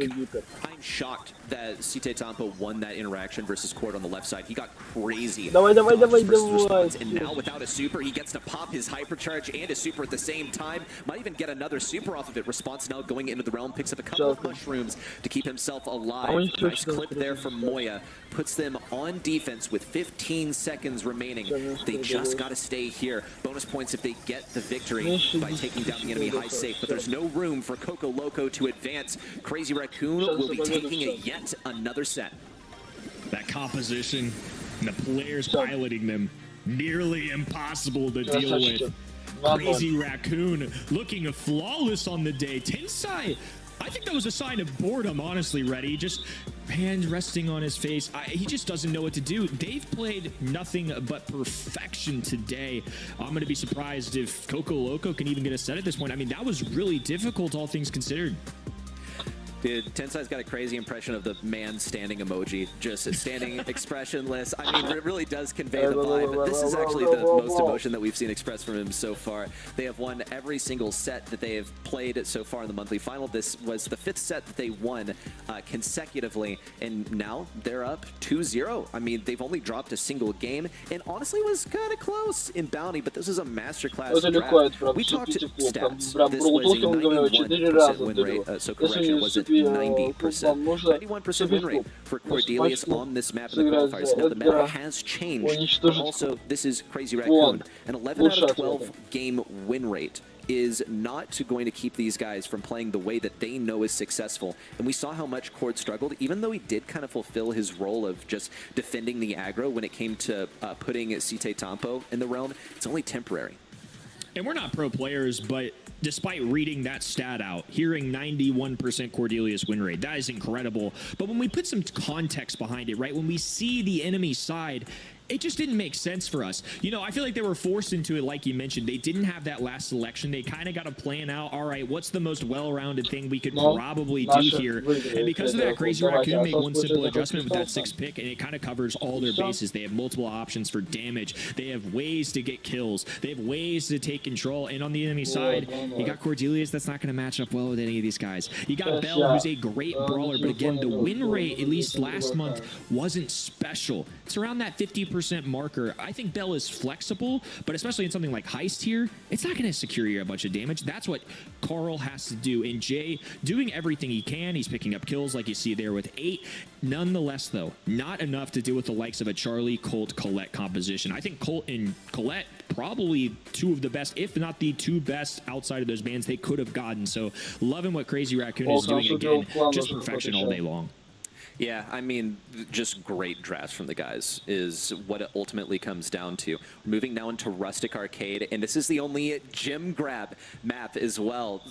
Once again, just the symptoms of balance changes coming in a few days before our monthly finals. But it does put our players' intuition and their skills of preparing to the ultimate test. And so far, it looks like Crazy Raccoon, they just kind of get it. They're getting a draft diff basically every single set. We see the 8-bit selection from Coco Loco. Now, we actually saw a bit of this map. This is not Safe Zone, by the way. We are actually heading into Rustic Arcade. We saw some Rustic Arcade played earlier. Both of these brawlers were in play. We saw a move from, at least from Coco Loco in their previous match that they played Jean on the lane. I wonder if Crazy Raccoon are considering that one. I also see that Max is not banned, so I feel like Crazy Raccoon could pick this one up if Coco Loco don't.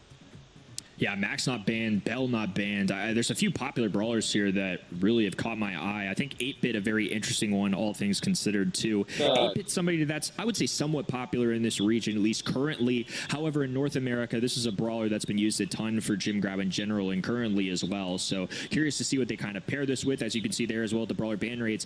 Angelo, 79%. That was pre-nerf, but I still kind of expect Angelo to be banned a ton today. I still think he's one of the stronger brawlers, so it makes a lot of sense to me that we still see that come through in our ban stage. Dude's just a good mid. He is at the top of the sharpshooter food chain, if you want to put it that way. We see bow selection. This is good damage. No real complaints here. If you can juke him right, then you can take way less damage. We'll see the Rico selection from Crazy Raccoon. This is not really what I expected at all. I super anticipated a Max selection here. We'll see Piper as the last one without really anything to counter it, unfortunately, from Crazy Raccoon. So honestly, if it weren't for the bow, which I'm not usually a bow fan, so forgive my bias here, I think that this could be a Coco Loco draft. This is one of those rare situations, at least has become rare so far today, that Crazy Raccoon I don't think have an insane outdraft. But Rico is still very strong on this lane versus Response, and I will definitely lean in Crazy Raccoon's favor there. Well, so Topo making mincemeat of this right-hand side. I mean, despite the matchup questions, the brawler himself not in question whatsoever. Still going to be a tough thing to tackle here. Response is trying to keep up with the range, the wall bouncing, the super already built up as well, firing down the sideline there. Not quite enough for a frag, but the gadget keeping them away. Jay forced to jump away and use this super already, but they do get rid of one nest egg, which is all things considered a bigger deal. They're able to claw their way out of spawn a little bit, but Jay's still going to have to be careful. Hiroshi on the left side, he's being largely ignored. If they can stay away from him, then they can avoid giving him the turret, which makes him so useful. We saw just the value that Hiroshi was able to offer on the 8-bit in the very first match of the day, and it seems like he's fairly comfortable on this brawler, but Tapo's forced him out of position. Site is able to essentially outrange him here, and he just churns out a billion damage. But now Hiroshi has this super down for Jay to utilize and get some massive taps on Moya. The struggle is simply connecting those and dealing with Site, who has a lot of speed to work with on the left. Hiroshi was forced to use a teleport there too. Rico shots are just landing left and right now. As Tenside continues to duel the right-hand side. A tough one at that. They had a nest egg down, so there's little room to work with there. Hiroshi gets a trade, a teleport away, and the gym count all even here with a big takedown there as well. Hiroshi getting these gyms, though, really isn't the worst thing in the world for them. I think this is actually a really good lane transition. I think Hiroshi is great lane into Moya as this mid. No beam, actually, from Site, who's trying to get some damage on Hiroshi. It looked like at max range. We'll see Jay now take lane responsibilities. Huge damage onto Moya, but no success success at taking him down. They have gotten themselves in almost a winning position. They still have to get this next gym at mid, otherwise Crazy Raccoon can tie it. They have enough time for another gym to spawn. There doesn't appear to be a kill on Moya inside. Missed super there from Tensai. That's one of the boons of, or I guess one of the banes, if you want to put it that way, of having that thing auto-target onto an enemy. It actually just went right between Jay and Hiroshi, didn't hit anyone at all. A little bit of a game of chicken here as well. No gadgets available for Hiroshi. He burned through all of them, so even if they get the teleport down, or excuse me, the super down, they can't teleport through. There's also bow mines there as well, so they have to be kind of careful about how they go about this. Moya getting by there. Tensai connecting this super as well. Countdown as well. They need to grab 3 hands and a super pull at that as well. A takedown on the other end, and Crazy Raccoon as a result able to skate on by. That hypercharge ready. Unbelievable speeds. Like, what do you do, man? What do you do into that? It comes to you at warp speed. What's the Gene counter? Oh, well, there are a bunch of brawlers that counter Gene. You can have movement away. You can put down some kind of turret.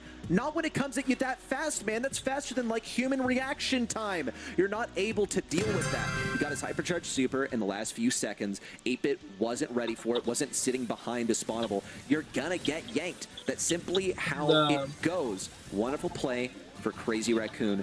They can make it happen again. And this time, I wonder if Coco Loco are going to be a little more timid about giving that hypercharge to Moya. It's kind of hard to avoid giving Gene supercharge because, you know, his super goes like the way it does. Or rather, his shot goes the way it does. It fans out and hits everything in sight.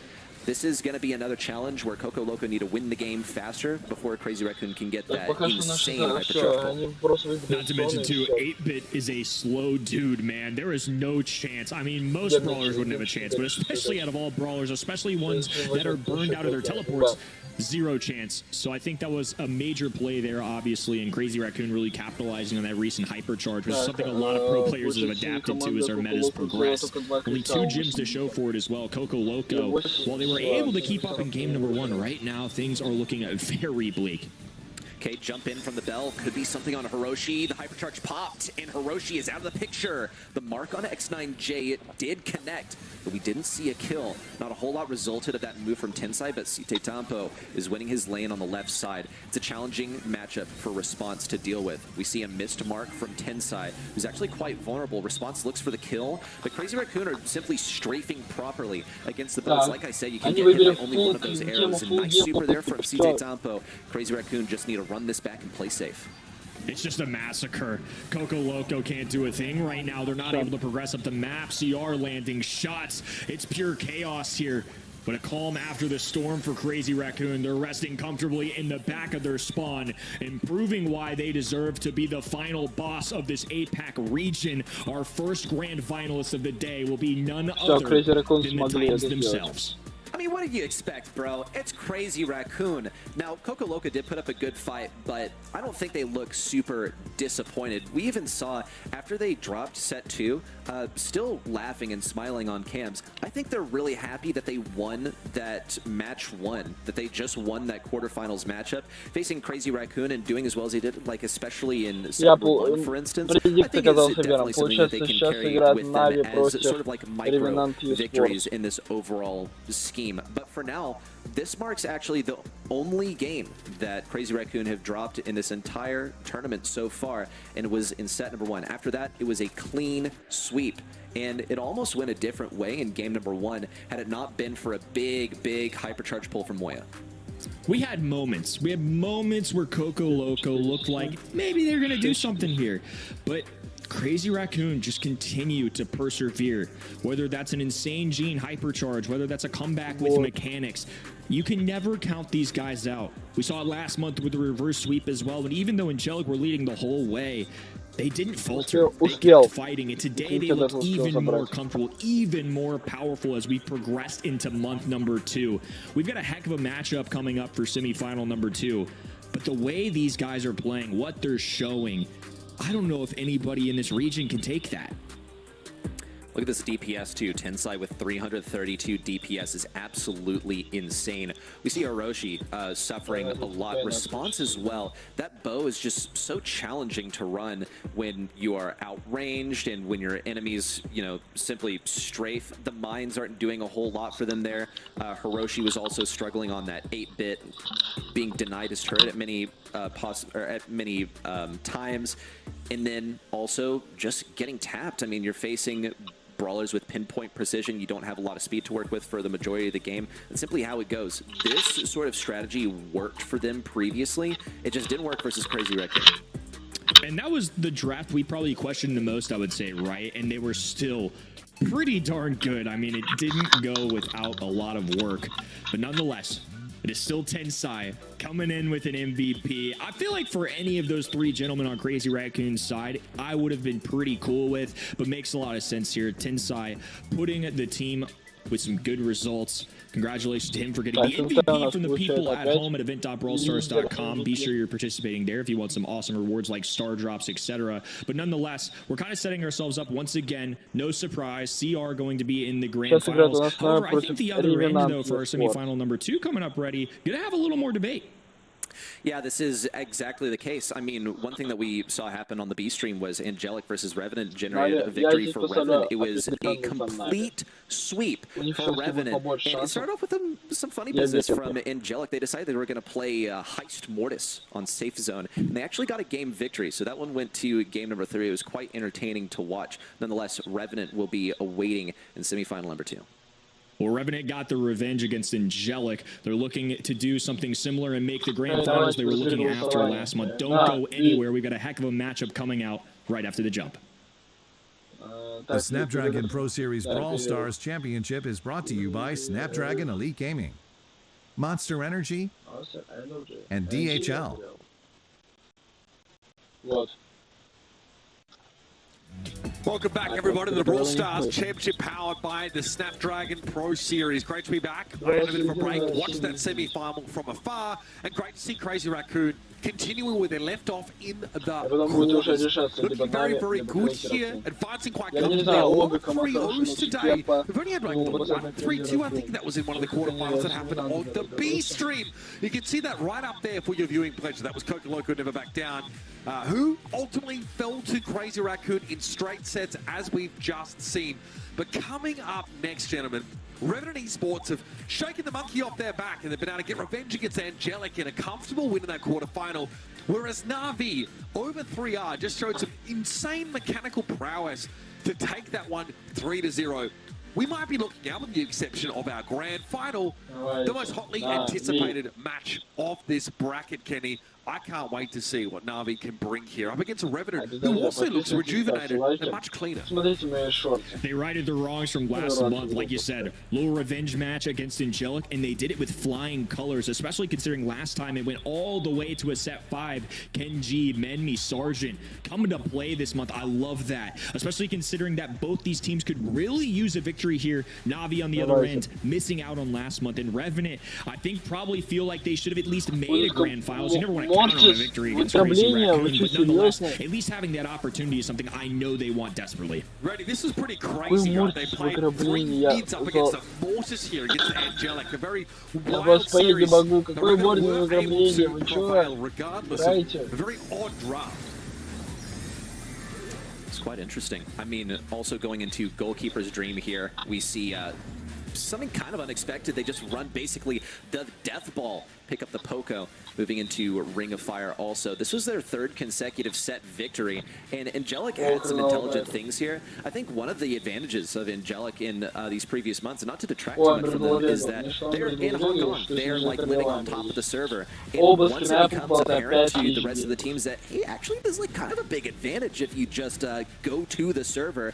I have heard rumors that Revenant Esports have traveled to Hong Kong, at least maybe 1 or 2 of the members have gone there to compete. Na'Vi, I think, without a doubt, we saw, I think, from Suzuku, a tweet of an airplane wing. So these guys are definitely living on top of the server at the moment. Gotta respect that, Kenny. I mean, this is a team that, I mean, we had high expectations for coming into this monthly final, and so far, They've delivered. Now, we've not really seen, I mean, got to save your energy. I feel that. I feel that. Levi there just taking a quick cat nap. But they, as we've mentioned, are sitting in a hotel lobby by the looks of things. But Kenny, that hasn't bothered them whatsoever. They looked clean as a whistle in that quarterfinal. Maybe these gentlemen just need a little bit of a crowd Uber. I mean, there are some people in the back walking around. Maybe they're just hanging out, like the little social atmosphere. I mean, I respect taking a cat nap in the hotel lobby as well. Whatever it takes to get the meditation going, it's working for these guys. They actually were the team that dethroned CR in these monthly qualifiers too, so that's something to keep in mind. These guys have come to play this month. They've made a roster change. This is something they believe in. They have the backing of a large organization to seemingly send them out towards Hong Kong where the server's located. So all good things possibly here for Navi, which is who I think I'm ultimately going to side with here for this matchup. Okay, yeah, I think a lot of our predictions went in the direction of Navi, despite Revenant obviously being a veritable household name in this APAC region and a team that bounced back pretty nicely in that quarterfinal. We still feel like Navi, again, they took a straight sets win over Crazy Raccoon. Now, it was only a 2-0 because it's only best of threes in the qualifiers, but that's still a pretty significant amount of game time. Very good sign here if Navi are going to be on a crash course and a rematch opportunity with Crazy Raccoon in the final. We're going to let Kenny step aside. Myself and Ready Set are going to take us in, and 79% to 21. Ready, many of those at home agreeing with us here that Navi look to be the stronger prospect. I don't think there's a whole lot of room for debate. Navi, they're looking so strong following those monthly qualifiers. The other 19% here, though, is that Revenant. I mean, they're a good bunch of players. We saw these guys do really well last year. I think people were just underwhelmed by what they had to offer in the last month when they got upset by Angelic. Now they've absolutely trounced Angelic, and they're ready to take on Navi. So I don't think this is actually really a 19 to 81% matchup. This is going to be more even than that dictates. Yeah, absolutely. They definitely seem to be much improved after last month. Even playing some, frankly, wacky compositions and finding success with them. But straight away, we're all business. Charlie getting snapped up instantly for Revenant as we head to Rustic Arcade. Oh, Amber reaction here from Navi. That's a classic way of dealing with Charlie. You're able to shoot right through those spiders. You prevent things from going to aggro as well. Just good, consistent. Though where it does kind of falter is if Charlie decides, okay, well, I'll just like not run spiders, I'll just run the cocoon. Then her value as a counter to Charlie does diminish quite a bit. We'll see also the gene selection from Navi. I think this is very wise. It's an absolute must pick everywhere because that hypercharged magic hand comes out so quickly. It's basically a guaranteed pull onto anyone. But Revenants seem to think that they have the reaction time to deal with it. It's a classic counter to gene. You're able to teleport away from the hand. You could, in theory, block it with your turret if you spawn it there. But more often than not, you're going to be using cheat cartridge. Absolutely, being able to reposition there on a dime. You also have, you know, I guess you're technically outranged Gene, but you hit much harder at those longer ranges. So this is a composition. These are both compositions we've actually seen a ton of already. The Carl wants to dive. The 8-bit is a safe mid option. The Charlie's going to try and avoid the lane match up against the Amber. Otherwise, they're going to get absolutely roasted. But we've seen many of these brawlers picked here on Rustic Arcade before. There's definitely a very solid understanding amongst these teams of the way to go. And the Max here to pair with the Gene, they have the need for speed. It's hard to be like this, but I think this one's chalked. Like, Navi getting the Gene Max here is so absolutely insane. Revenant Esports, they pick this Carl, which should be good into the Amber. The only issue is that for, like, as long as history has been written, Gene has been a counter to Carl. Any kind of stun is going to be very good into Carl. Gene is going to the party with a couple of them. We've seen actually Vengeful Spirits be the more meta selection here nowadays, but maybe they decide to go for Lamp Blowout instead to not risk Carl jumping onto that Gene. It's just a possibility. I still think Vengeful Spirits will be wrong. But the Gene Max, this composition is back. It's been lying dormant for a few years now, but it's now come back as what you can do with Max is use your hypercharge to charge your Gene's super and their hypercharge, which is absolutely insane. Mimi got the heck out of that left side lane. Suzuki immediately switching back. Sergeant lucky to get out alive. Cheat cartridge used at the last moment to get them back to safety, but map control firmly rests with Navi, despite there being a gem deficit for the red side. They'll need to look to make that back here as Sergeant peeks his head back out of hiding and does a ton of damage up front. really defensive capabilities for Revenant Esports so far.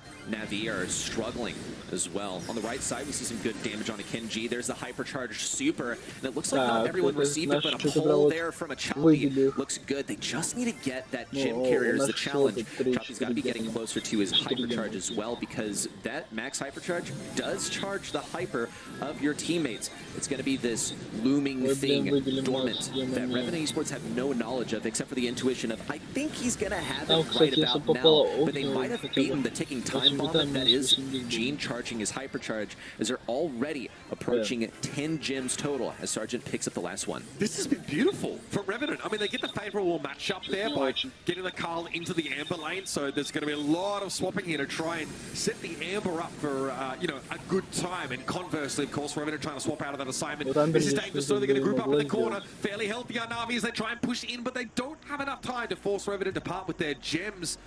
And just honestly, really masterfully navigated there. The 8-bit of Sergeant was unkillable. I might have to apologize, actually, for such a harsh call earlier that the Gene Max was guaranteed to win them this one. Because Max has to be in the vocabulary of your brawler selections, even though it did just come back to the forefront of the meta a few days ago. If you're Revenant Esports, you have to be thinking about this brawler as strong as it is. Thing is, they just have to win the game in the early game before that hypercharged Gene super can get charged up. Levi already has a super though, and that's looking quite dangerous. We see a win for Suzuku on the right side as well, and Navi look to be getting a much stronger start than they did in the last one. Levi makes use of the super there. Allows Navi to get out to a 5-gem lead early on. This time, Sergeant hasn't been able to step into mid and pick any of those up. So that's a deficit now that Revenant are going to have to find a way to overcome against a hyper-mobile team that has a hard engage tool in that magic hand. And Jarvis Magic Puff's doing a lot of heavy lifting right now, and they are flashing a super. Disgusting there from Suzuki there. Sergeant has to use that cheap cartridge. Memi gets caught out in the open. The biggest problem for Navi here is actually Sergeant's turret, which seems to have about 100% uptime, rounding up, of course, from the beginning of the match where he doesn't even have it. We see Choppy actually running the lamp blowout. Levi's in a dangerous position, making use of a Choppy's magic puffs to stay alive. They only need to, don't even need to win mid even one more time. Just staying where they are at the moment. We'll see Sergeant as well retreating on the back lines, getting some good damage on Levi. That's all it's really going to amount to is a bit of damage and no actual conversion. Right, Navi in that round. They got the lane assignments they were looking for. Menmi going to get sucked in, but just able to walk away. And in fact, trades. Jumping down. Levi knows the one they need to go for. 2 seconds and not nearly enough time for Menmi to walk up and get that yo-yo cracking out. So we are even here on Gem Grab. Both teams showing us why their compositions could be considered very strong. There are a lot of things to make note of here because this is all happening so fast. One thing that I noticed actually when it came to Revenant is how frequently those Carl gadgets are being used. The Carl decision has been to not run Flying Hook, not run like the hyper aggro Carl. Instead, make use of area control by popping the gadget. We haven't seen Kenji pop it just yet. Now here it comes, creating a little bit of space, disrupting that mid control for Navi. It's already dissipated and Revenant Esports are still looking to reclaim, but Navi have claimed the first 4 gems. It's not a good start for Revenant Esports, but now that they have the damage booster up, things are starting to turn around. Sergeant's forced to play outside of it though for the time being. Kenji will be forced back by consecutive hits from a Chapi, which builds a magic hand. Keep an eye out for that now. Levi too aggressively here, but Suzuku does have super. In theory, could threaten that damage amp down to some degree, but can't take it out of the game. Maybe here pops Spiderlings once more, but Suzuku has enough ammunition to bring those down. There's a very beaten and battered Revenant Esports here who's suffering a 4-gem deficit. Kenji picks one up there, flashing super, but too low before it can get close enough. They might be regretting not having a flying hook this game. Okay, speed in. Choppy has this pull for free. Doesn't get anyone to bite. Everyone has a way of avoiding it. We see Menmi in with the super, but no connection. Sergeant now with an extremely aggressive turret. This is their final gambit. It's their last resort to keep this mid control. Kenji in with the super, but deposits gems on the enemy side. Navi are only 2 gems off of a countdown. And with this turret in such a vulnerable position, Sergeant not getting enough value from it to generate another super. This is looking tremendously risky for Revenant. Big mistake there, those gems being dropped in Navi territory, and Levi easily able to pick them up. Here we go. Ты будешь жить, мать! Да, вы! Super. once they have that available, it should be lights out. Давайте, Maybe всё, try to get a little closer here. 5 притягиваем seconds left. There's the ball that catches 2. And a Chappie gets picked off, but it doesn't matter because it was all about misdirection and disruption. And Navi ultimately prevailed here on gem grab. Really back and forth stuff. Genuinely very compelling match already here in our first set. But Navi show us why, like, having that amber counter into the Charlie is so impactful, and the max hypercharge clearly has an impact. You know what's actually most interesting to me is that we didn't even really see that Gene Max do the big flashy things that we expect from Gene Max. We saw like the super in from Max. We saw Gene ready with the pull, but then what did everyone do from Revenant? They just braced for an impending Gene pull that in most cases never came. We only saw that hypercharged Gene pull at the very end of game 2 and 3, and even then, what happened? I mean, he didn't get any kills off of it, just kind of pulled everyone closer. It's that threat though, it is the invisible pressure that is created by the sort of invisible hand, but not the one that you typically think of in this situation. Navi, I think this is a good turnaround for them. I was impressed by what Revenant Esports were capable of generating using the constant turret uptime in game number 1. I think Navi were much better at getting rid of the turret once it came up in the following games. Yeah, Sargent also played very far forward with the turret on a couple of occasions, like you can see here, but I feel like it came a little bit too late in the round, and there always seemed to be a magic hand to punish Menmi. Interesting with this Gene hypercharge. Is there ever a risk of like pulling too many people in that could potentially burst you down instantly? It happened at the end of game 3. In fact, if you get a highlight of that, then you will get to see that what could have been a game-winning move doesn't look like we're going to be moving there, but what we did see was actually a death by Gene in every single scenario where he actually did use his hypercharge pull. Kind of interesting, but all he was doing was creating zoning control for his teammates who were running away and not helping with the 3 stunned enemies on the opposing team while they were in transit. Good stats, honestly, for both teams in terms of kills. We see good amount of damage for Revenant Esports. The thing that you got to note is that a lot of that is actually being healed up by Gene's magic puffs. And that was one of the biggest benefits of Gene here because, like I said, we didn't see the Gene Max do typical Gene Max things. We just saw that magic puffs go a long way for them and the speed doing typical max speed things. Kenji there, goes in with that Carl Super, but was holding on to 3 gems and essentially delivered those over to Navi in that last round. Big difference maker there. At that point, Levi, I think, is up to 8 gems, and they're very sort of close to winning out the round. So you've got to be so careful. Who is your gem carrier, or who ends up picking them up? And again, your entire strategy can get broken if your safe gem carrier ends up dropping them and someone else is forced to pick them up. Either way, we'll advance here. Over to our next map, it will be high safe zone action. We've seen Safe Zone already in our previous match. Get ready to see a lot of Safe Zone because it's the only heist map currently in rotation. We saw a quite interesting Safe Zone draft earlier as well, where Chuck was unbanned and was pretty much omnipresent, just was never selected, but influenced the picks a lot. We see the Cordelia's ban that Chuck immediately picked from Navi. This is wildly intelligent. It's not really a GG. Revenant can still get the base race. Ревенант здесь просто блокировали Мелоди, Анджело, Калет. They're going to be smart about how they navigate this one. Piper, good control brawler, mostly going to be playing mid also. They just need a good way of dealing with Chuck. They don't bring a counter, instead they opt to go for more damage on the enemy safe. Пик Нави. Это Белька, Ева и Чак. Пик Ревенант Esports. Биби, Пайпер, Хольт. Is there any semblance of a Chuck counter here from Revenant as BB gets picked up? 4 бабы за мужика. Counters, there's not a brawler that like uses an ability on Chuck and counters him.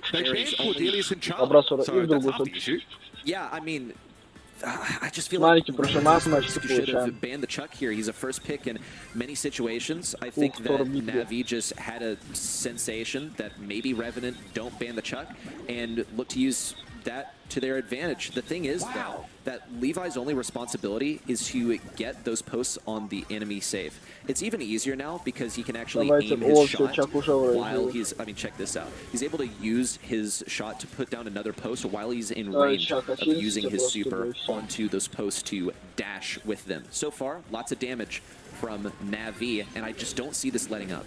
It's just so filthy. Levi can return now very quickly. Revenant safe is about to crumble dust, folks. That's right. This one is almost done and dusted. Suzuki hitting for a large amount. Every shot marked there on the PB, and here comes the Chuck. Well, to get through, Na'Vi kind of telegraphed the pick by banning 2 of his counters. Already brawlers that can stop someone in their tracks. They were Cadelius and Charlie. And then they go for that pick, and Revenant are like, oh god, what have we done? What have we done? Gotta respect, honestly, that base race off the beginning of the game, though, from Revenant Esports, because they actually got around 50% damage, maybe it was like 40% onto Navi's safe. Now, though, Navi have to get this Chuck set up really quickly. Once again, Levi already has that on the enemy safe. He just needs one more post, and then he has the Chuck set up, and that is when things start to get interesting. Yeah, Revenant might start to close in on this safe, so lots of damage. Kenji's going to be the main person whacking away at the safe. Good damage. You've got to strike before the Chuck gets going, is where I was headed with that. Kenji, very respectable amount of damage, but here comes Chuck, putting that pressure down now. Achapi, though, they're very low against Menmi here in the base race. Never really stopped Revenant putting a lot of pressure down, but without the Colt, now the BB a little bit exposed and out in the open.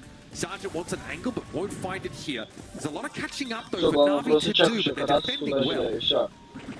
It's all that really Navi need to do. They have to have Suzuki defend. They just need Eve to sit back and then let Levi get all the safe damage. It's fine if he dies. He just needs to go up mid repeatedly and profit. So far, Navi are still at a deficit, though. Kenji could be an issue for them, but he's actually out of vitamin booster gadgets, so this is actually going to be more challenging for him than it is going to be for Navi. Levi gets even more damage, and now Navi have broken through. They need to administer the few final killing blows to the safe. A couple more Chuck Super Zen would mean this is GG in favor of Navi. Yeah, I feel like Revenant have to go for it here, but where?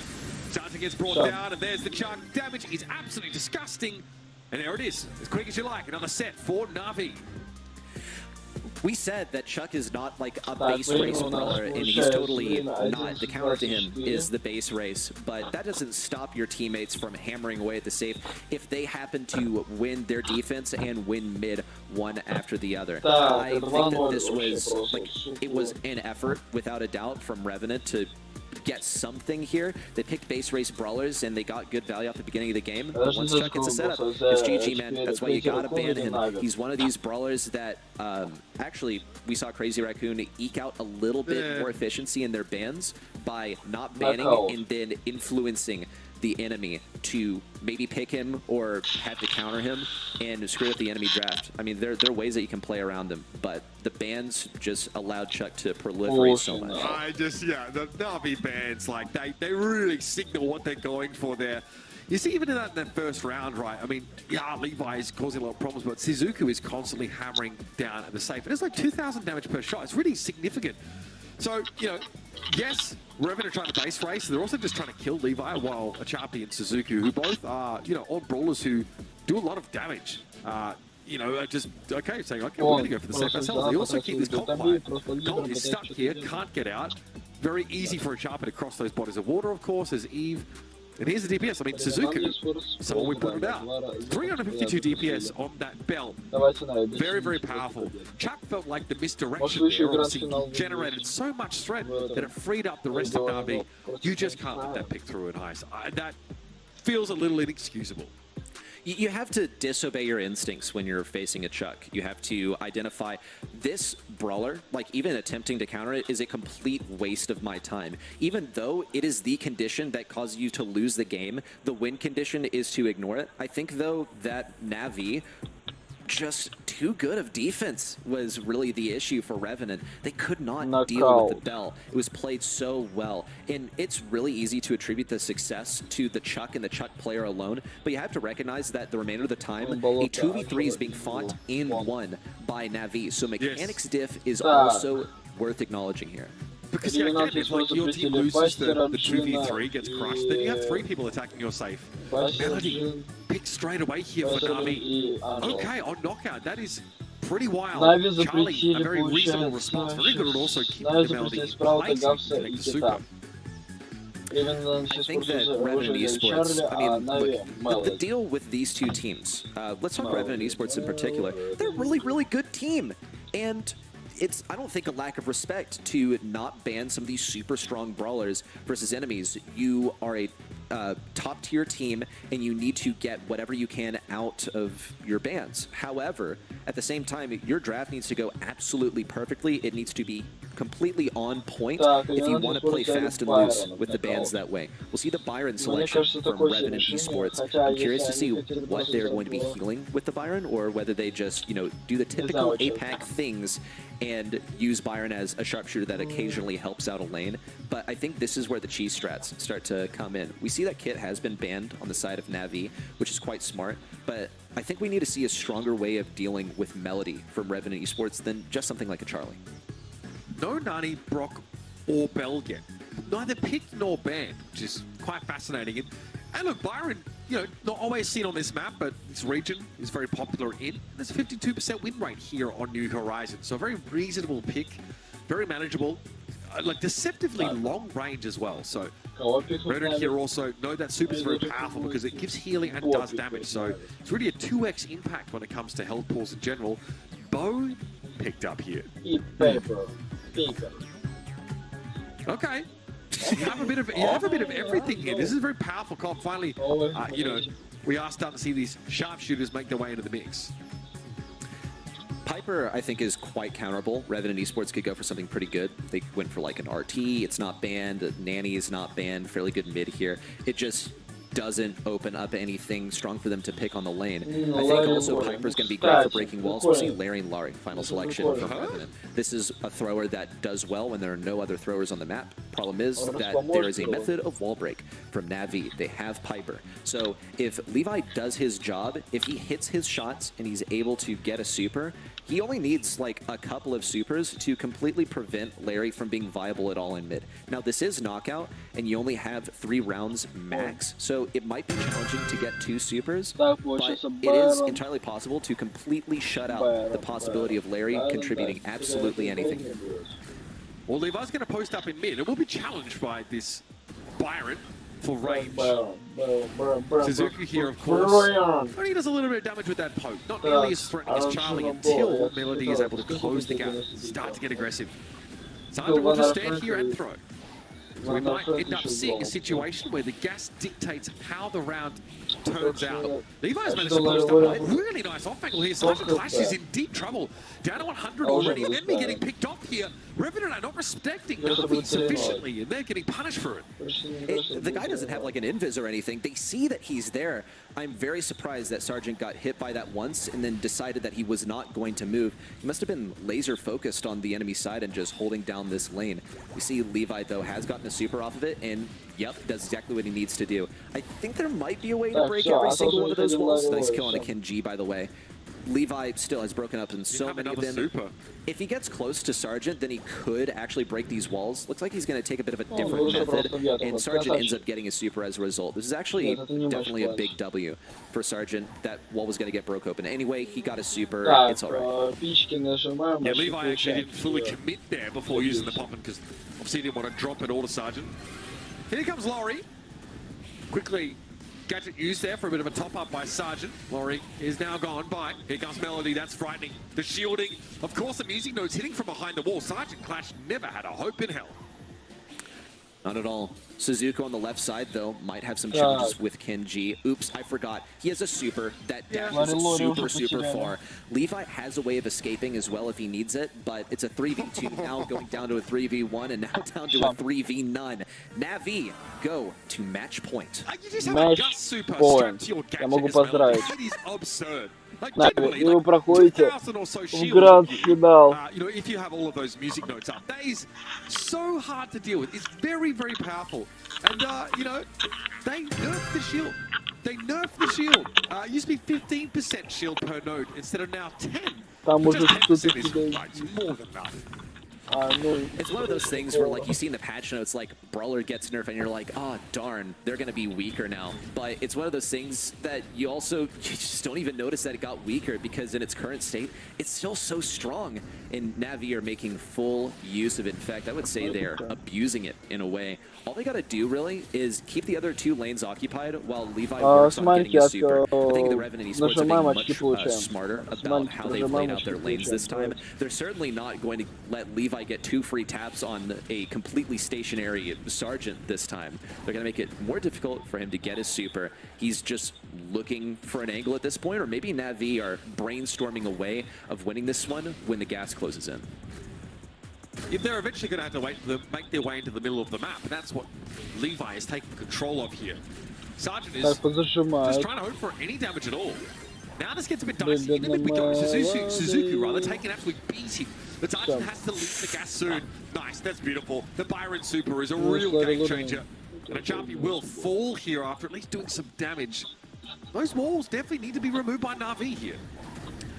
Achapi needs to get this super. It's going to be tough for him. He's at pretty comparable range to Kenji. If he gets a super, then he can opt to explode a wall if he wants. I don't know if he's running tripwire. I haven't seen much from the bow lane. We'll see if he pops a tripwire. For now, it's just going to sit in those boats on the right side. If they decide to walk on them, they're going to explode. If the round ends, the mines will explode. They're forced to go over to the left side, and it means that Revenant Esports cannot have as diverse lanes this time. Yeah, why not go ahead and pop the tripwire? It's now a no-go zone on the right side for Larry Mari. This now means that Na'Vi have more space. You know, when the gas starts to come in, they can play this right-hand side of the map and split it. They can move into mid more comfortably. They just need to respect what Larry and Laurie can do in that situation. Because Sergeant won't get out from behind the ball. He might even die to gas, you know, quite happily. Especially if he has Laurie available. And the patience game here for Achapi.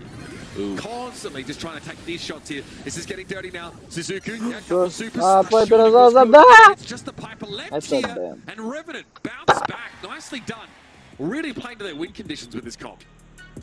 We saw the Piper wall break come out. We saw Bo get a super, but the wall break was simply too late, and it was not effective enough either. Piper was shut down once it was just down to her and the Charlie. There's a reason that she is not playing on that lane if she gets to the side. We also saw Sergeant get down that super. He only got 1 super that game, and he put it down when it mattered most. Ooh, almost an early tap on a Sergeant. What? They're just going to rush him. They don't get the kill, but they came damn close. Risky business though, but they've spent the Piper super on just escaping and not breaking any walls down. So Sergeant gets to go back to business. Sitting in this corner, sending shots into the middle of the map. Kenji being frustrating, and Achapi getting much more aggressive. I think there's a bit of impatience here for Na'Vi, but they need to be careful. I'm glad to see this proactivity, but it's not yielded them any kills, and it's put them in harm's way more than once. I have to wonder what's going on in these guys' heads. I mean, they are at match point. This is their second time being at match point in a row. They know that they can win this one if they play the game faster, but is their judgment clouded by the impatience and the frustration of dealing with Revenant Esports, hiding behind these walls for the entire game, only to emerge once the poison begins to close in? We see 2 supers available for Revenant Esports and nothing for Na'Vi so far. Sergeant's going to be a big issue. Now the poison begins to close in. We also see the spiders and the cocoon on the top right side of Achapi. It's him versus 3 brawlers. There's no chance. No chance of winning that particular round there. They did not have any supers to come in with. They spent them a little bit earlier on. Achapi here needs to break open the map, but obviously Na'Vi can just, you know, fight from here. Revenant will just cross over to the right-hand side and enact the same strategy. And Suzuki can't get close enough to make use of these music notes because of the thrower of Sergeant. It's tough. Kenji is also preventing that too. He finally got his last shot to get a super, and he has a hypercharge to match as well. Na'Vi will win this when the poison begins to close in. So how is Na'Vi meant to deal with this? Revenant Esports just need to wait for the poison. Levi can get the wall broken open. If they're able to bait out enough shots from Revenant Esports, then he could totally break the wall open. It's just going to be really tough. They're going to have to administer some pressure, waste the shots, then get the wall break. But maybe Levi's just going to wait for things to close in with OT and then try and win the game from there. I just think there's a 0% chance of them winning it is a problem. Yeah, they feel very unfavored here unless Suzuki can pull up something magic in those last moments. Here we go. Hypercharge pop for Kenji. Stepping up, looking for a super target. That's going to be down. Suzuki, big damage though. Eventually gets caught up. Now it's Achapi, and they are done. Revenant take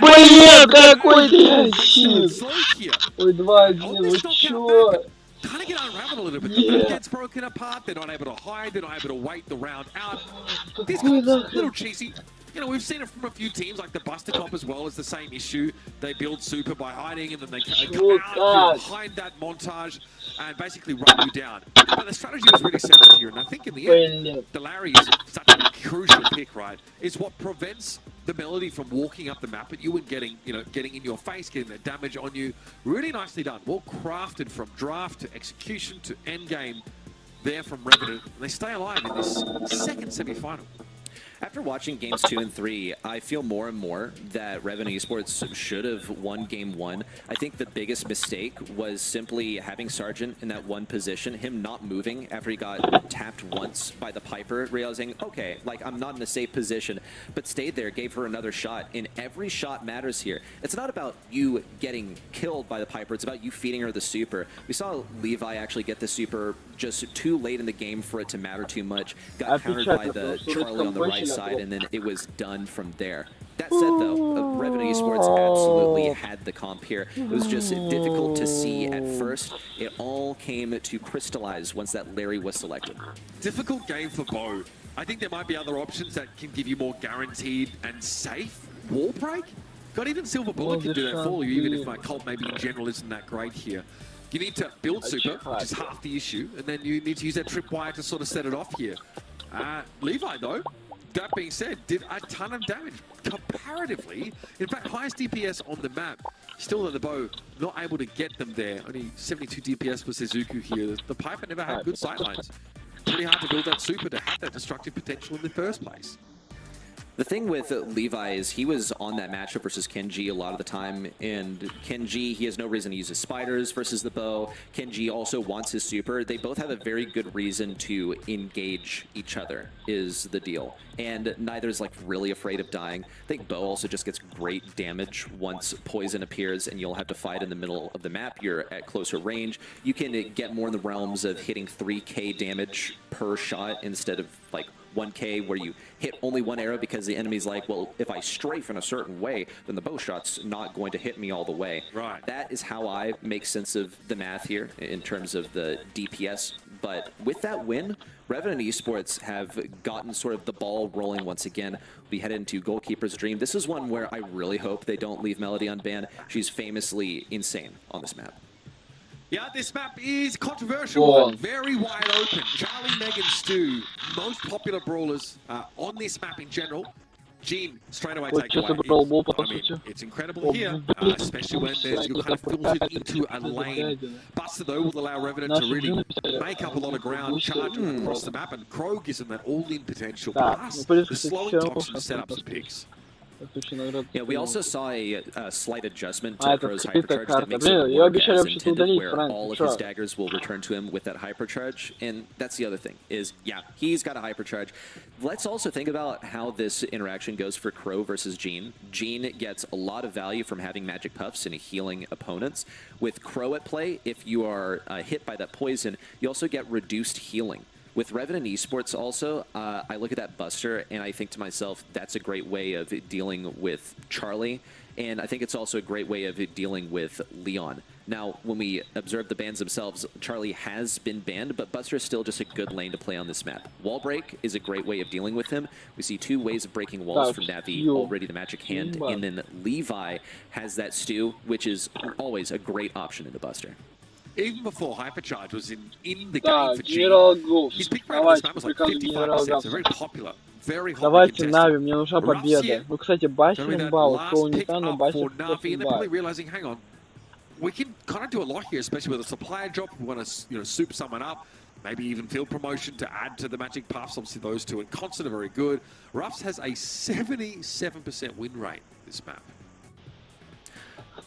And he didn't even get any changes in the last patch, so that's still going to be relevant. Last selection from Revenant, it's the BB. They're going to be playing into a comp that does not have a whole lot of DPS.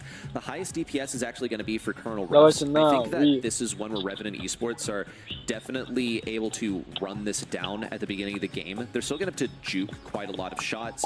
There's a possibility that Navi decide, hey, we're not going to run the Vengeful Spirits, we'll run Knockback for something a little bit different. Though this first pitch, I think, will be Revenant Esports trying to get an early first goal, just using their health. And then after that, Navi will have, Давайте, смотрите, прожималочки получаем. Подписчики, давайте. Приведите актив. чатик, Here we are. Goalkeeper's кто dream на kicks стриме off with Revenant predictably moving straight up mid. Kenji enters the speed zone here, and that was a little bit too easy. Was that like the slow-mo replay into a shot on goal? It was. The goal-scoring condition. We see the wall break on the right side instead of giving the treat to a teammate this time. And it's going about as expected. Suzuka has an opportunity to pick up the... I don't know why he did that. He could have given himself a buff if he waited maybe 0.5 seconds longer. But, you know, to each their own. Maybe the guy wanted to nerf himself a little bit. So far, though, Navi do have that control of the field once again. They just... Ooh, and a missed pull. They don't have that goal that they need to be tied up. Kenji struggling there. Now the map starts to get broken up. Here's the hyper charge. That is scary. Gene looking mad. And Navi just running it down here. Oh, красавчик. Stop that. That's goalkeeper's dream for you. It's real wide expanse. We love goalkeeper's dream. Put a couple of boxes on each side to make it a little bit more... Is that super? No, it's not. It's not. Not even stopping on the goal line. You got to respect the effort. So far, though, we already see Choppy is powered up. Choppy's looking for a pull. Not going to be hitting on the Sergeant. The guy can just use a montage. And Kenji is the last person you want to be pulling right next to you. Especially when you don't have knockback ready. Levi's trying to abuse Mimi on the right side. Doesn't get that last shot, but he has kept him back for a while. Mimi has a hyper in combination with the super. Ready to go at any moment. Big pull on a Kenji and a nice team effort to eliminate him. I think that this one goes in favor of Navi. If Levi can grab that last treat, the final supply drop, and now everyone has that 30% He can slot this one in. Oh, Choppy, it was so close. That got thrown in behind them. Wow. They tried to pass the ball away, but Kenji has super here. Little tough to defend this, but Levi pops out in front. Charges on in, intercepts the shot and also gets the kill. Now Navi back in a strong position. Levi, he's getting chipped down by the crow poison, but it doesn't seem to bother him too much. He's getting gradually healed by a Choppy, but that value is diminished by the fact that the poison reduces the healing that you receive. You need to see a pull from a Choppy. They don't have any form of knockback. Sergeant can just run it down. Mimi was ready to receive a pass. Sergeant's going to go for something, but the big pull looks good for Navi. They have the condition to score an OT. Just needs to be a super over to Levi. They need to set up this pick. Levi gets one shot there, so that super shot is always going to be threatened by the Stu. Sergeant trying to corner the ball here. But there's a lot of time left in this round, and this Buster's starting to get poked down at range. Choppy steps up, super available here, good for a pick, looking for Memby. In fact, no, just takes the BB instead. Says, we'll take what we can get. Memby's going to drop here, and this surely should be a goal! Choppy slots it in, get it done in overtime. Beautiful use of the supply drop there to get knockback on the Buster so that he could not block the pass. The timing on that has to be just right. The teamwork and team comms have to be immaculate to pull off something like that. Big kudos to Navi for that one. Puts them at yet another match point. They're one game away from winning the entire series. They were in this position for 2 games in a row previously. Do they let Revenant get the early goal this time like they did last time? Well, Kenji has a shield. There's no knockback on the enemy team, and it could be there's just no teammate to receive the pass. It's only a Choppy defending the ball now. A big pull. We see the defense of Navi. That was likely to be the one goal of the game for Revenant Esports, and now it's all wasted. They've lost the map control entirely here, and retaking it is no simple issue. Sergeant here about to be exposed, and that supply drop takes out some more of those crates on the right-hand side of the map. Levi, juking around, very hard to catch. Stu is just incredible on this map. Defensively, to see him when you queue up for one of these. The Choppy is super. They'll threaten it as often as they possibly can. Levi also gets that very easily. A magic hand though, to give a player advantage. Immediately on a full health Kenji. That's a little risky. A Choppy was suffering as a result. Eventually gets traded out there. So maybe Navi getting impatient once more. Too risky of a pull there. In fact, everyone got knocked back, and we saw one teammate get eliminated as they succumbed to the effects of poison. We saw Levi also using a tech to just pass the ball forward, bounce off the wall, try and get his super, but was getting dodged by Kenji. Now they need that ball back. The big pull, huge damage. Sergeant picks up a kill, but he will be taken down the 2v1. Kenji is waiting in the bushes, doesn't manage to get the jump on Levi, who continues to hold on to the super. super as he cycles it repeatedly. Just under a minute left on the clock for Revenant Esports to push this one to the enemy side at minimum, lest they let the series go to Navi. Speeds are now thrown up. This is going to make Navi even more annoying to deal with. Kenji Давайте, tries to step up просто. the clear, Menmi can take care of it though. Levi charging in there, knowing that Kenji probably has a knockback ready. They opt not to take it, as it's too easy to be duped by Stu. Menmi's really not been a factor so far. That hypercharge is available. Levi is threatening here. A super shot on goal. Won't get there in time. Sergeant coming back off spawn. Levi will just bounce it. Oh, that just got past him. That's beautiful. The hook is good. Navi buys a little bit of extra time before taking that goal. Пожалуйста, 15 секунд, давайте. Просто берете, держите. Все. Давайте, давайте, нет, нет!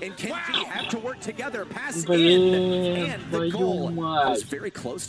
Немножко же не придержали секунду, две там. Они бы тяжело.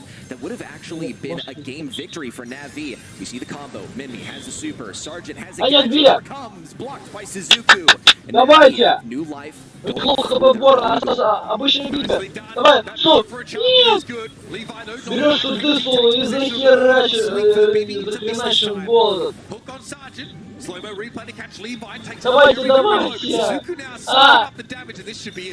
Kenji, the only one standing. Oh, hang a minute. Hypercharge for Нет! trying to find a way to slot the ball, but they can't. Now the respawns have to come through. There will be a couple of players here to defend this. Sergeant makes use of the montage. They will look to shepherd the ball forward. Kenji can just run this in. Unreal. Revenant. What a comeback here to keep Brawl Ball nice and interesting. Are they going to do it again? There's the one question on my mind. They did it in the last set. Lose game number 1, come back in game number 2 and 3. But last set was a different story, as those couple of games to bring back the set looked very confident. This one, not necessarily shaky, just way too close for comfort. Try and run it down at the beginning of the game once again. Needs some support for Sergeant. He's looking for the combo. It's good. An early goal for Revenant. That is ridiculous. On the busting gadget there to take a Charpy out of the defense entirely. No way you can do that again. No way. Kenji comes on in here. Levi off second best now. That's going to be Menmi having to give some ground here as Navi are pissed. Menmi's gotten some good damage on them too. Charpy remains alive. Sergeant and Kenji just walking super batteries for Navi. They're still charging in. Pass to Sergeant. Он каждый просрал. Что? Really swiftly and easily dealt with a super Levi. And it's all tied up now. Once more, Navi. Последний гол, просто забивайте им все. Okay, we are still out at Navi. Very much on match point. Давайте. Definitely been in a position to threaten. Давайте просто стул, пожалуйста. Все, прожимайте. Все. Да! Да! Scariest a little bit. Eventually get the job done here. Goalkeeper's doing such a volatile map here with so many opportunities for that individual skill expression. Да! 3-1. Wonderfully played. Well done and executed for Navi. You seriously have to be Я верю вас в Нави. Просто бывает так косячки там, бывает. Я не спорю, но наконец 3-1. Reversed, not really reverse swept. Per se. Yes, thank you. Getting those games handed to you. I think well done for Revenant as well. I was very impressed with what they were able to do with the tanks. I think it was still a draft diff for Navi, and they played really effectively as a team. Anytime an enemy was rushing in, they were trying to be like picked apart, and Navi just held their ground. They kept their cool, played as a team, and got all of those Colonel Ruffs supers together as well. I think that was one of the biggest aspects. What a defense also for a Choppy. Wise of him to use a super there. Yeah, that was massive. I agree on the draft, side of things here. Stu is just indispensable on this particular map, and the pick potential that you get from Gene. This obviously, maybe more than he bargained for there. And I think it's easy to understate the impact of having, all your team powered up by that supply drop in a longer game. It's very powerful. We know Buster is like over a 70% win rate on this map. We kind of know why. The BB for me though, a little bit of a miss. Pretty tough for Kenji, I think, to really, live his dreams on this map, and many of those goal-scoring opportunities came from, you know, the Buster gadget. Also, the hypercharge from Crow is you know, something to be feared. Very, very powerful setup here. And these teams played this map really close. It was generally probably the most enjoyable match of goalkeeper stream I've seen. But Levi just pumping damage in, and also the roughs as well, considering that much of those boxes on either side of the lane got taken out. That is a ridiculous amount of DPS. It's crazy for Suzuku. And, I mean, think about how all that DPS is being turned into supers for his team. Yes, you get the wall break, but I think really the more important aspect after you've broken the 2 walls that are actually useful to Revan and Esports is that you get a 30% damage buff on yourself and all of your teammates once they've all picked up the treat or the Scooby Snack or whatever you want to call it. This is how this had to be played, though. We saw this was actually a pretty close series between the two, and yet on the stat line, it looks like Navi absolutely dominated them. I think that the BB actually was pretty smart. I'll take the opposite angle here because they recognized a lack of DPS offered by Navi. They didn't have much knockback to work with and intended to abuse that by playing some tanks, and they got some goals just by virtue of them getting dodges, jukes, and having a bunch of health. Yeah, whichever way you slice it, it was a really close and genuinely very competitive map here.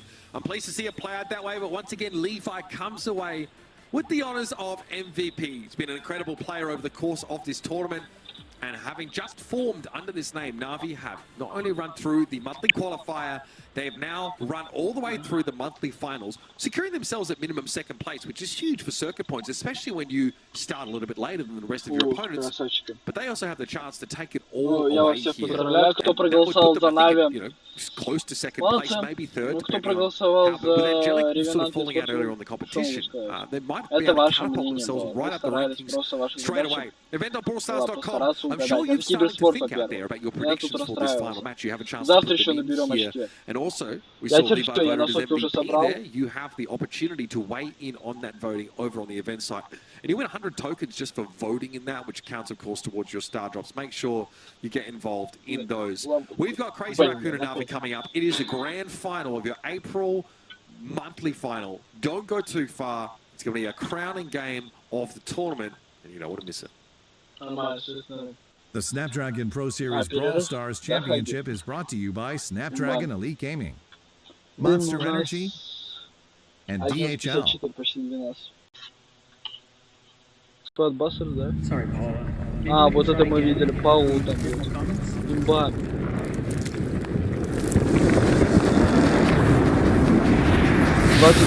Мая будет глобальный релиз Bloodbuster. Вот. It's happening!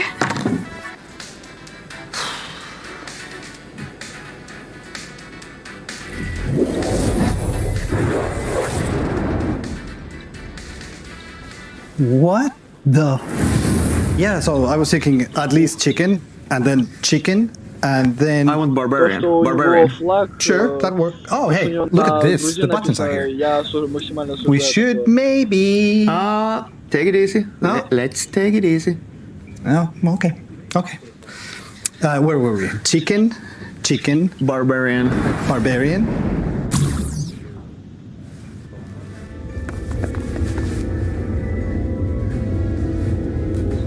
Come on, Ilka, you can do it! Yes, do it. Press it. No, not that one. Yes! Squadbusters is going global! Вот, 29 мая. Squadbusters. That's right, folks. May 29th, Squadbusters is going global. It's an exciting game, looks fantastic. Again, for people who don't know what Squadbusters is, though, they've sort of seen obviously a lot of their favourite characters from the Supercell universe brought all together over this game. Kenny, what should they expect from this hotly anticipated title?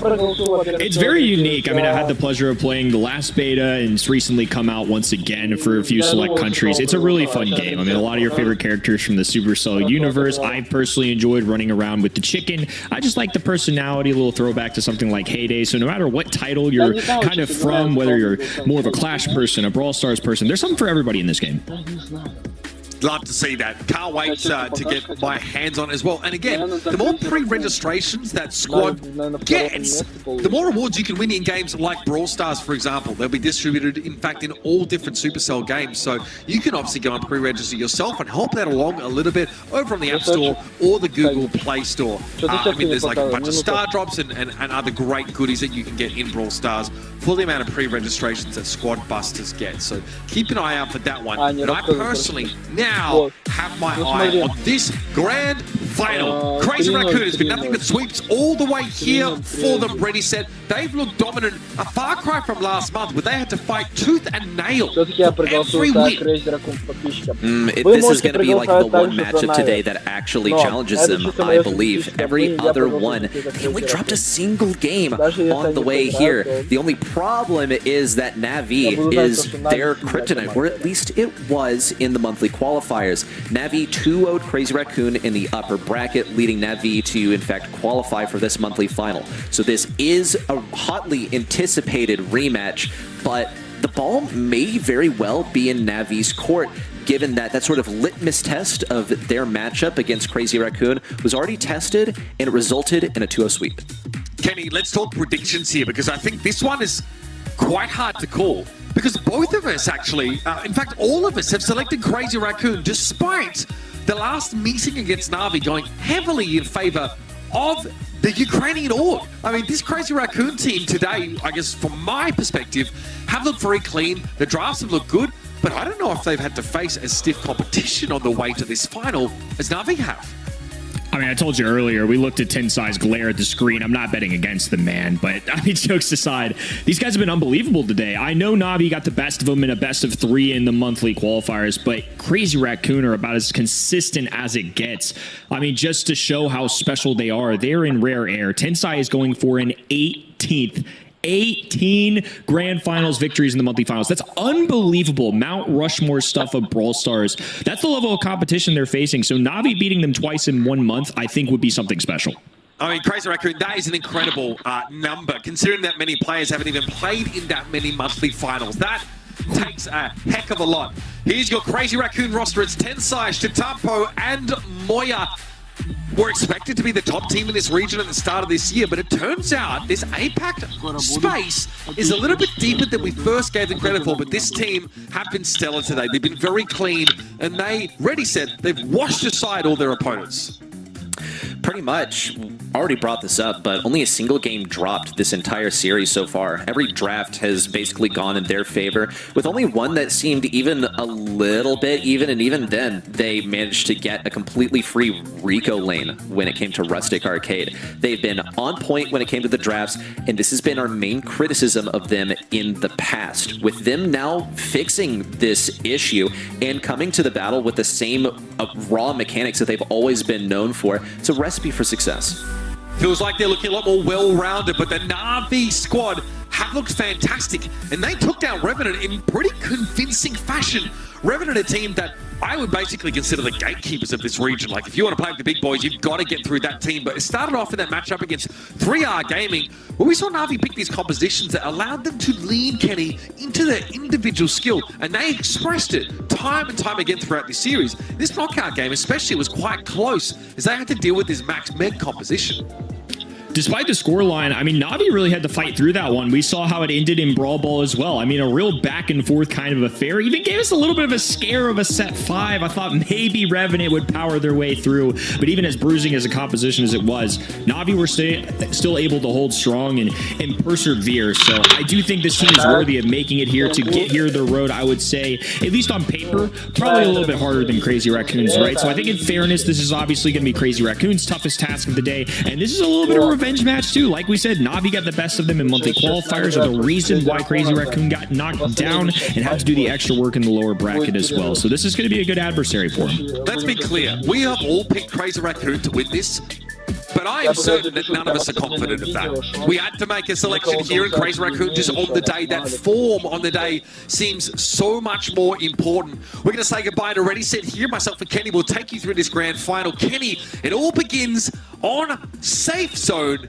And many of the fans at home are on our side here, but it's one of the closest predictions we've seen today. Navi Nation are no stranger to the voting polls. They always show out in chat. They're going to be here and really just giving it for their team here. You know, the fact that it was 38%, I think shows a lot of respect considering some of the votes that we've had today. I mean, honestly, this is, at least from memory, maybe the closest one we had, which is kind of crazy, all things considered. A lot of fans going down for both sides, a lot of history between previous teammates, previous friends, and now new rivals. And the first overall selection is going to be the brawler most banned on this map of the qualifiers. It's going to be the train conductor. Yeah, Chuck getting picked up again. We've seen how devastating this can be. And again, Navi telegraph it with the Cordelius and Charlie bans. So Crazy Raccoon have to figure out how to deal with this. Colette, very powerful, definitely against those tankier targets. Also, free safe damage with time to collect. If you ever get in an aggressive position, they want to go fast. They have the cold as well for that base race potential. Crazy Raccoon understand their win condition. And Cordelius being banned here as well by Navi. I mean, clearly they wanted to go for Chuck if he was available. I love this response from Crazy Raccoon. Colette and Colt is as good as it gets. We saw what it did earlier on this specific map as well. So much DPS and output onto that high save. Interesting response on the other end. Navi's going to go with B, somebody that I would say does not traditionally show up on this map. This is probably a use of defense on their end just to try and slow down and maybe match up specifically more into Colette, I have to imagine. I think Piper's going to be great at that as well. I mean, Chuck's going to be trying to charge as many supers to race down the sidelines. I think B's going to be more of a defensive mechanism, and Piper can be a little bit of the best of both worlds here. I feel like Navi put their foot on the brake here after seeing the Colt Colette pick, so they might be looking to maybe not even opt into a base race anymore. Might just want to exert as much control over the middle of the map as possible, punish Colette for having that short range in general. And then the Sam comes up here. Why do you think Crazy Raccoon round out their composition with this brawler? I'm assuming they just want to run it down with Sam, right? I mean, into the face of somebody like a B who traditionally does pretty well into tanks. This is really interesting. I mean, it's still going to take B several shots, all things considered, though. Sam, somebody that's really showed up in the North America meta recently, but definitely not in the side of APAC. I mean, in terms of scrim data this week and monthly qualifiers, really not something that shows up a ton. I'm sure this is very matchup specific. It's clearly looking for an exploit out here. It's going to be Moyagoka piling that brawler as well. Curious to see what he can do here, because Levi's just going to need a free super as well. Going to be able to throw down these posts even faster now, so Moya's got to make it count. Okay, so again, Navi say, yes, we want to set up this Chuck infrastructure, but we don't want to base race while we're doing it. So they have a very good defensive comp that seems to be punishing the heck out of this Colt and this Colette. Moya wants to step up against instantly nuked here. Navi's such a well-rounded composition. Now they can dive. Chitampo here with a gotcha gadget, presumably. Gonna throw that out. Here comes the time to collect here. Crazy Raccoon staying in step. In fact, have more damage on Navi's safe, but that might be about to change. Very nervous stuff for Navi. I mean, if one CR brawler gets through, it's going to be enough damage to really take the lead here. Levi once again diving into Tampo, ready to play defenses along with Tensai. It's going to slide through this. A jump back as well from Piper. Suzuku using a gadget just to keep them at bay for now. Another dive in, some instant damage, and well below 50% now for Navi. Advantage on their side for sure. I mean, Chuck does like 4k damage when he contacts the safe using that super. And he does it on the way in and on the way out. It's very powerful. Gadget there used by Moya to try and slow the Chuck down, but Levi still gets his, gets in with a ton of damage. And this defensive core that works around the Chuck has made it almost impossible for Tensai to get safe damage at all. Chuck consistently able to get to the other end as well, even if it's not, 20% every single time round. If you're getting 10% every time you're connecting, that's great stuff. Tampo though has a hypercharge and a super. Here comes the damage. Tensai laying down the line as well. And Moyagoku going to be joining in as well. 4,000 and 1,200 shots piling up, though. It's going to come down to the very end here. 1% remaining. Oh! Sides now, but CR prevail. Buzzer beater, and it goes their way. God, they're so good. They understand exactly when it is time to go. There's been so much of that round being unable to base race because of the double sharpshooter defense that we see from Navi. But eventually they're able to break through, and it's at just the right time. I mean, legitimately, you cannot get any closer than that, ladies and gentlemen. Crazy Raccoon are the kings of the thin margins. I mean, they must have been doing some insane calculations in their brains, because that took some guts to say the least. I mean, it came down to 1%, and they had to rely on themselves and go for gold, and that's exactly what they did. Navi just inches away from victory and don't come away with anything. CR are just running away with it. 1% compared to the 50-some-odd% CR have done, and Moyagoku is still lurking. Sam is wailing down on this safe. Crazy Raccoon look like they've got it figured out for the most part. Eventually, Moya must succumb, but Tensai was able to defend and take Levi out of the picture. Suzuki low. Colette does not fare well against these sharpshooters. It is an awful situation for her. But she needs to find a way to build super. Now has that hypercharge up, so that's good for a ton of that safe damage. And you can see Iron Hive used by Suzuki doing everything he can to keep that Colette away from the safe. This time it works for now. Boy, though, sees Levi go past and can't really pay him too much heed. There's still a big lead for Crazy Raccoon. Levi showing he can be consistent damage, but is it enough to turn the needle? It's going to be Tensai in the mid, duking it out with the Navi roster right now, doing his best to dodge. Tensai with some insane mechanics, and now a charge as well. This could get a little scary. That's a huge takedown, though. The damage piling up. They forgot about Tensai on the other end, and CR as a result, rejoicing. A set 1 victory and another one to pile on for the day. I mean, that was really fantastic. I think there are a lot of people out there that go up against Chuck in a lot of their heist games and just feel like it's very impressive. Like, how do we beat this? Frankly, it requires you to be on the same page. Like, you must have the right picks. These picks that, if they're unattended, can work the safe down so rapidly because you need to be able to match the impact that Chuck has. Chuck obviously hits hardest when he uses that super. His primary fire, not the most damaging thing to use on a safe. That's where the balance kind of is. So if you can match that, you can lean into that double sharpshooter setup, you're golden. But Crazy Raccoon had to do that. They had to fight the sharpshooters with Colette and Sam, who are not advantaged in against those picks at all.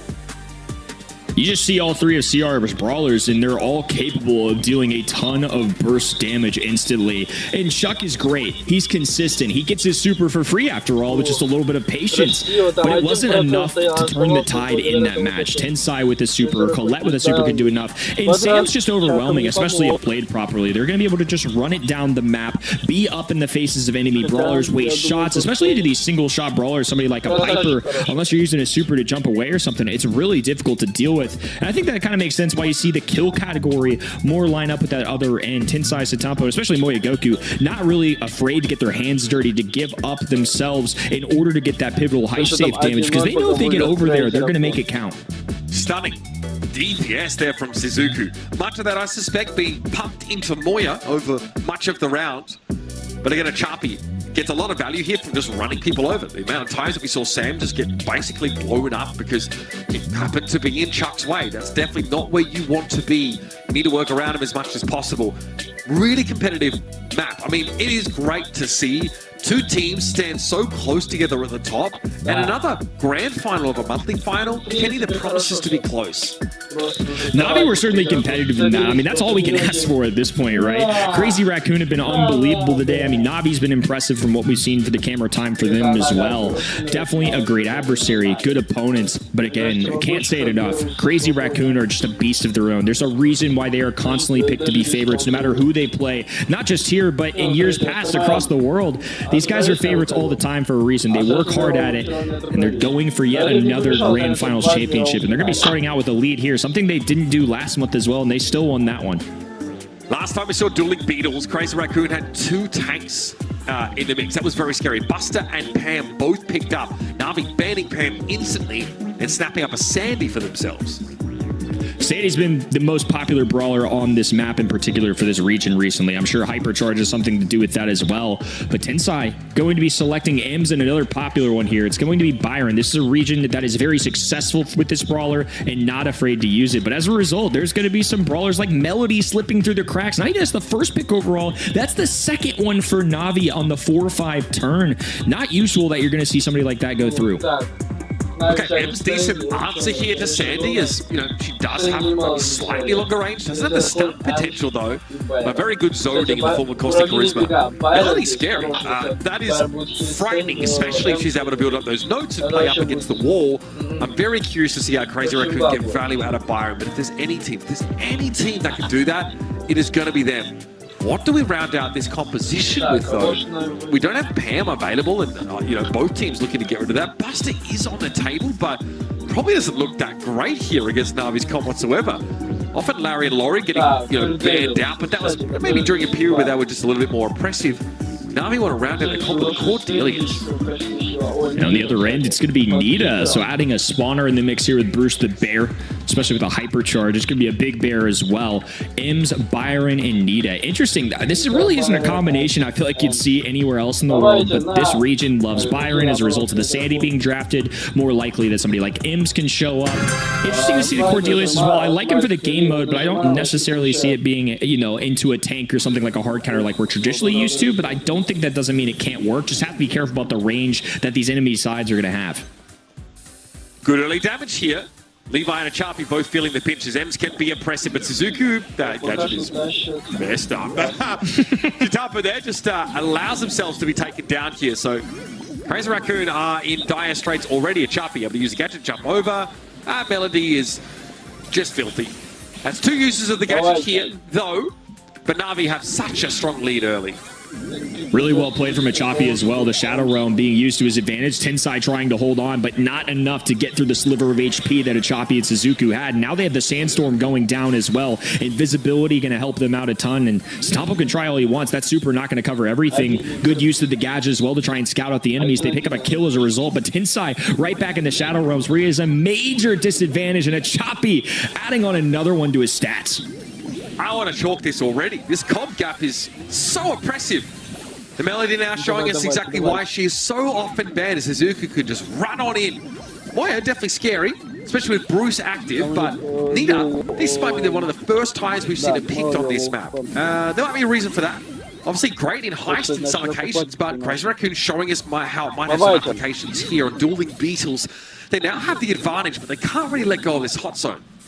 I think the spawner are going to be the biggest thing. I mean, Bruce the Bear is going to be really troublesome to deal with for any of them. The main shot from Melody doesn't do a ton of damage. Sandy not going to do well to a big, bulky Bruce the Bear. So once they have control, I think CR actually have a very good chance of that, like we're seeing here, especially if Moya can get super. There's Suzuki once more. They're able to find that one kill. Shitapa's just going to get blown up here. Moya in a little bit of danger. Hypercharge pop though. Bruce is tanky as you like. And Crazy Raccoon have gotten themselves a lead, but Levi's oppressive, difficult to deal with. Achapi can't really touch though. That's the problem. This is devastating, and this came in, but there's not enough action there from Na'Vi. Unbelievable. This needed composition comes back, and you're right. Once they have control, it becomes a whole different game. What the heck?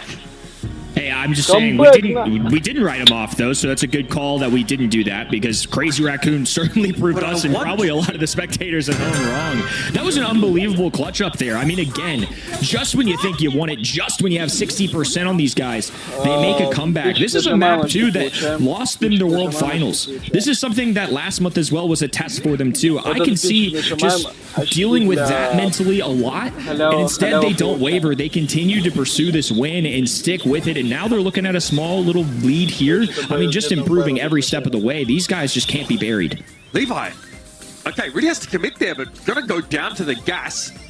And all this only really gets Na'Vi equal on capture percentage. Suzuku dives in. Tensai, I saw that little juke there. That's pretty big.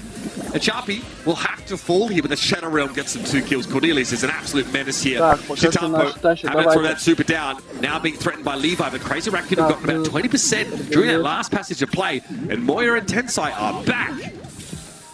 A takedown's going to allow them to cycle in some new brawlers. Achapi diving in, doing his best, going to have low HP when he returns. It's going to be ultimately a trade. Suzuku diving in, though, using the shield, using the musical notes around him to his advantage. Once they can press up against these walls and have these notes revolving around them, that's their win condition. Now the pressure is on the enemy side. A Levi super would be helpful. Cordelius dragging people along the way helps too. But that shield just putting in so much work right now. Nearly gets 2 kills, gets 1, and Moya only down to 1100, which makes Levi's job much easier. Yeah, low as they were, though, Moya was still able to get some crucial percentage, but now I feel like Na'Vi starting to go up a gear. Achapi a little bit low, but the Sandstorm from Levi was pretty big. Here's a hypercharge. Sandstorm thrown down once more. Achapi now wants to try and jump forward. Oh, couldn't come up with anything, but the damage is so good. Looks like Na'Vi are going to be able to stabilize here and put themselves in a winning position. The hypercharge for Sandy is just so good. The swift winds coming through, some extra speed in their sails here, and Suzuku just diving right on in. They know they've got the percentage points built up. And this composition that looks so fearsome coming to this draft, prevailing here in game number 2. Na'Vi giving themselves a fighting chance here on Dueling Beetles. Yeah, nice to see them come back a little bit. Crazy Raccoon, I think our initial read was just that they kind of picked themselves into a slightly weaker position. And you can see, like, as soon as Melody had 3 notes and she's able to dash in, you get absolutely battered. Crazy Raccoon have done well to play around that. But still, it's also tough to deal with Cordelius when he runs at you, jumps over things. 10 sides only has so many chances of friend zoner.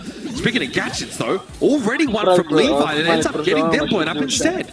Suzuku does have a super though, so they can apply some pressure if needed here. Tensai in prime position though. Satapo healing himself up. It's not enough. Poison keeping him up, and the concoction from Byron just doing wonders for the Crazy Raccoon side. Yeah, and another super generator thrown on a Chappie, meaning that they can't contest because they've lost half their health and they're ticking even further down.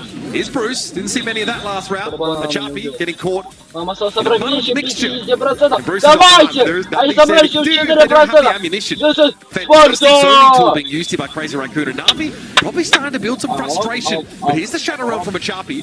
Boy, it doesn't win those. Chitama at least having to trade it back out here. Gadget used. Suzuku under a hell of a lot of pressure. This is already close to being over. Suzuki needs something big happen here. Friendzona ensures that it's just a trade. The Melody can't have the value they're looking for. Raccoon get themselves a second set in this series. The Nita has based his head, and it gets them up 2-0.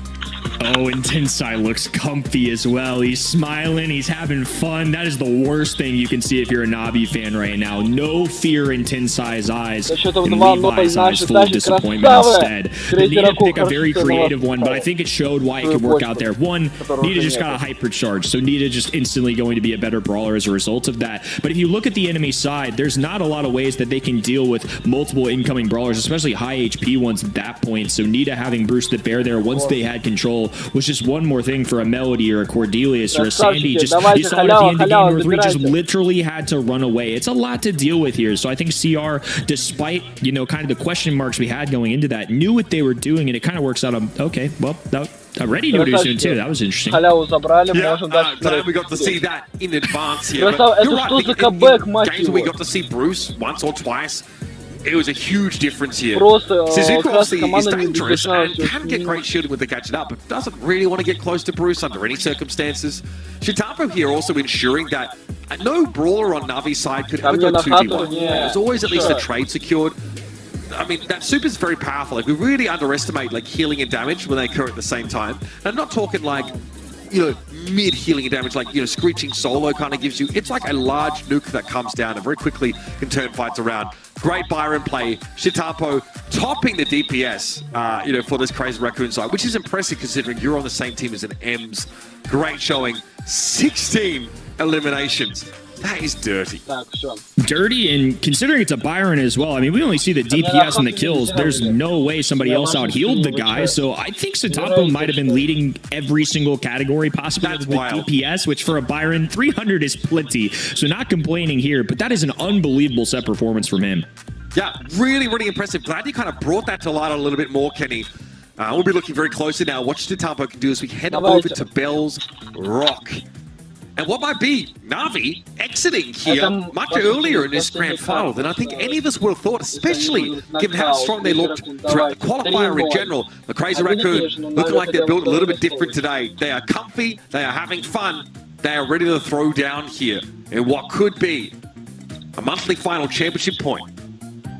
Kit, the first brawler that comes to mind for me here. We'll see how it turns out in the draft setting, but we've seen him enter the ban phase several times here for either bounty or KO, and in this case, of course, Bell's Rock going to be that KO setting. Gus's selection here, again, we've said it a few times tonight, but compared to the other regions, Gus is going to be a very popular option. And there's that kid I was talking about, again, somebody in the balance changes that I certainly have my eye on. I think arguably could be a top 10 brawler at the professional level. You know, it's a little bit harder to bring out with casuals, but when you're in this draft setting and you get some matchups and the proper map for him, it's something that can be pretty lethal. So I'm really excited to see with this Gus kit combo, just how much shielding and healing they're going to be able to bring here. Yeah, again, we saw Crazy Raccoon deal with a kit in their quarterfinal game. but it was more aggressive, right? It would use cardboard box and just try and dive on enemy brawlers and neutralize them. Another buyer in here, and you know what? I'm sold. I don't need to be convinced anymore. Shitampa was disgusting on that previous set here. As far as I'm concerned, he can do no wrong. I think we can maybe expect a tank here on this other side. I'm thinking something like a Buster could be kind of interesting here. If we pair a Gus and a Kit and a Buster, I just feel like that's a lot of combinations to be successful. Kit can ride the backs of either. You got the shield coming in from Gus, and the Kit-Buster combination is one of the most popular ones on this map when you see a Kit. So I'm interested to see how they pair it, and there it is. I just think it makes a lot of sense considering it's bringing the best of Kit. You're pairing it with Gus, who brings a lot of utility and shield to the table, so you got a healthy Buster who's able to heal himself up, and if you get that Gus bubble with a knockback on top of that as well, Buster's going to be unstoppable in those in-game circles. Is this another draft that just looks better for Na'Vi, in your opinion? Because we were very excited about what they had in that previous map of dueling Beetles, and it still wasn't enough.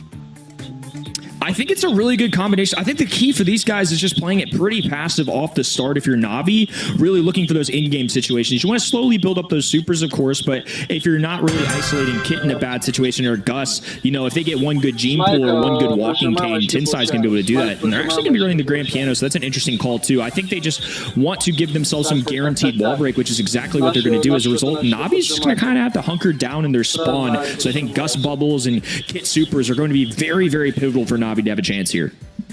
Achapi wanted to make use of the indestructible boxes here in this L shape.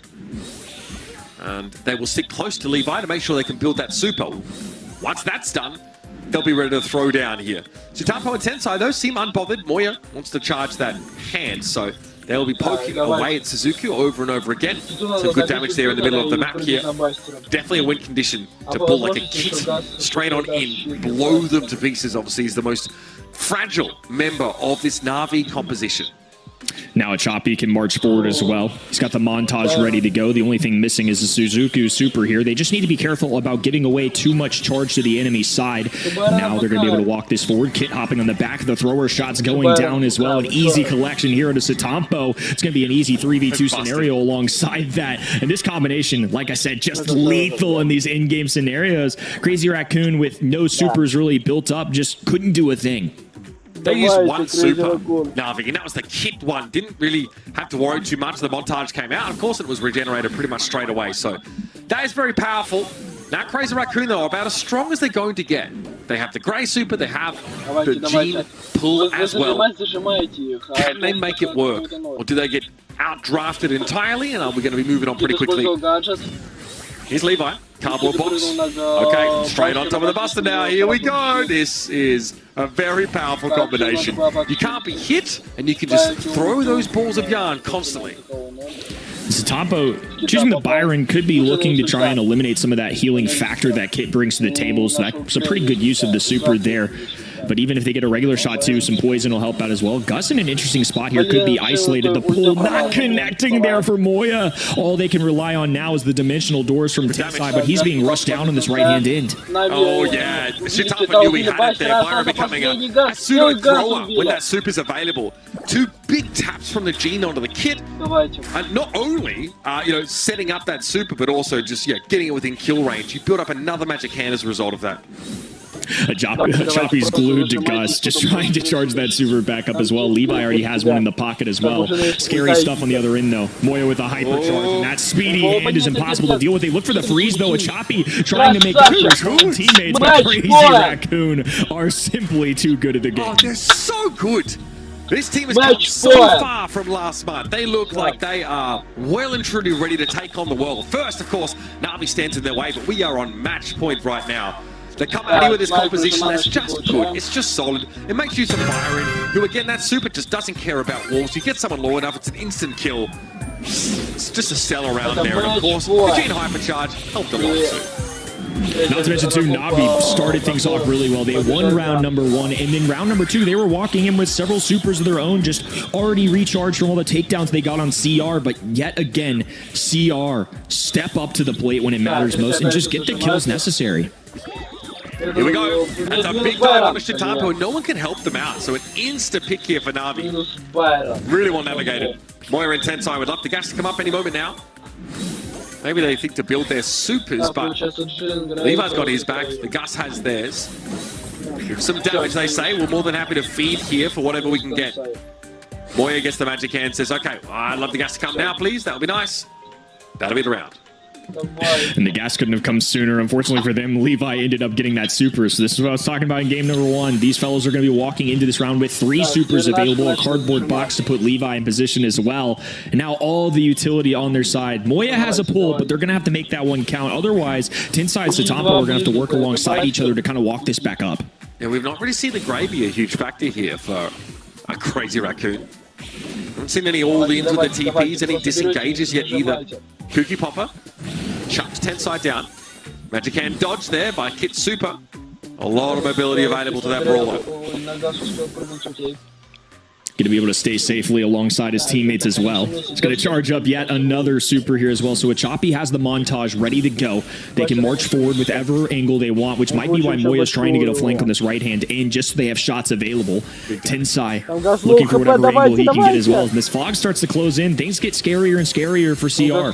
Pressure on Achapi, forced to use this montage defensively here. And now the gas comes in. What tools do you have available? Levi still has that super. Going to attach to Achapi. Slow-mo replay used to draw Tensai in, but Moya and Satampo was still standing. They're going to try and pressure this down, but it's just too much health and healing. That is so cheesy. That kick combo on top of the Buster. Now we know it too. But hey, they're here to win. They're not here to play nice.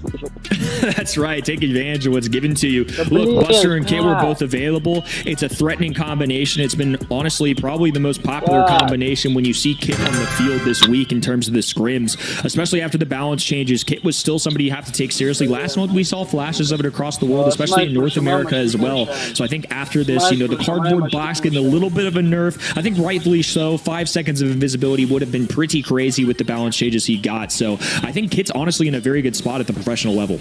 Absolutely. Levi looking dangerous in this game too. Taking quite low. Moya able to build towards a super. And again, we do not have the ability to break this wall down. Apparently, Tensai opting not to do that. Either way, they need that Gene super online. Suzuki and Satampo trading on that right-hand side. Only the Gus super yet to be built on the Na'Vi side, so they're basically ready to go. Making Buster literally and figuratively unkillable is a big part of their win condition. Choppy's going to need to give himself some space for his teammates. Levi trying to work forward with him. Suzuki creeping his way up as well. Here come the thrower shots as well. Suzuki lining up shots as well. Moya forced into the storm with nowhere to go. Does have a pull available, but easy lineups there for Na'Vi. Tensai down to about half HP. Gus fighting it out, and now it's just a lone Satampo who has to debate. Does he use a super or does he hold on? And with only 805 HP, he's going to elect to just push forward into another round. Na'Vi with an opportunity to extend this match. Na'Vi in good shape. It just really feels like Crazy Raccoon don't have any options. They have to beat Na'Vi before they get to that critical mass, and they're already there. 3 supers build up here for the red side. Not a bad super. Chuck down Charlie a little bit. Okay, aggressive play from Levi. That's hurt them in the past here. Leaves them in like a 2 versus 2. But they have to give up a lot of ground. A little bit, maybe of a throw there from Na'Vi. Suzuki gets the shield. Achapi's too low to really help out, and that tick damage is eventually going to claim the Gus here. And now we have a 2 versus 1. Just the Buster left. Can Na'Vi, specifically the Buster, Achapi, fight out of this corner and get some old teammates? I think that might be too much to ask here. There's a lot of damage available between these two. He's going to have about 10,000 some odd HP, but Moya's going to be able to get some easy chip shots, has a hypercharge and pull. Tensai's got to teleport if they really get into a bad situation. And now he's going to worry about this storm as well. I don't think he has much of a chance of getting a super here either. So I think this is just going to be a toughie for Na'Vi here, and I think Achapi knows it as well. A real interesting decision to go all in there, Uber, and it might cost them this grand finals. That would be devastating. It all comes down to this round, at least. The set rests on it. Still the magic hand up here for Moya. If they can find, honestly, anyone, but the kit is ideal. That would basically break it open right here, right now. So much rests on Moya's shoulders. Levi going to try and stay safe here. Jump onto Achapi already. We're going aggressive, but there's no gas here to punish Crazy Raccoon for giving ground. Super there thrown out for the Byron. Achapi getting a little bit low. This is scary. Moya now. There it is. 2 players. Achapi goes slow, but they're going to win out that fight. Tensai gets caught inside the super, and Na'Vi a sigh of relief. They stay alive in this grand final. We talk about how Na'Vi went all in and it looked like a questionable situation. In that spot, CR make a pull onto multiple brawlers that are a threat up close. I think that's a tough call to make. I mean, given the amount of HP they had, given the amount of brawlers they had on their side, I can kind of see it, right? But it clearly didn't work out in terms of the damage calculations there. So as a result, Na'Vi are able to skate on by. We're going to a set 4. Yeah, I mean, I guess they got to blow up the kit basically instantly. But we talked about the concept of that composition for Na'Vi. It's so powerful. Shield the Buster, put the kit on the Buster. Crazy Raccoon, I mean, have to be world beaters to even win a round against that composition. I feel like they're just so unfavored up against it. And the amount of times I've seen a hypercharged magic hand actually blow up in the Gene's face, we talked about it a bit today as well, is quite absurd. Great stuff from Crazy Raccoon. They keep it close, but just a stunning draft from Na'Vi, and they understand how to execute this comp. This last round here, they don't get Levi, right? They don't burst the kit down. They actually throw most of their damage at the Buster. It's an interesting choice, right? And that hypercharge, although powerful, you can get multiple enemies.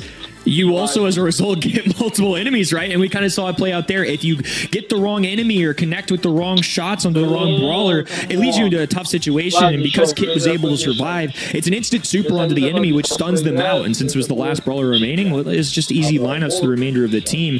If you thought Levi with 7 kills there was good with Buster, Uber, I mean, we better be counting our lucky stars that Melody is banned, because you don't even want to know what a Kit Melody looks like. Oh, that is filthy. I mean, I can just imagine. Kind of gives her everything that she could ever ask for. But again, you can't ban out all these strategies. You just can't. That's why Melody's been sneaking through. That's why Kit is also making their way in now. And the nerf that they received was pretty minimal. I mean, they still able to have extremely high impact. You know, we see the Byron make another appearance, see why it works. But Moya not quite able to hit, excuse me, a couple of those big supers that would really make Na'Vi question whether or not they want to engage. They just seem to kind of shrug them off or not be hit by them at all and be able to step forward, gas or no gas. Levi just seems to be gasping for air right now, just trying to keep it together.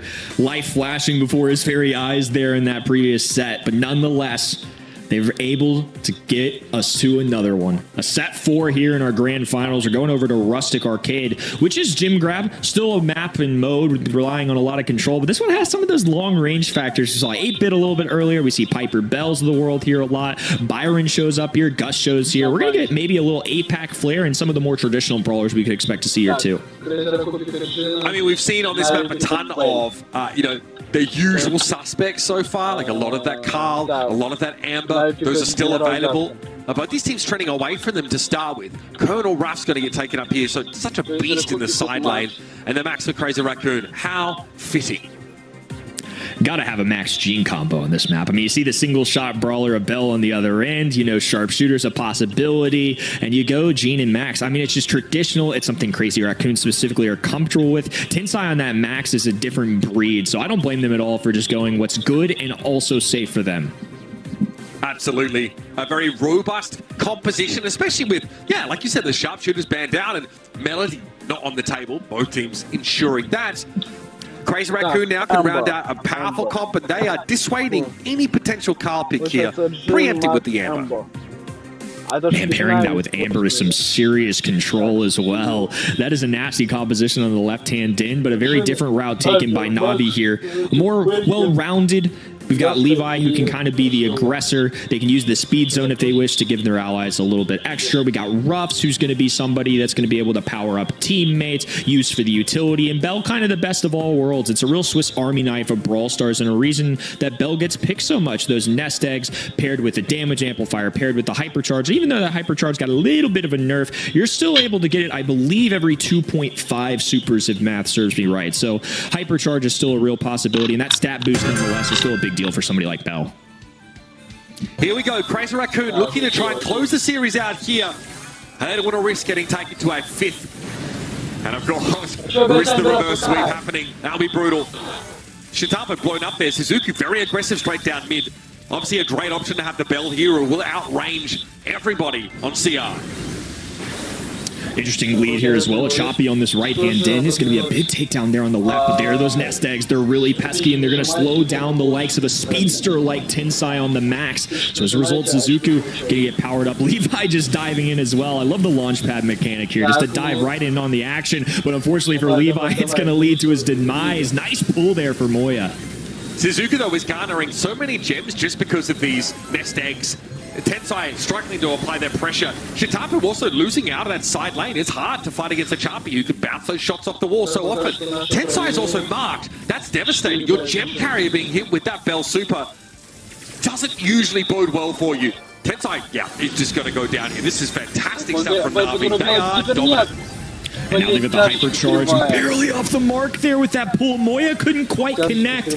10 gems now for the Navi side. Tensai in hot pursuit. Moya marked up. Satampo looking to be the flamethrower on the right-hand end here, spreading out the shots, the speed going down as well. There's the pickup, the reset as well. Tensai trying to make it all happen for his team, popping a hypercharge just to get out of there with 4 gems. Levi ready to meet him, gets the pickup, and now Navi ready once again to contest the mid. Crazy Raccoon is still in this though, 7 to 8. They're able to pick up the next gem that spawned fortuitously on their side of the map. Suzuki though will be able to step forward for this one, unless Tensai has something to say about it. Great pressure, Levi down, left the gems behind, but Tensai's too low to step up. Sutapa going to dissuade them here with a super off the Amber, and Chapi and Suzuki can't fully commit. That allows Tensai to heal up, come back in, 9 to 8. Crazy Raccoon favored now, and they're at the countdown. Moya, magic hand, Levi unable to jump out of it here. Crazy Raccoon has that lead, and Navi have got to act now. They gotta move quickly. Tensai low HP and no phase shift available. Satampo laying down heavy fire on the right hand in. Levi trying to skate his way up, and they make it just in the nick of time. It's a reset. Tensai's been hit up as well too. They grab an 11, so it is going to be a reset for now, but 1 gem, all the difference right now. Magic hand though, that could be big. Just 1 gem needed off that, and everybody on Navi has at least one of them, but so many get dropped. Tensai though able to pick them back up, and Moya crucially gets a gem spawning on Crazy Raccoon's side of the map. Navi, again, of course, can scoop one of their own up here, but they've got to respect this Gene Super. That could be deadly. Gene being the brawler in the mid is the only reason they couldn't pursue that. Really intelligent decision-making there for CR as Tensai picks up an 11th. Keep in mind, 215 is going to be the max count here, so once 29 gems are on the round, things get interesting. A big pickup, a takedown, a pull on the other end, though. All the action unfolding, and it's all resulting in Navi claiming 21 in their back pockets. They need to hold on for 10 seconds here. Moya not even close to making contact. Tensai popping some speed here. Suzuku putting himself in a corner. If he stays alive, they're going to be just fine, and that's exactly what happens here. A little breath of life here for Navi, who are 1 game away from dragging us to set 5. More than that, they're feeling confident. They were ready to brawl from the very start of Rustic Arcade. They wanted to get up in Crazy Raccoon's face. They had the Stu running it down, literally running it down mid. They had a very strong rough lane on that right-hand side. The copy is good, and their execution there was great. They really kept that concentration up over a long round. Oh, and they're tapping on the Tensai right now. Didn't elect to use any phase shift there, and Suzuku as a result connecting multiple shots. Levi getting the follow through, looking for Moya as well. It's going to be cleaned up by Satampu, who's there to help. But as a result, multiple nest eggs now down in this mid. An advantage in positioning for Navi. Yeah, just feeding, creating the space for Suzuku now to make Tensai's life an absolute hellscape. Tensai's been hit with a mark as a result of that slow here. So really it's a matter of time before Suzuki brings them down. It is so hard to prevail here. Levi loads good for 2. That's big. That's a blowout result. And Levi can now skitter away before Shitampo can punish with this Amber.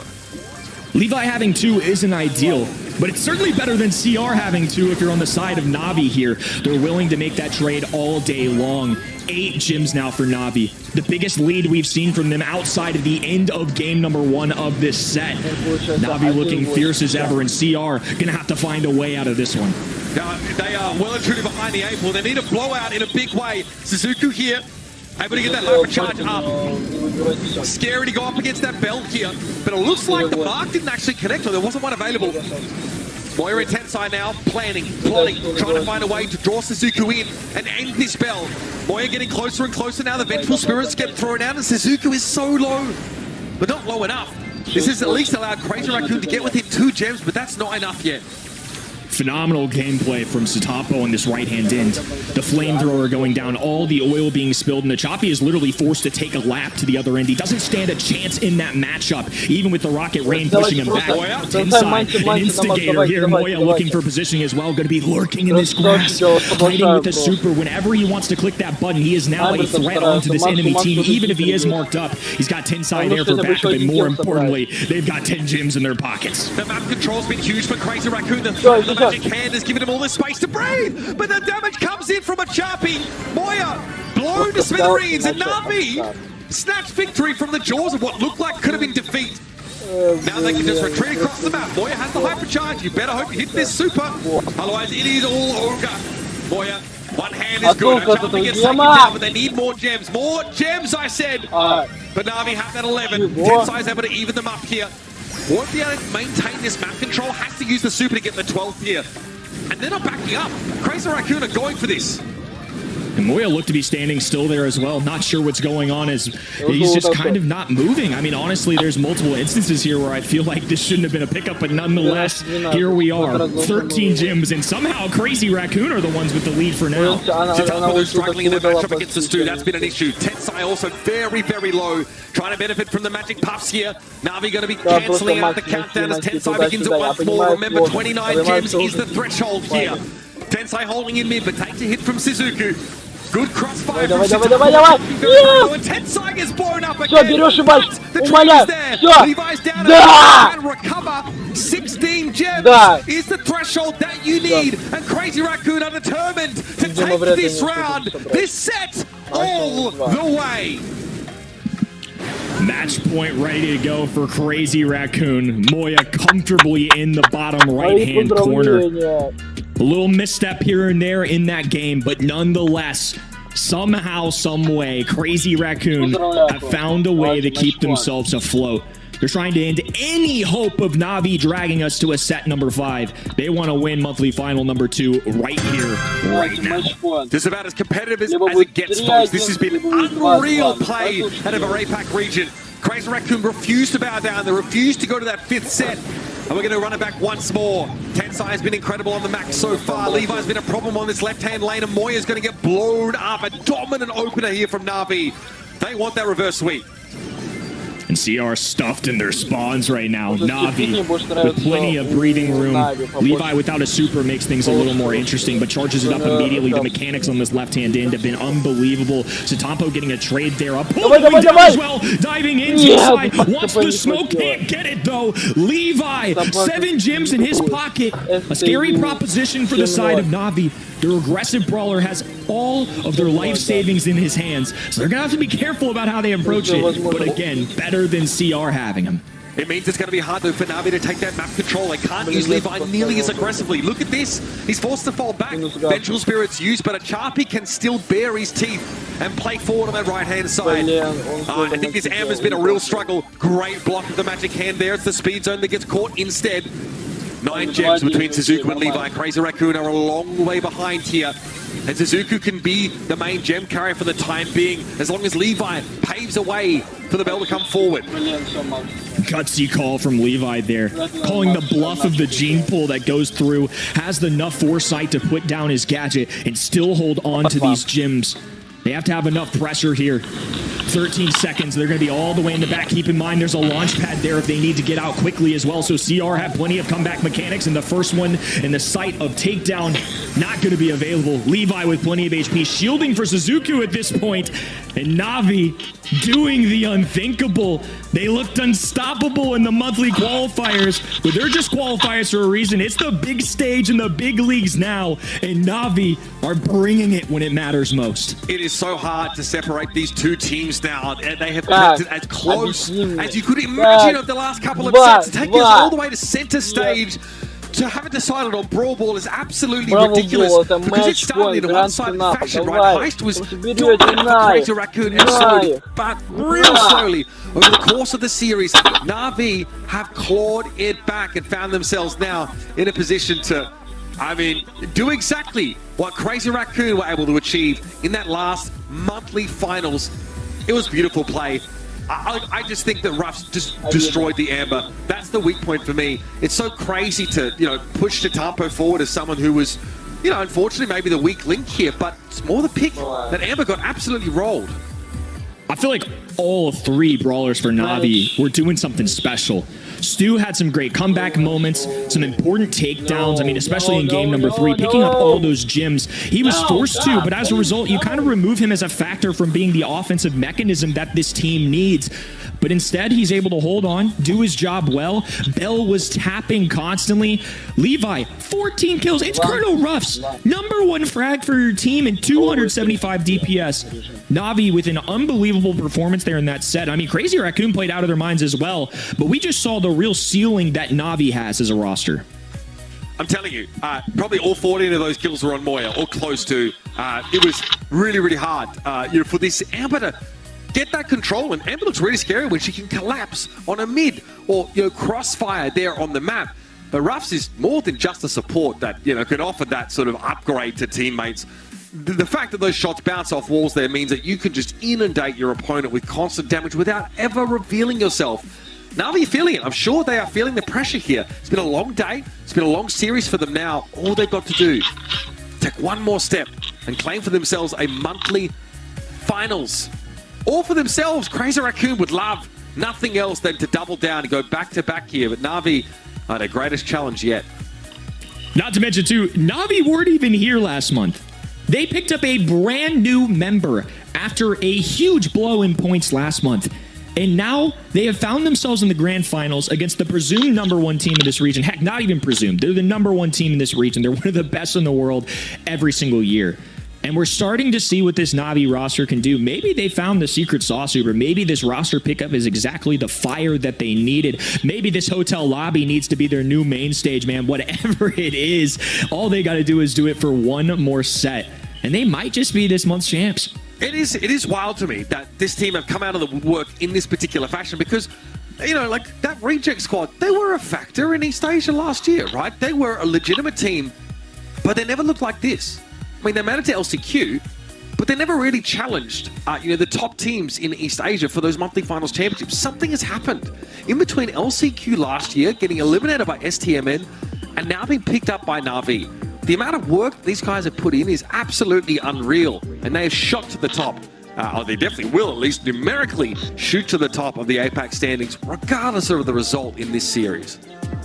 Sandy, the #1 overall selection, and the most banned typically on this map is going to be Rico. So Crazy Raccoon are going to snatch that guy up immediately. The DPS he can bring is unreal. Working those angles on the left and right-hand sides of the box in the middle of the map, something that Rico's definitely going to be known for here. I'm curious to see how Navi adjusts if they want to break the walls, because now they got to deal with Bruce the Bear too, who's going to be, as we saw earlier, a great matchup into specifically Sandy. Okay, we are doing the Nita thing again. I love to see it, especially here on center stage. That can be quite devastating. Sandy's been very effective for Navi so far. We saw it on dueling Beetles. That was a problem for Crazy Raccoon to deal with. I mean, they still managed to find success on that map through the most ridiculous of mechanisms, but that is the past. This is now. I don't know if we round out this composition here. You've got Sandy very effective at short range. You can cover the map here with that Sandstorm. You've got a very good thrower. You ran it out with Charlie. Somehow she's made it through the picks here to 5th. You just can't really ever be upset with a Charlie, right? I was kind of working through my brain of what they could possibly do here, but it's hard to ever be upset with a selection like that. Larry and Lori have been very prevalent in the meta for multiple months now as well. Sandy going to be a very powerful one on this map especially, I think. And the final selection is going to be Squeak. This one's a little bit of a head scratcher for me, to be honest with you. I mean, I get it. I just didn't expect it. It's somebody that maybe I should have had more on my radar, especially considering that, we get the Squeak shot with the help of the Sandstorm on the other end. I think that's going to help them misstep, keep them back a little bit positioning-wise. But this is a little bit of a bold call, I would say, considering that Squeak's definitely not a consistently picked, a dominant brawler. So I feel like both sides are just kind of calling their shot here a little bit. Yeah, traditionally, Residue could be a very powerful gadget, right? Having that slow field that can really enable the rest of your team to chase down or really punish someone who's carrying the ball and threatening to score. But here it is, everybody. It is our final set in this series between Crazy Raccoon and Navi for all the marbles in our April monthly finals. That's a great start for Moya as Levi gets battered by the Nita. Insane shots coming out early. And even though Sandy does go down, the super going to be very important here. Positioning still with Navi, and more importantly, ball control alongside that. Satampo, especially with the cheeky angles you can get as a Rico, still going to be great on defense here if they can work these boxes just right with no real wall break. Hello? Earth to Crazy Raccoon, wide open goal. I can't believe they just walked that in. They just let that happen. Navi get themselves a massive goal. And Crazy Raccoon just caught sleeping. Well, they better make something happen now, and, well, they do. Nice little gadget used there by the Rico. The damage is filthy, and Levi has the stun gadget here, but there's enough damage from Moya and Tensai. But Ajami is going to run away with the ball. The defense is incredible for Navi. Just when Crazy Raccoon looked like they would equalize. The pressure is still on, though. Bruce the Bear is hitting hard, but Navi succeed in defending. CR have been sleepwalking all day through their opponents, but they need to wake up right now, Uber. Several huge mistakes coming out here in this game. We're in a set number 5. Tensai's fighting for monthly finals number 18 here. They really need to step it up. Maybe an opportunity with some connected shots here. 2v2 situation. Levi, low health, finally goes down. This time, no excuse. Should be able to lock this in, and they're going to have a wide open net to tie things up. All good for CR. They can breathe a little bit, but the stakes are really high right now, man. Can't be making mistakes like this. No. Definitely an awkward moment there for Crazy Raccoon. But again, the impressiveness of Rico starts to take hold there as Navia falls back inside their goals and have no option but to allow the ball to go through. Moya stunned up briefly here. Good pressure on the Nita. And of course, Laurie now is on the field and Navi absolutely running over Crazy Raccoon. Suzuki's going to walk this in. Okay. First round, Navi. Это match point. Вы чё? This could be a true test for Crazy Raccoon. They've been dominant all day, like we've mentioned. I mean, the praise for this team is super high. But Navi, nonetheless, have come here to fight and claw their way back into this match. This is unbelievable. I mean, just considering how good Crazy Raccoon have been, Navi have really come to play, and I'm impressed with the mechanics. I'm impressed with the drafts, just all around. Navi putting up an incredible fight.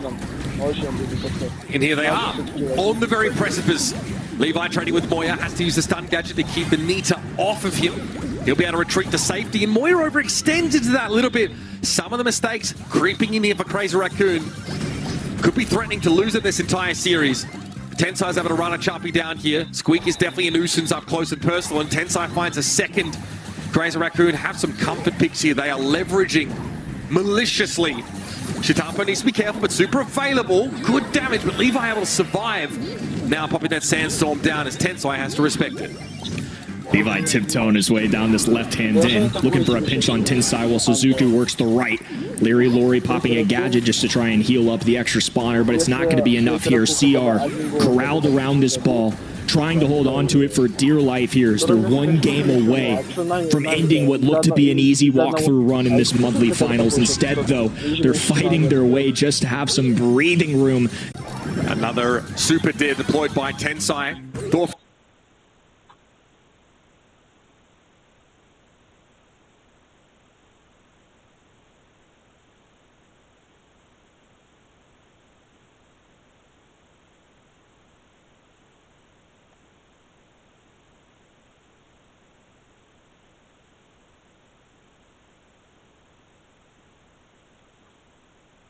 Максимально Япон.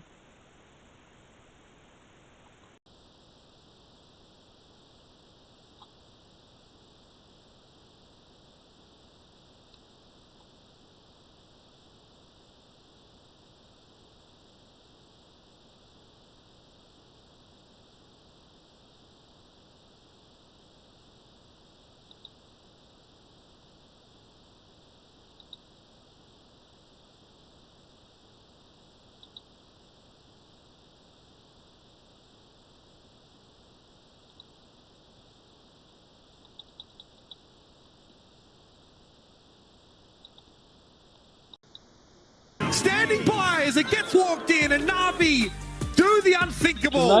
A reverse sweep. Yeah! Crazy Raccoon, are you kidding me? These guys are unreal. God, it has to hit hard as well, especially considering Crazy Raccoon did the unthinkable last month. They were the ones in this spot, down 2-0, and get their way and beat Angelic. This time, though, There's a new rival in the arena, and I think Apac just got a whole lot spicier, Uber. Incredible performance from Navi, and again, this could have been monthly final number 18 for Tensai, but he's just going to have to wait. Yeah, a little bit longer. Don't worry, I'm sure he'll have it in time.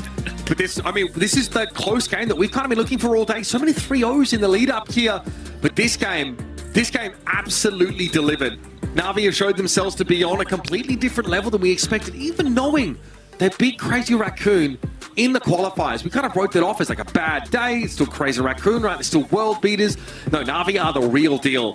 What a great way to finish things off here. Brawl Ball was a mess, I'll be honest with you. He was extremely chaotic, but those final moments, some huge cocoons getting hit there. Navi, they read the script. They knew exactly how to end this game. Beautiful stuff. Interesting stuff to see Brawl's Blue Bloods go down here in month number 2. Navi really showcasing the ceiling that we believe these guys could have had preseason and last month. Really unfortunate, right? Reject leave last season, losing to STMN, the runner-up at the World Finals. No shame in that, but coming into the next month for the first time this year and not even making it, and to have such a miraculous turnaround to get themselves to a grand finals and reverse sweep Crazy Raccoon. Can't make this stuff up. It's really awesome to see. This region needed a little competition, especially considering that Crazy Raccoon have been holstered as this unbeatable, unthinkable kind of team. It's nice to see him get kind of beat up now and then.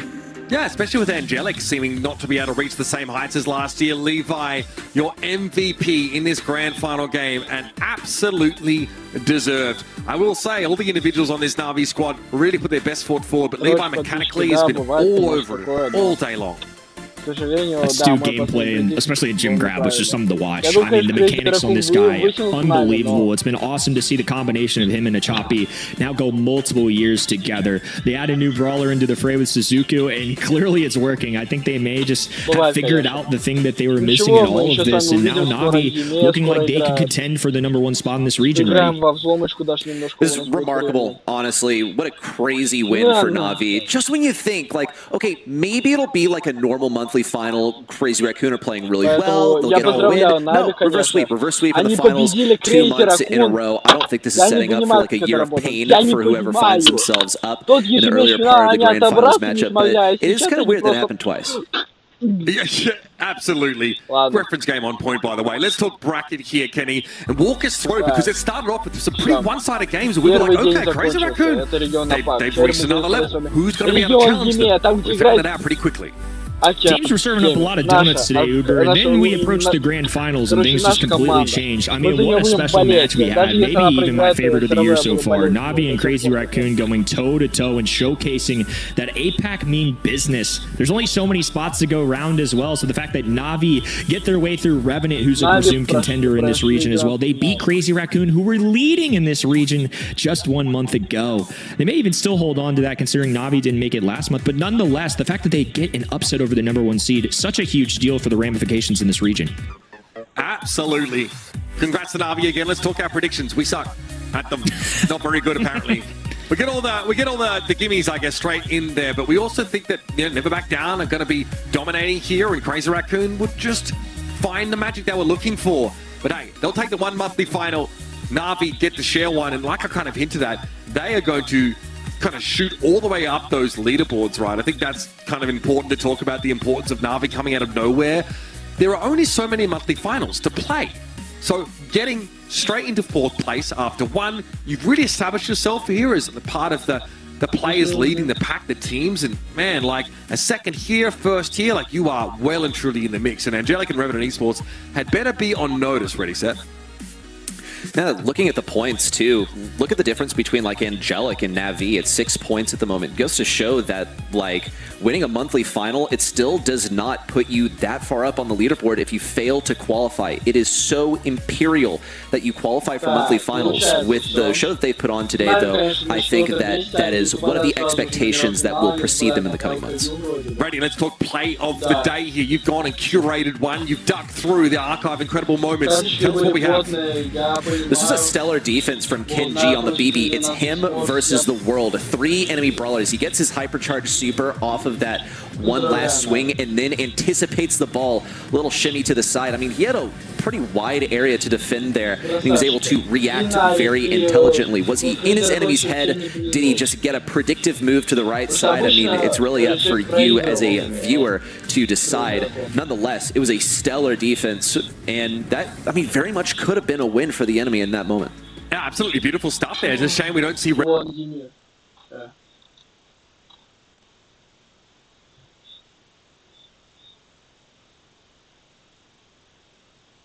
Давайте.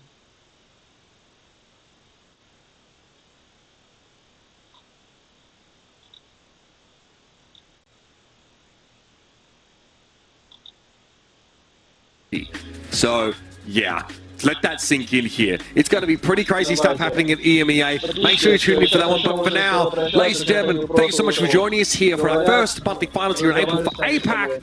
Have fun and keep rolling. Moyo getting almost chunked down there. Terry's still a legitimate threat, but Shitapa's able to find the double tap. The Colette has gone down.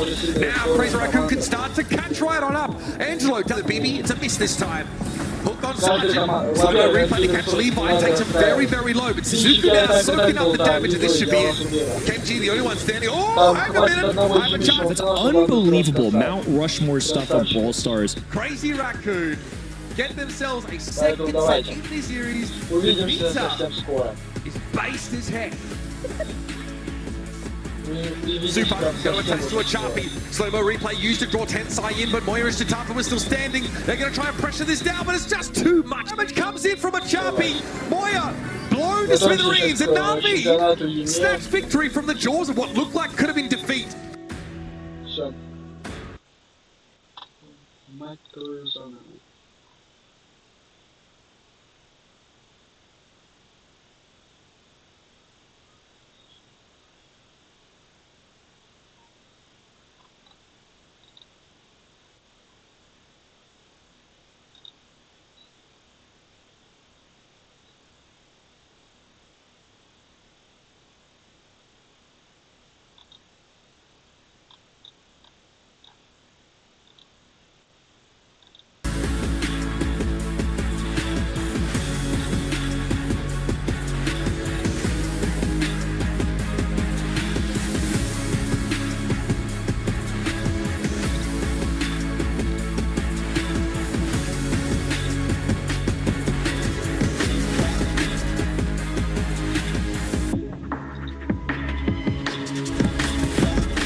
Короче, подписчики, я с вами буду сейчас начинать прощаться.